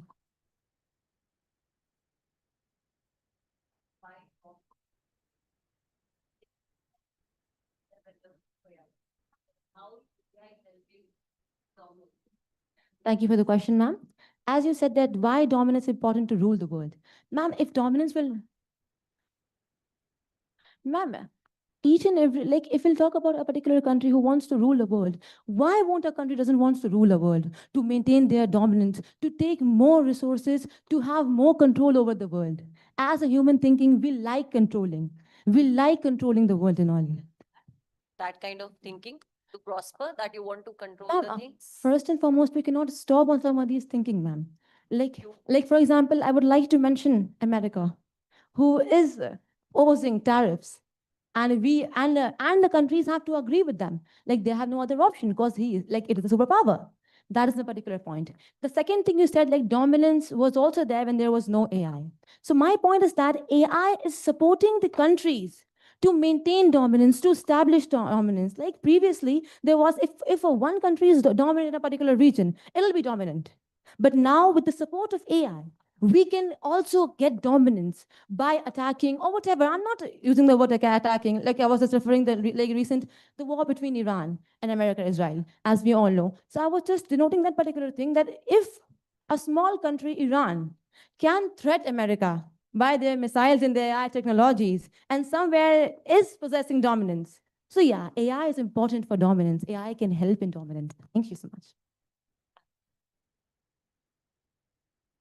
Indeed, I agree with you, ma'am, that AI should work in the direction of peace. But ma'am, it is up to the human beings. That is like as same as we have mobile phones, it can be a bone, it can be a curse. Like wherever we'll tilt AI, it'll work like that. It's up to us how we are using it, in which direction we are like putting the AI in. That is the particular point. Thank you.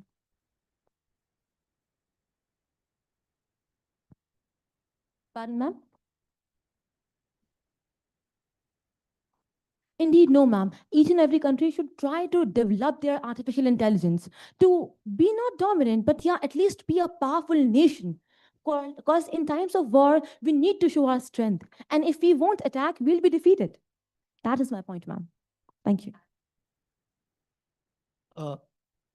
Ma'am, actually, we had not completed our stance on against AI. As my teammate had mentioned, the cost related to AI, and we know that AI is a technology, and every technology comes with a cost. This is not a monetary cost that we are talking about. We can categorize this cost into three distinct categories. One is the environmental cost that is concerned. So we have a higher usage of energy indirectly via the use of internet, via the use of electricity, which are used to operate these very large data centers to process these like a large set of data. So that is one of the environmental costs that is associated. A second environmental cost associated is the usage of fresh water to cool down these data centers. A study done in Australia, South Wales, suggested that they were using the estimated usage of water was around 9.6 gigaliters per year just to cool down their data centers. Now imagine that sort of an infrastructure in India where we require 9.6 gigaliters of water. We have a lot of the population that sleeps without water consumption daily. So that's a cost that we need to consider for AI. A second cost is the privacy and misinformation cost. This is a double-edged sword. Let's say that there is some person whose fake content has been made viral on the internet. So it's a real person, but a fake content that is being spread, and the damage is being done that way. There's also the other side of it where someone might have some incriminating evidence against a person, but that evidence is labeled as an AI evidence to protect the person from the charges that they must be facing. The final cost that we would like to talk about is the ethical cost. This is basically coming to the idea of the term AI slop. Slop, as I would like to call it, is soulless, lethargic, overproduced, and pointless content that is generated by AI. An example would be a dog doing a bhangra. That's not exactly like giving any sort of value to our culture. I mean, some people might think of it as a cultural value, but to most of the general public, it's not really going to have a positive impact. So that's the kind of conversation that we would like to focus on, that the usage of the technology and how the cultural impact is happening. We need to focus on that before we can scale up AI. I have one question. You said that AI can, it takes a lot of from the environment in terms of water usage and everything. But as AI progresses, it can also give you solution for the same. Yes, ma'am. So should we stop AI because of it, or should we let it grow? Because eventually it's going to give you solution maybe for that also. So, ma'am, if we look at it that way, then the Industrial Revolution had a very big environmental impact when it happened. But now the environmental impact is low. So for any technology, as time progresses, it becomes more and more efficient. The problem is with the availability of AI to every single person. So Industrial Revolution, for example, was limited to a few sectors which were using it for growth. But AI, as I said, is used for a lot of slop content. Much more slop content is being produced using AI rather than the useful content.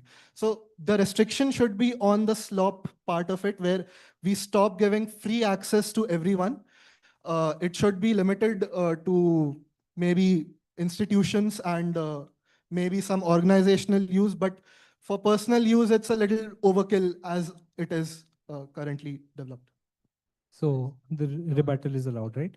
So, Swak. This is a rebuttal, not my speech. So I would like to. Okay, can you please repeat the last four words that you said, like lethargic, or that was a very good term. I have basically come up with a definition for slop. Soulless, lethargic, were produced. So and he's pointless. basically terming every individual that is sitting here who uses AI as slop, right? But can we please just look back to their NTCC reports? It's all AI. So what? Ma'am, that's a personal attack. I don't think that should be. That is, so actually, what I wanted to say here is the side which is sitting that side of the podium is the one who just follows the line that the hands that feed them they are the ones who are biting the hands that feed them. So would you like to follow up to what I said right now? I want to say in his regarding that, did you see his NTCC report? Did you compare it with the AI? Okay. Did you see it? Or you are the faculty or you are the NTCC report checking person? Yeah. And one of the biggest negative impact of AI I would like to discuss is the job displacement. Please first tell your name. Myself, Mitali. Okay. One of the most Job you.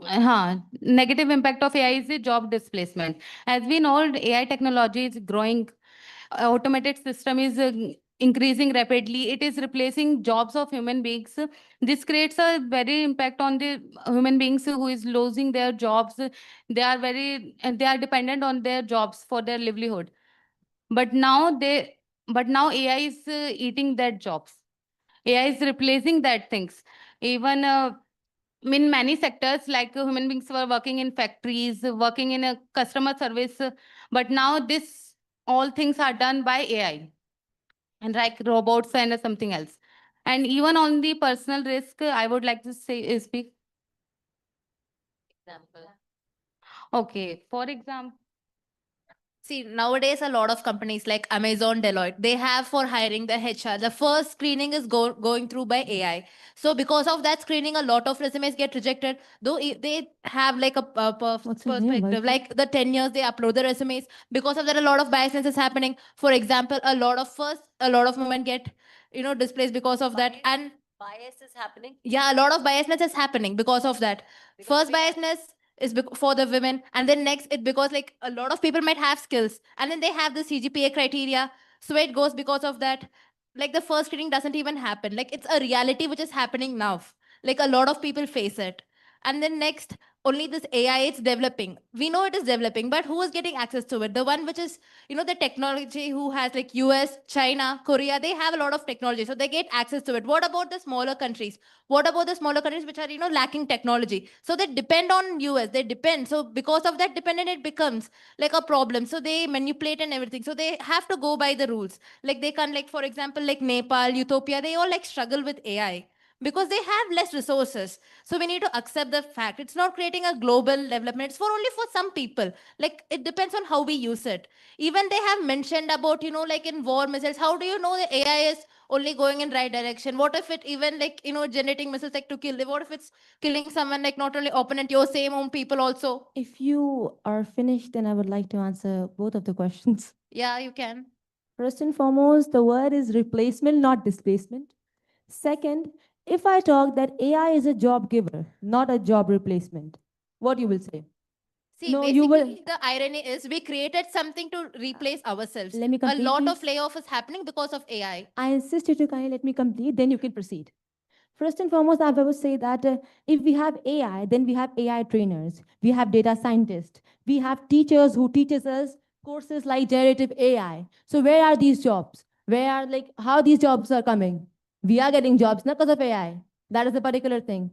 And AI is replacing the jobs. And AI is only replacing those jobs which are dangerous for humans or which the conscience doesn't allow. I would say, No, for example,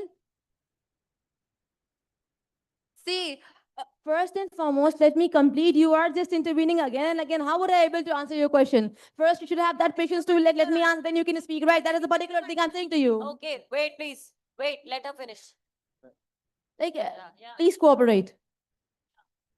And particular point is that those jobs which are dangerous. For example, if you talk about like climbing to the tower and just fixing those cables and all in rainy seasons, it's risky. We can use AI there. Even like those like just like carrying those heavy sacks on your back for construction, it's where we can use AI there. Like for example, we can have cranes, right? We can have cranes and all, which can We already have AI cranes developed for- one, which we doesn't need to just like operate over there. We can just easy. You are getting rid of the We can have AI automated cranes also, right? That is my particular point, ma'am. And basically, if you're saying that we can depend on the other countries, the superpowers and all, so why we won't develop anything? We are developing. Please do not underestimate India. We are developing and we are working and we are developing our own AI and we are working on it. Please do not say that we should be depend on China or US. Please, that is a very baseless question. They should be have a particular argument.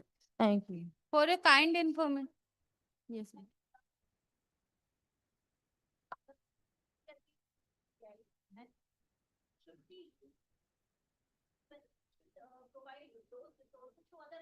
There is a lot of inequality. I indeed agree with your argument, ma'am. But ma'am, the way she said, her vocabularies were not that clear for us to understand, basically. I completely understood your point. Lot of inequality. Yes. Which kind of? Please Not explain. every country is rich with resources. Wait. One by one, one by one. Countries I'm struggle enough to one keep and up only, with the it's okay. developed nations. Okay, enough, please. Anybody want You were saying something about the bias. Bias because of the AI? Bias was already there, or was it not there See, earlier? bias was already there. So in the past, we have seen like how the biasness was there. So now people are like, okay, they are open to everything. So now because of the AI, like the most of the, like Microsoft, Amazon, Deloitte, they use the first screening with the AI. So what, like now, even though people have like become more open-minded, because of the past resources what they had, so it becomes against a biasness. So where are we again? We are again going back to 10 years before. We're again not coming to the point. Yeah. Yeah, it is bias. That is bias. Like the resources which we provide itself is bias. So AI cannot differentiate, So right? AI is do you think it's exaggerating the bias? Like, yeah. It's increasing it? Or Yeah. you are thinking that No, because see, in the past, there is already discrimination. There is already biasness in the past. Yes. So we are putting the same data to the AI. Correct. So AI will again refine it with the biasness. AI will not know to differentiate because AI can't think. Like even how much of we say it don't have the human senses. Because AI at the end of the day is just a huge database which only trains algorithm. Like I have a question for like her. Like you have mentioned in the healthcare about AI, right?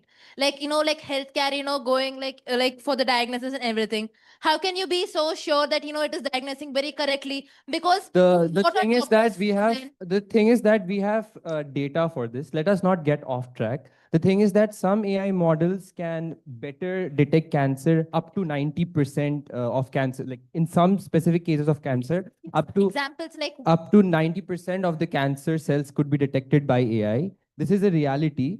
And secondly, I am not using ChatGPT right now, so I'm just going to go from my memory as well. So that's one point. We can ask the judges to check it out. Brain scanning pictures AI gives us brain scanning pictures that are 30% more accurate than what human doctors could do. What I'm trying to say is we are not asking AI to replace all the human jobs because we are all studying here to get jobs as well. What I'm asking here is, let me ask a question to the audience. How many of you have used any AI search engines here, whether it be ChatGPT or, whether it is ChatGPT or Google Gemini? Please raise up your hands. Honestly, like how many of you have used ChatGPT here?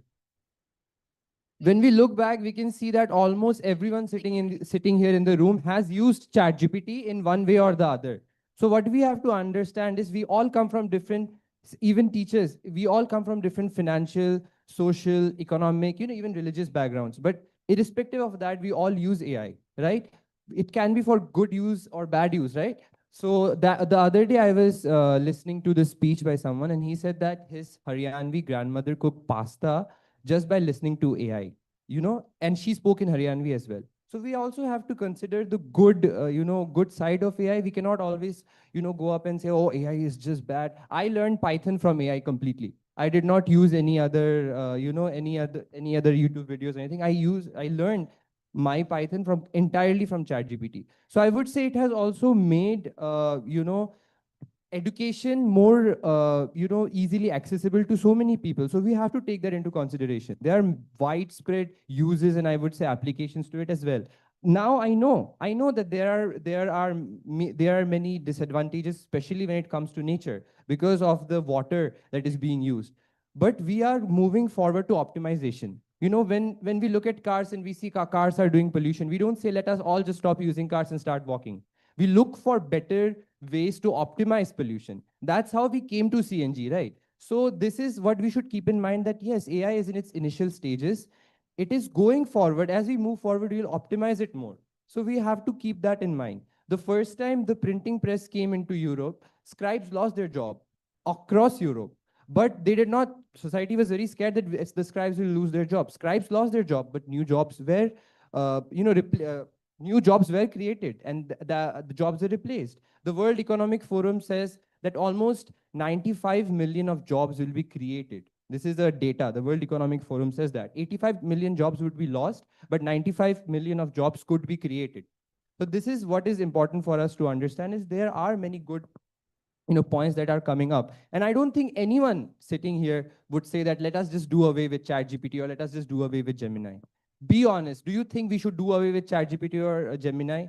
Do you think that ChatGPT has helped us during our stressful exam days or during our presentations or during our speeches? Do we agree, yes or no? So we do agree about that. Even teachers nowadays use ChatGPT to optimize their speeches, which is not a bad thing. Now, when we come to slop, there are people who use ChatGPT for various different reasons. It can be to making deep fakes, as the opposition very rightfully pointed it out. But there should be some kind of governing body that governs it. I'm not saying that there are no disadvantages to it. Just like any other, this was the same debate that 20 years back we were debating, should internet be available to everyone? Internet gives us access to so many bad things. We can search up, all sorts of things. We are debating the same thing 20 years back. But we don't say let us do away with internet, because you can the main reason is the sole cause of ChatGPT, or let's just say ChatGPT works on internet. So let us do away with the internet. We can't do away with internet, right? And so what we have to do is optimize and be better. We should not run away from technologies. I think how society develops is on technology's back. When computers first came around, I think our teachers would remember, when computers first came around, there was a huge widespread outreach, like, oh, people are going to lose their job and everything. But new jobs came about, right? IT came about, and in now everywhere we need computers. The computer operating systems came up, and everywhere now we need computers, right? So that's, I think, that's what we should keep in mind. We should always be mindful about how we use AI, but we cannot do away with AI. This is the reality. From Stephen Hawking to the CEO of Microsoft, everybody agrees that we cannot do away with AI. We have to reach a middle ground where we can use AI ethically. That's important. That you made very right point, that that's a good, well said, that we should use AI ethically. But you were saying that World Economic Forum forecasted 90 million more jobs. 95 million jobs, ma'am. But then why are CEOs of the companies talking of universal basic income? They are talking of universal basic income because they are saying jobs will be replaced. People will not get jobs. Only few select will get the jobs, and the ones who are intending to work will be able to work, and especially those who are good in basic sciences for the AI to work. But they're talking of universal basic income as and when AGI develops. That's artificial general intelligence. And there was one argument, I don't remember the name of the person, he was working with Google at a very good post. He was saying if it's an artificial general intelligence, it's going to learn anything and everything very, very quickly, far quicker than the humans do. So if something new is required, if a new job is created, that AI will learn it faster because it's in general. The word general is there. So why is everybody talking of universal basic income? What do you think?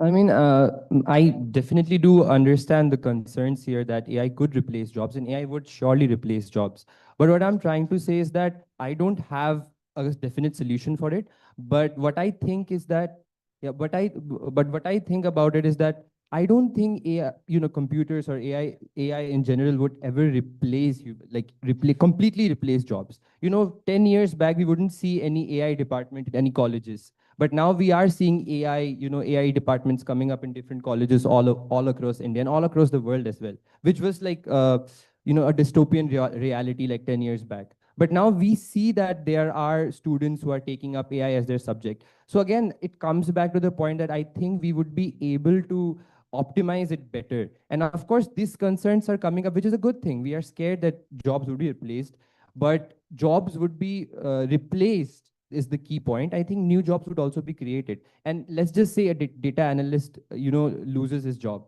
He has the skill set. I'm not, I'm just going off my mind. I think he has the skill set to get a new job as well. That's what I think. Based off his skill set, he would have so many skill sets. Like he's not only a data analyst, he also knows coding. So he can get, jobs elsewhere as well. To strike a balance. We need to strike a balance between both the worlds, I think.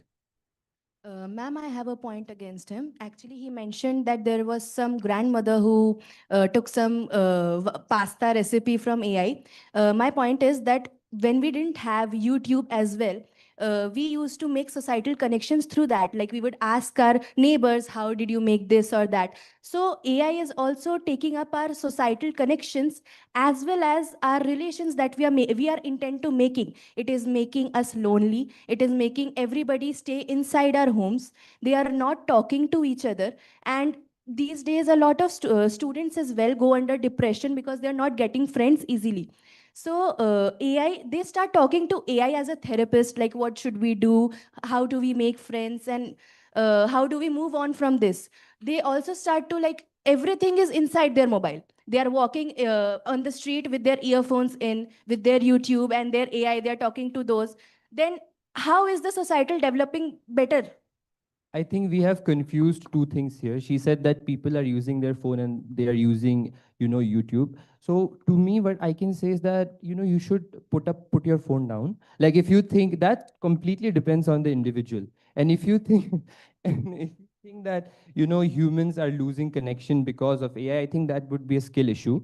Even when there were no phones in sight, people still were, there were still people who were introverted, who would like to keep to themselves, who would like to be home. So I don't think AI is the problem. I think humans themselves are the problem to some extent. You can always put the phone down. The phone is not telling you to look at me all the time. You can put the phone down at times as well.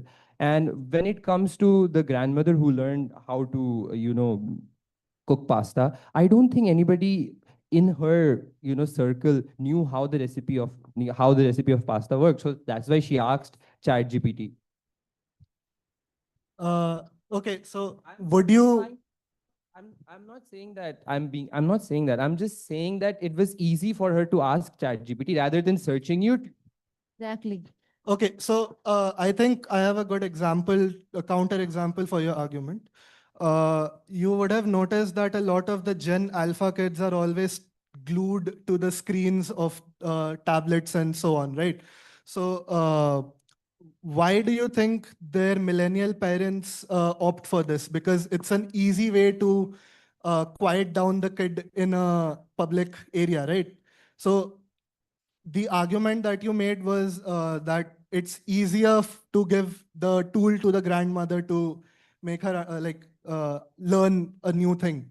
But I mean, you can see that there's a parallel that the tool can also, the easy access of the tool is the problem. And that was the point that I had mentioned before as well.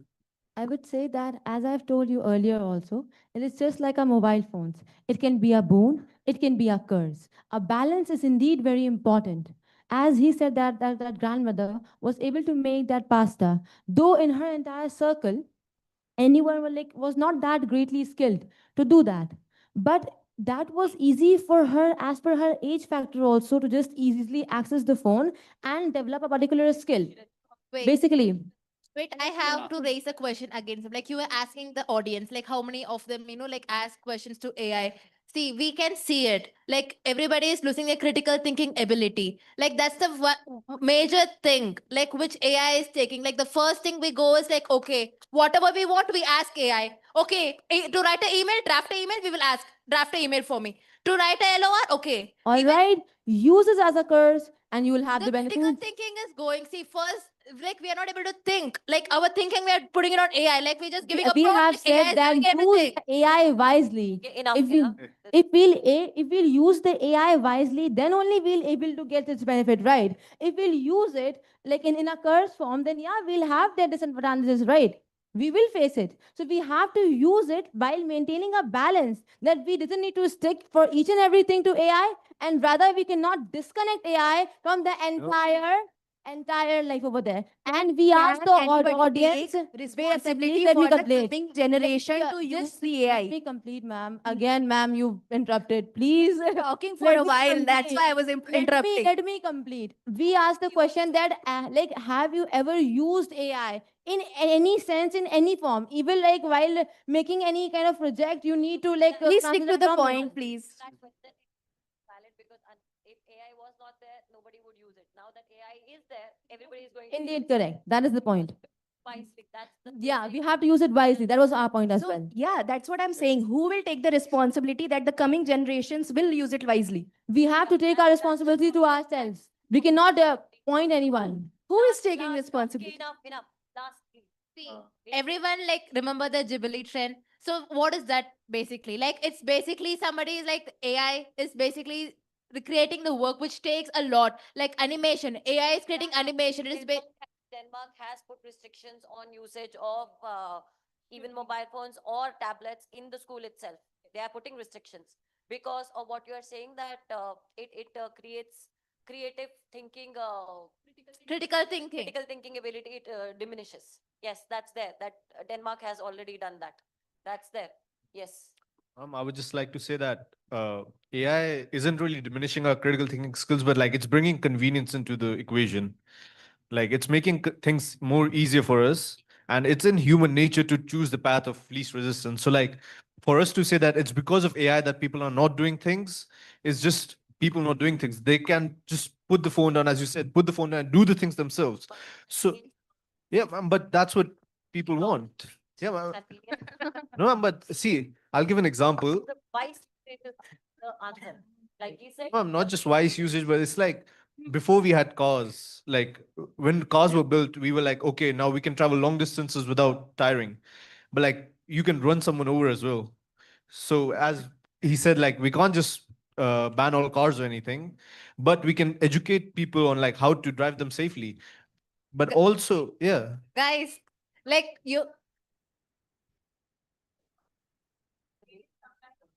Piyush. I think instead of like going against AI, yeah. Instead of going against AI, we should just educate people on it. like we can learn a lot from AI and everything. Like if we can learn from AI, then why do schools, colleges exist? Like why are we like coming to take lectures? Who Like we said are you to like completely depend on AI? No, I think it's a. Who said? No, I think it's a very redundant. Who is speaking? He said that I have learned Python fully from AI. I have. That's a, Yeah. that's a so fact. why are you wasting your money here? I am you not should wa- learn your course from AI also. No. Let me just. It's our choice. What we do. Let me just. It's I am our not. choice. I am not. Never said that do not use it. I am not doing. I am not learning computer science. I was never interested in computer science. It was when I was pursuing my masters. My curriculum did not use computers. Like I did not have a computer. What do you say? A computer course. So I had to learn a new skill. So I could learn it from YouTube as well, which was free. I chose to learn it from ChatGPT because it was convenient for me, because it gave me tasks and I could do it easily. I was just enhancing my skill. I'm not a computer science student. I was never interested in computer science, but I had to learn it. So I thought, what is more convenient? the credibility in AI? Like what is the No, credibility? I check. It's working for me. Like I can code pretty well based on that. So like I think it worked pretty well for me. There are good things about AI and there are bad things about AI. A balance is required for a proper good usage of AI. So with this, yeah, the younger generation has to find the solutions. So you can work together, like you had discussion. It was a great discussion, very nicely conducted, very nicely done. So you can have discussion amongst yourselves, and the future generations can lead to formation of good AI models which are secure, do not take away the jobs, and that was great. Application in your mind. Yeah. Keep the application in mind. What application you are using, anything. But we can clap for all of you.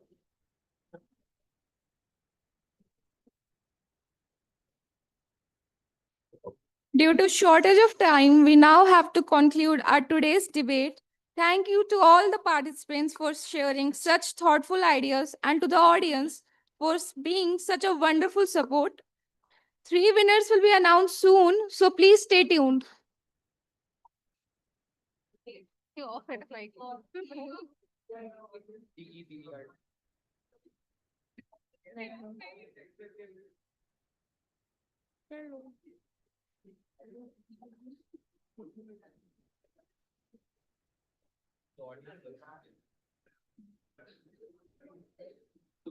Ma'am, audience want to say something. Audience wants to say something. In the meantime, we are calculating the scores there.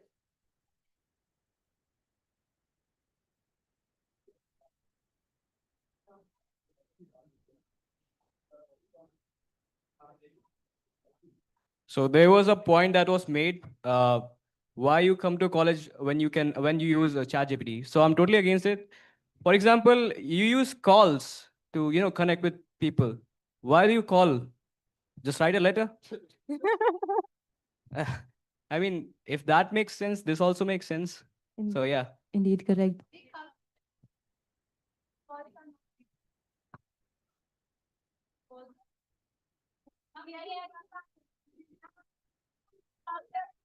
Values, see lots of AI, values, and all that not require AI.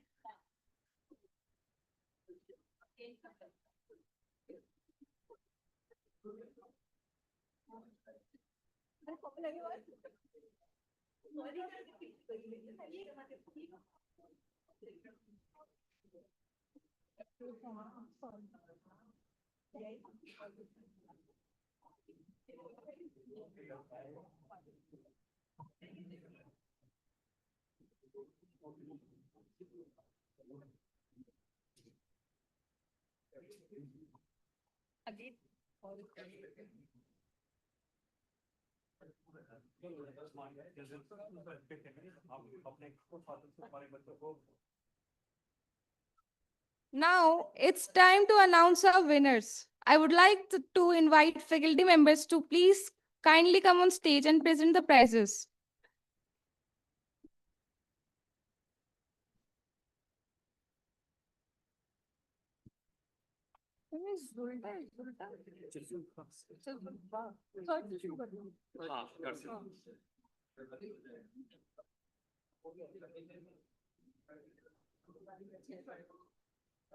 Starting with the third prize.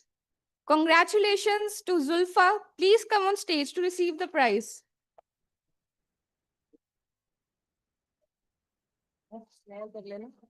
इन पे dominance नहीं है यहाँ पे आगे आगे आगे जी ma'am चलिए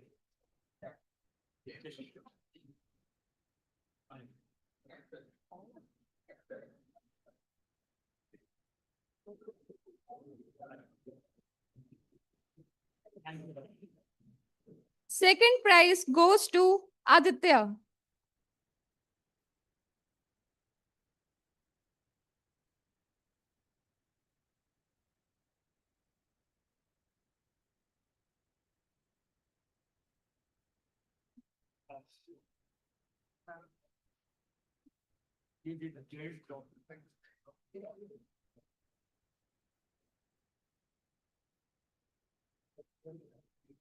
And finally, the first prize goes to Debarga. Congratulations. Please.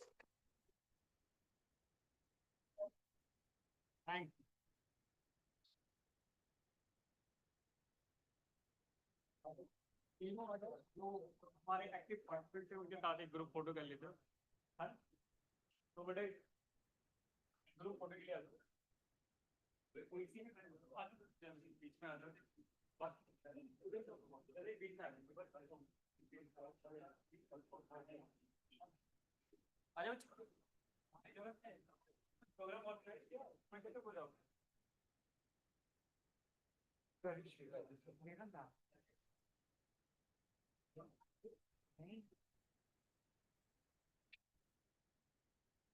चलो मैं देख रहा हूँ शुभजीत के पास तो नहीं है। पूछना एक बार, मैं अपना पीछे बैक स्टेज में देख।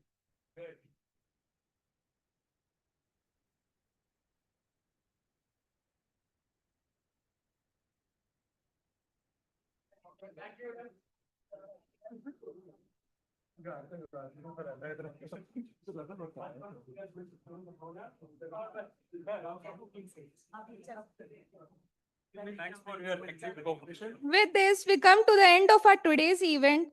Thank you for all for joining us and making this event special. Have a great day ahead. Thank you. Zoom? Stop sharing तो बोल दो। IT team का है। अरे आप बोलो तो। Please switch off the Zoom. IT team, please close the Zoom link. हो गया?